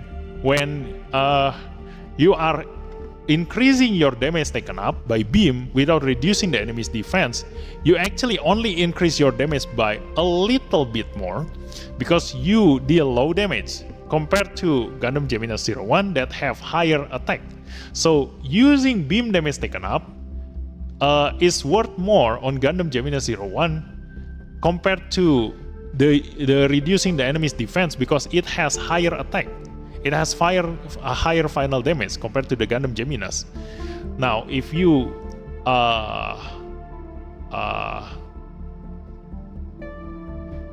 if the enemy have, I think if it is have 20,000, let's go with 20,000. If the enemy have higher defense, like on the 20,000 in here, I think the last time I tested this, the result is different. If I reduce this by 30%, that means that it goes to 13,000. Correct, right? Now let me just go this. Wait, 13,000, copy, 20,000, okay. Now look at this. Yeah. So it increased the damage by 24,000 for Gundam Geminas 1, and it increased the damage by 4, 5, 6. Only 6,000 for Geminas 2. 24. Yeah, it increased by a lot on this one. 24. Let me just open this on another page. It's much easier to compare like this. So I actually currently in progress on making this one. Accelerate rifle. Yep. Now this one. Okay, so this one is 20,000. This one. Let me put here again.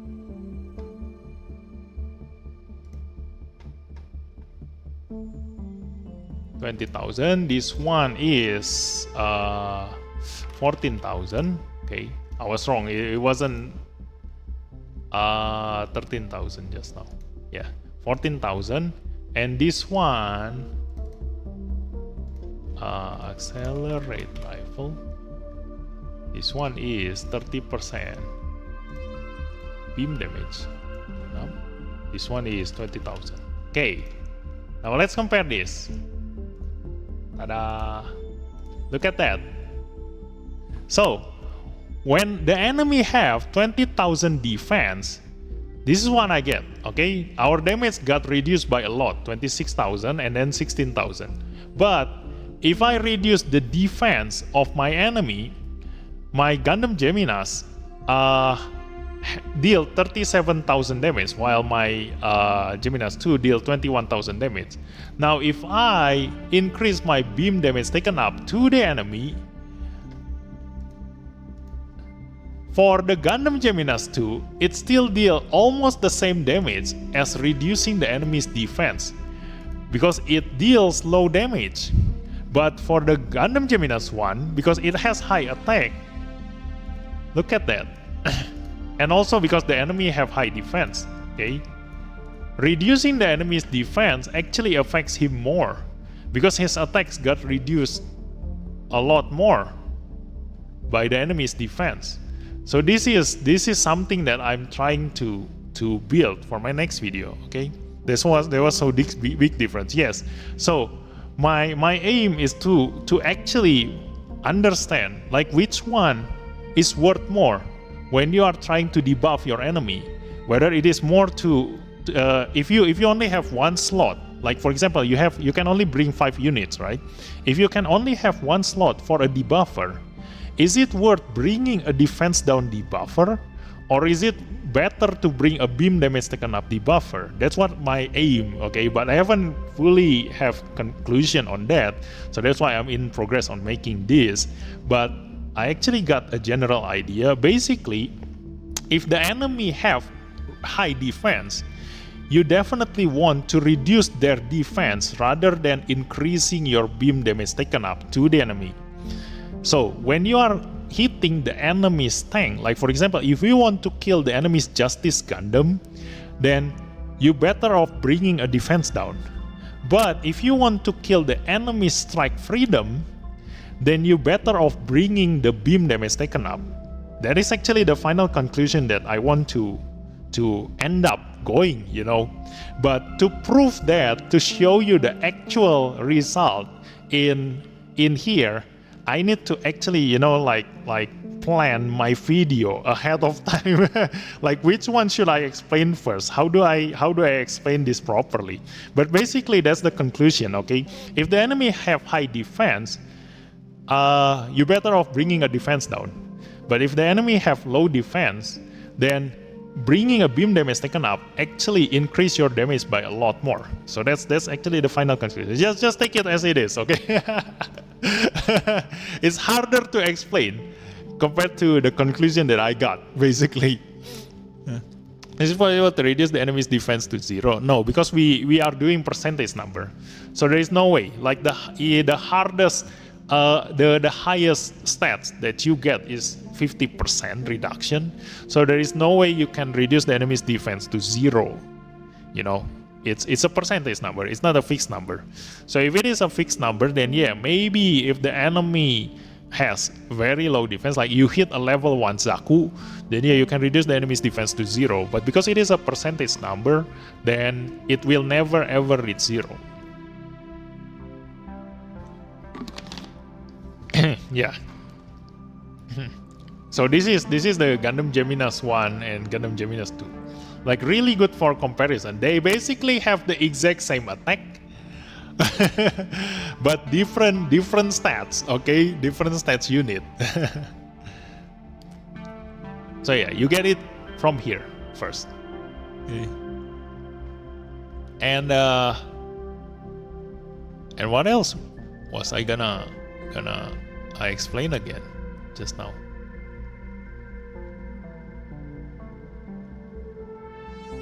Yeah, I think what was we talking about just now? For me to go to here.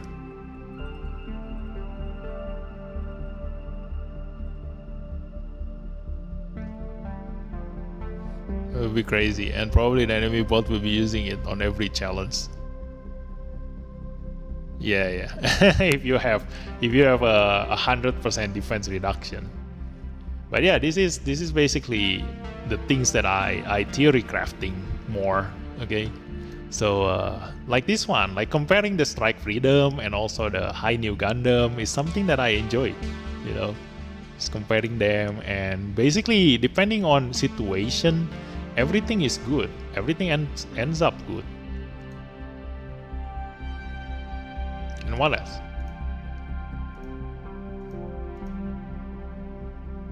That's that. Oh yeah, let's continue with this one. The support unit. We've already go through the attacker unit. Now we're gonna go through the support unit. Okay, so that is the debuff. Oh yeah. We were talking about the debuff, and I ended up going everywhere and reach that you know, this comparison. So yeah, we're gonna continue with this one. Let's go. Okay, so the debuff. This one is the most important for the support units. So we're gonna take a look at every single debuff, and now we will know like which one is actually worth upgrading. Okay, so the debuff, like here, 5% makes a lot of difference. Okay, if you haven't known this yet, like you can go to my channel and you can find this video that I basically clear the Zeon mission with only Casval Gundam and the Zuda Unit 1. Why? Because you know, I actually explained in this video that the video that I took inspiration on, he uses a Casval 2 Gundam, like the second UR upgrade of Casval Gundam, and he cleared this, but he uses a lower level debuff. He used level 4 debuff to clear that stage. And when I saw that, I knew that, oh, I can actually clear this with a weaker Casval Gundam, because you are not maximizing the debuff. So I used a level 5 debuff and actually cleared this stage with one less upgrade on the Casval Gundam. So yeah, this 5% is a lot. Okay, this 5% is a lot, because if you deal 100,000 damage to your enemy, 5% is 5,000, and if you deal critical damage, that will even make more difference, you know. So we don't care about level 4 debuff and below. We will only take note of level 5 debuff and above. So this one is a new debuff, and it comes out when the CCA and the Seed Destiny comes out. So only a few units are able to do this. Now for the decreased beam weapon power by 25%, just like the beam damage taken up and the defense down, they stack. After you reduce the enemy's defense, if you increase their beam damage taken up, it will further increase your damage, so they can stack.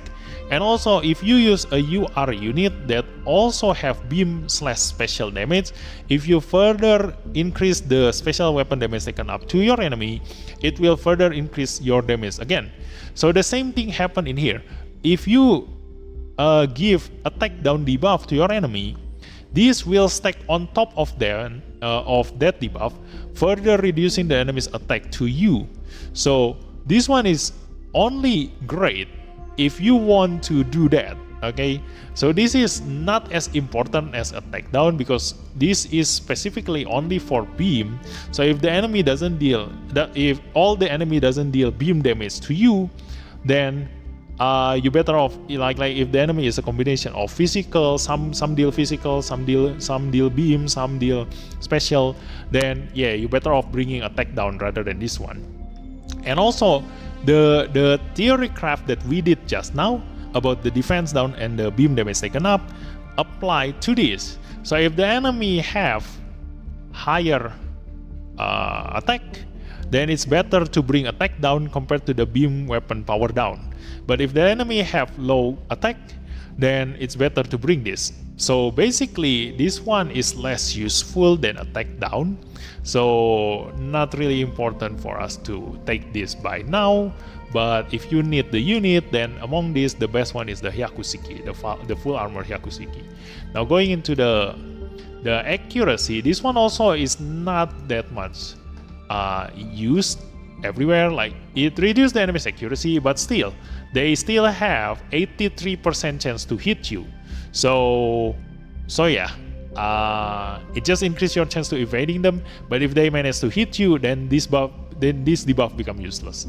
So the Red Wave Gundam is the only one who has level 6 of this, and then we will go to level 5 where the SSR units is there. So this is the SSR units. Among these, the Geminas 02 and the Providence Gundam is the best. Now going into the attack down, now this one is we're going to go into the important debuff now. Attack down, level 5.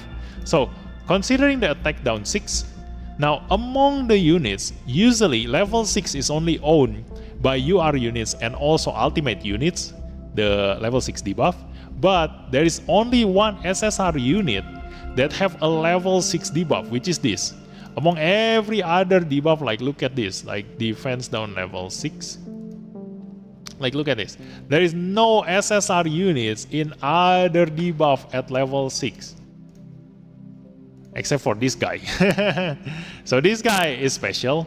Especially with Karta issue as the pilot, this becomes really strong. It's actually a really good tank unit, you know. It has high defense, you know, and also reduce damage taken by beam weapon.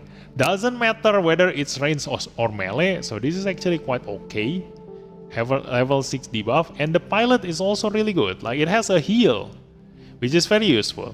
Like for a lot of players think that Force Guard is a must for a defender unit, but for me in PvP, because I have a weaker unit, that means that the enemy gonna move first before me. So I will support defense my allies before I have a chance to move. So I will never have a chance to cast that Force Guard. And that means that whether I have Force Guard or not, it's useless.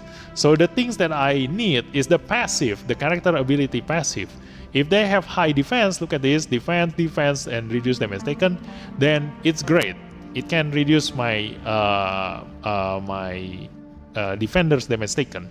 And the one thing that actually important for PvP is the heal. Because if I can survive the enemy's initial attack, then I will heal back the HP that I lost and have a chance to move again. Okay, so this is actually a really good unit if you don't have a UR defense unit. Okay, the only downside to Karta issue is that it doesn't have double support defense. Okay, so this is a very special unit, the only one who has a level 6 debuff. So every single ultimate unit have level 6 debuff with a different debuff. Look at this, mobility is owned by the Hyperion. So we're gonna go through all the level 5 debuff to see the SSR units. So among this is where you decide whether a support unit is good or not. Okay, so if it's not within this level 5 debuff, if they have level 4 debuff, then you have a better choice. But if you cannot bring any of the level 5 debuff, or you don't have them, then yeah, you have no choice but to use a level 4 debuff.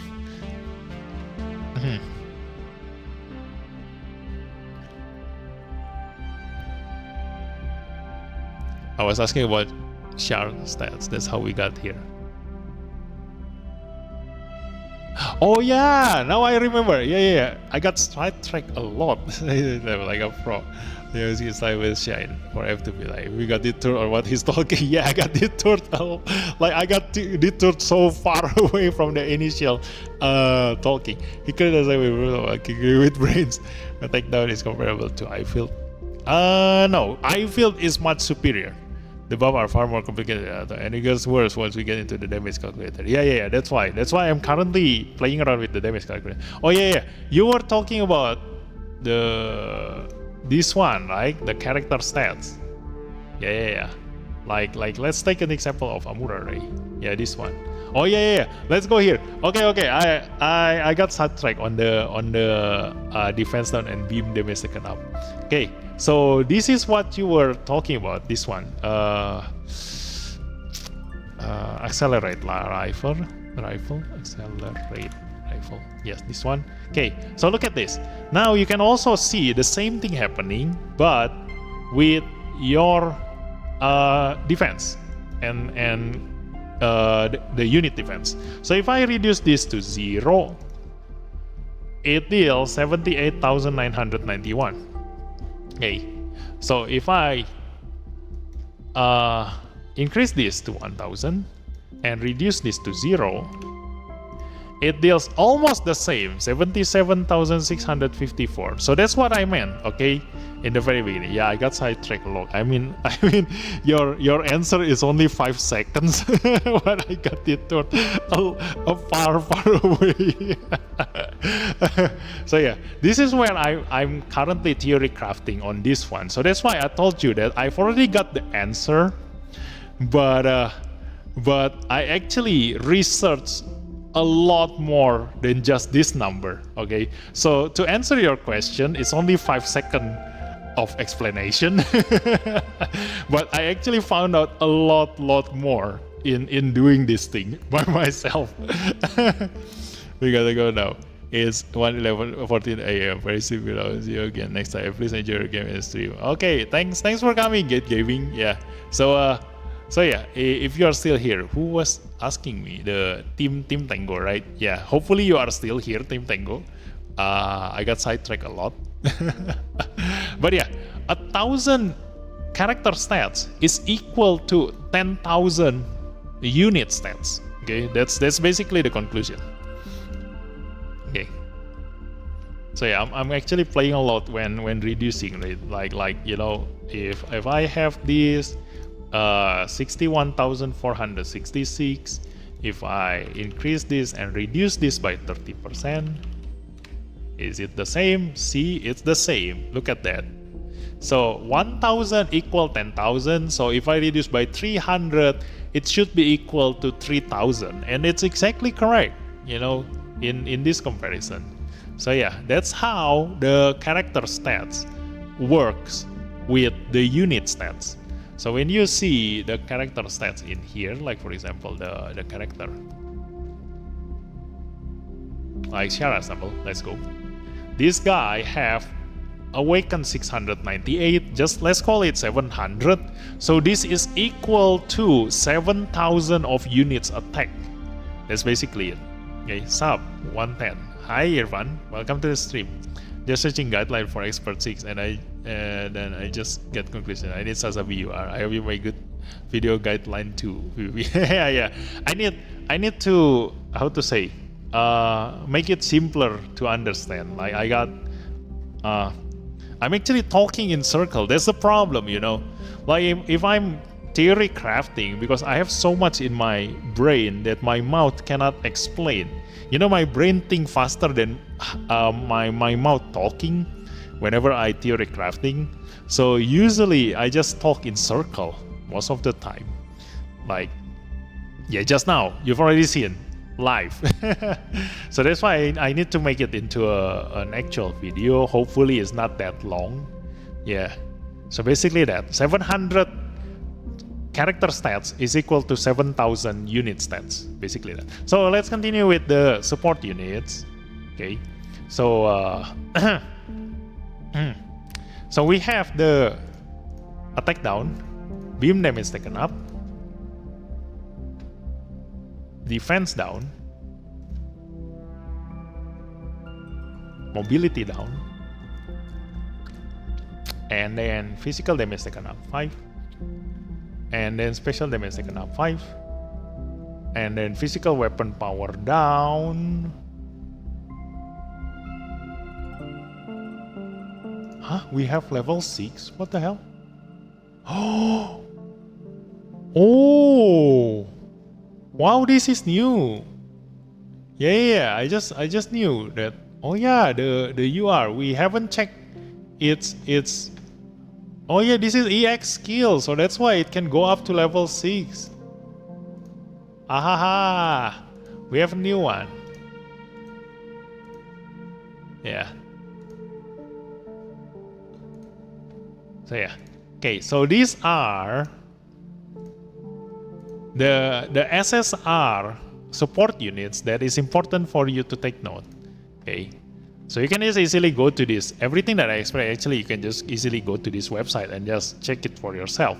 But basically, looking at here, you know, the gacha units, basically you need to have them to be able to use them. So I'm not gonna talk much about the gacha units unless they are worth mentioning.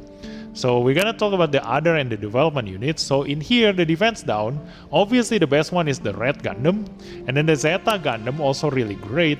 The Qbeli actually okay, but the problem with Qbeli is that it has fewer attacks than the Zeta Gundam, and then the Freedom Meteor, really great, huge AoE. Like the map attack also reduce the enemy's defense down, so this is insanely good. And the Alfred Thorn, I think this is the Thorn, right? Yeah, this is the Thorn.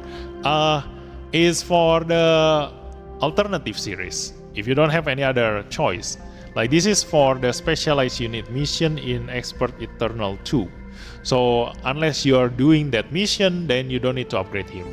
Like the best one is Red Gundam and the Zeta Gundam, and then the Freedom Meteor. Just upgrade these three is enough to cover up every single stage that you have. Okay, in the mobility, again, not as important because the enemy can just still hit you even with low accuracy and mobility, and you will still able to miss attacking your enemy even if the enemy have low mobility. So for this one, the best one is Queen Manta. And then the Hyperion, obviously, but the Hyperion is ultimate units. We're not gonna talk about that. I mean, the ultimate units are always the best, except for the Aquarius. Okay, so Queen Manta is the only one that is really worth mentioning in here. Like the Alfred is also there, but it's only being used for the specialized unit mission, so not really worth upgrading outside from that mission. Now the physical damage taken up. Again, situational because a lot of your units deal beam weapon. Not many units deal physical damage. Only your Casval and your G3 Gundam deal physical. The rest is either beam or special. So you will only ever bring the Shadow Gundam, and then the Gusion Rebake, and that's it. Yeah, I like to use the Suda Unit 1 and also this guy just because I have them. But yeah, most of the time you're gonna go with the Shadow Gundam. Okay. And that's it. The Suda Unit 1 is actually the best. Like this one has 5 range, right? Oh no, 4 range. Okay, not the best then. Yeah. You ended up just gonna bring this guy or this one, depending on the tags. Okay, but not many units deal physical weapon. So special damage level 5, not many units have them, that's why they are very special. Mostly the ones that use special weapon damage is UR units. So we now have the Psycho Zaku here, and then the new Gundam, and then Beta Azeru, the Qbili Double Z, and the Destroy Gundam is gonna be your best friend if you don't have any of this. You know, the ultimate and this one, because you need to upgrade the ultimate to UR1 first. So most of the time you're gonna use the Qbili Double Z and the Destroy Gundam. The Qbili Double Z have a short range, so that's why I'm very excited when the Destroy Gundam comes out, because it has a range of 2 to 4, so much better as a debuffer. Now going into the physical weapon power down, it was previously only owned by the Destiny Gundam. And again, not many enemy use physical weapon, so now we have the full armor Gundam. Now this one, special weapon power down, is owned by the High New and then Alpha Zero, but I don't like the Alpha Zero because it is big, it's hard to move around, so the High New is the best here. And reducing the special weapon power down have a really good benefit. Like I said, like the EX skill of UR units, because most of the time the one that use special weapon is UR units, so this debuff affects the UR units the most. But the UR units, they have advantage against something like eye field, something like, you know, basically the damage mitigation. So damage mitigation are useless against them, hence why this one works. Okay, so if you cannot mitigate their damage using your defender, reduce their attack. So attack down, giving them attack down, giving them special weapon power damage down, actually works to reducing a UR unit's damage to you. So that's why the High New Gundam, SSR High New Gundam, is really great. Now reducing damage attack, this one very good. The best one in here is the Psycho Gundam. Psycho Gundam is actually the best in here, you know, because it has a long range. Look at this, range 1 to 4. So basically he can debuff the enemy from, you know, just like a normal unit. The rest have very short range in reducing the enemy's attack. So only Psycho Gundam is really worth using the attack down debuff. But if you do need to reduce the enemy's attack down and doesn't like, you know, no choice but to get close to them, then yeah, like the White Gundam have, then the X Divider have, this one have, but really the one among this lineup that is the best one is just the Psycho Gundam and the Psycho Gundam. Psycho Gundam is also great, and this one, I think, yeah, this one is the new one. Oh no, it's 1 to 3. So yeah, still Psycho Gundam, the best. I think this one is also great. Yeah, this one 3 to 4. But you cannot do this on melee range. You cannot do this when you are close to your enemy. And there is a gacha unit. This one is also great. Yeah, 3 to 4 again. So yeah, these two can do from far, but instead they cannot do it on melee. Increase physical weapon power by 35%. Axial say, damn you. Can you calculate Cheval Gundam damage? I just want to know. I don't know how to use damage calculator. What? Who is Cheval Gundam? Which one is Cheval Gundam? Cheval. Nobody named that.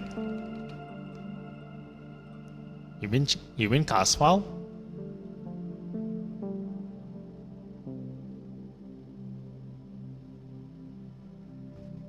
You mean Casval? Yeah, Casval. Okay. So yeah. You can just go here. And you cannot filter using the Casval name, because this one actually filter their attack, you know. So if you want to go to the Casval Gundam in here,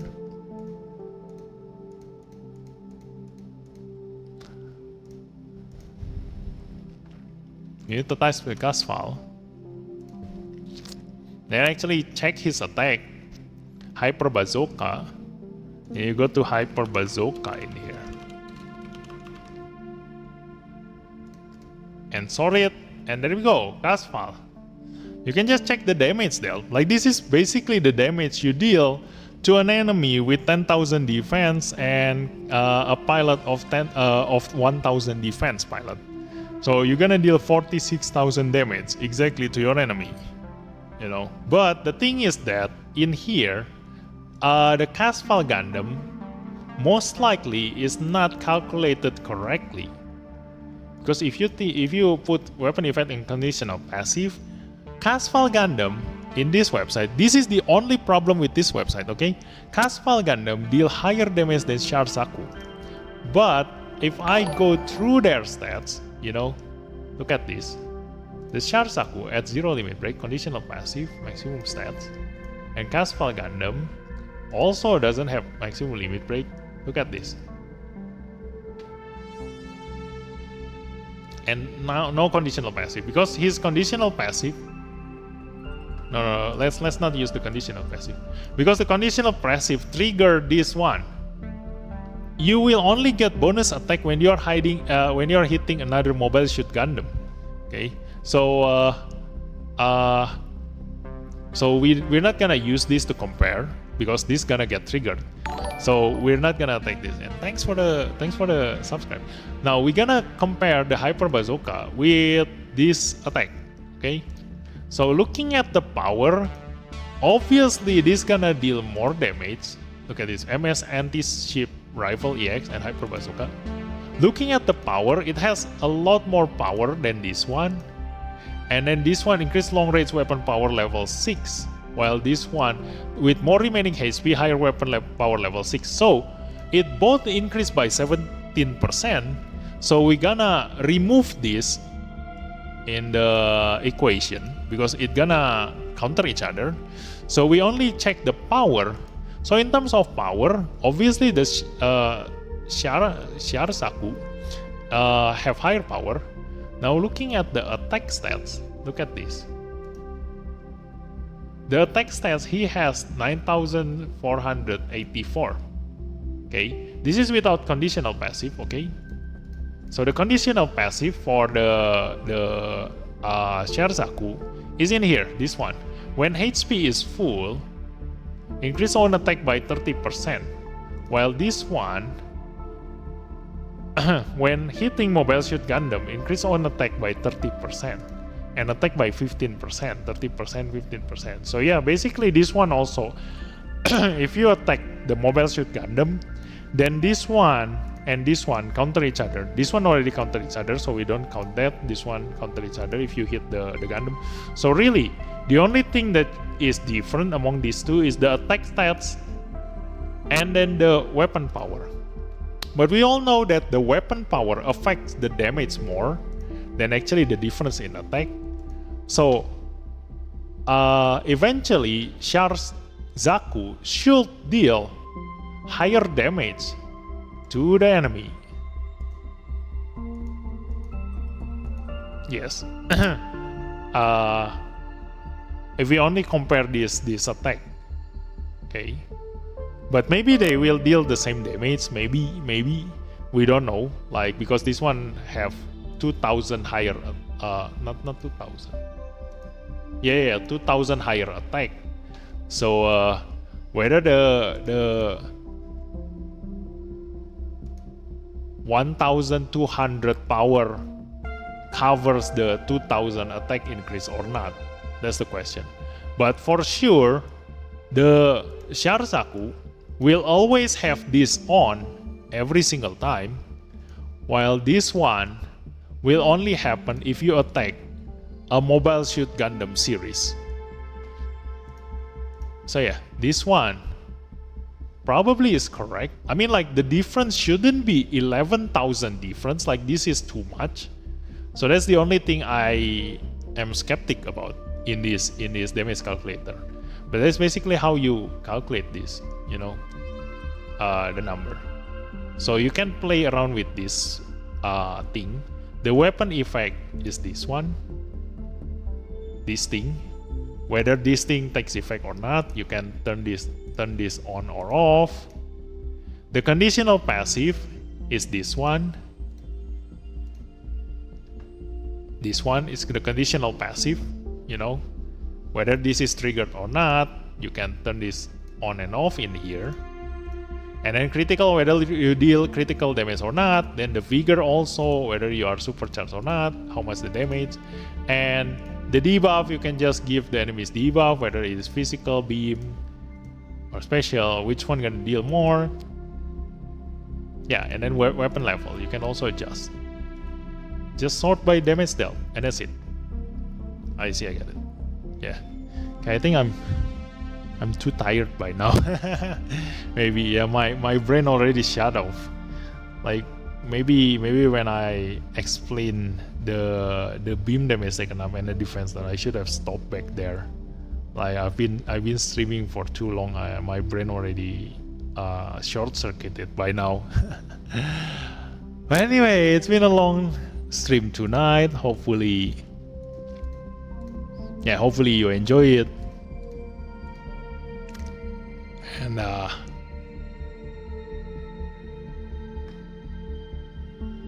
And yeah, where was I? And yeah, that's it for tonight's stream, guys. So thanks for watching, and I'll see you next time. Yeah, just wait for the video of my actual explanation. Like, I'm gonna try to explain it in a better way, because on top of me not fully understanding it myself, and having streamed for already too long. Yeah, I can no longer think properly now. But you go to sleep. Thanks for the explanation. Yeah, yes, it was great. Hi, ambient industry, ambient music. Oh, another YouTuber, I think.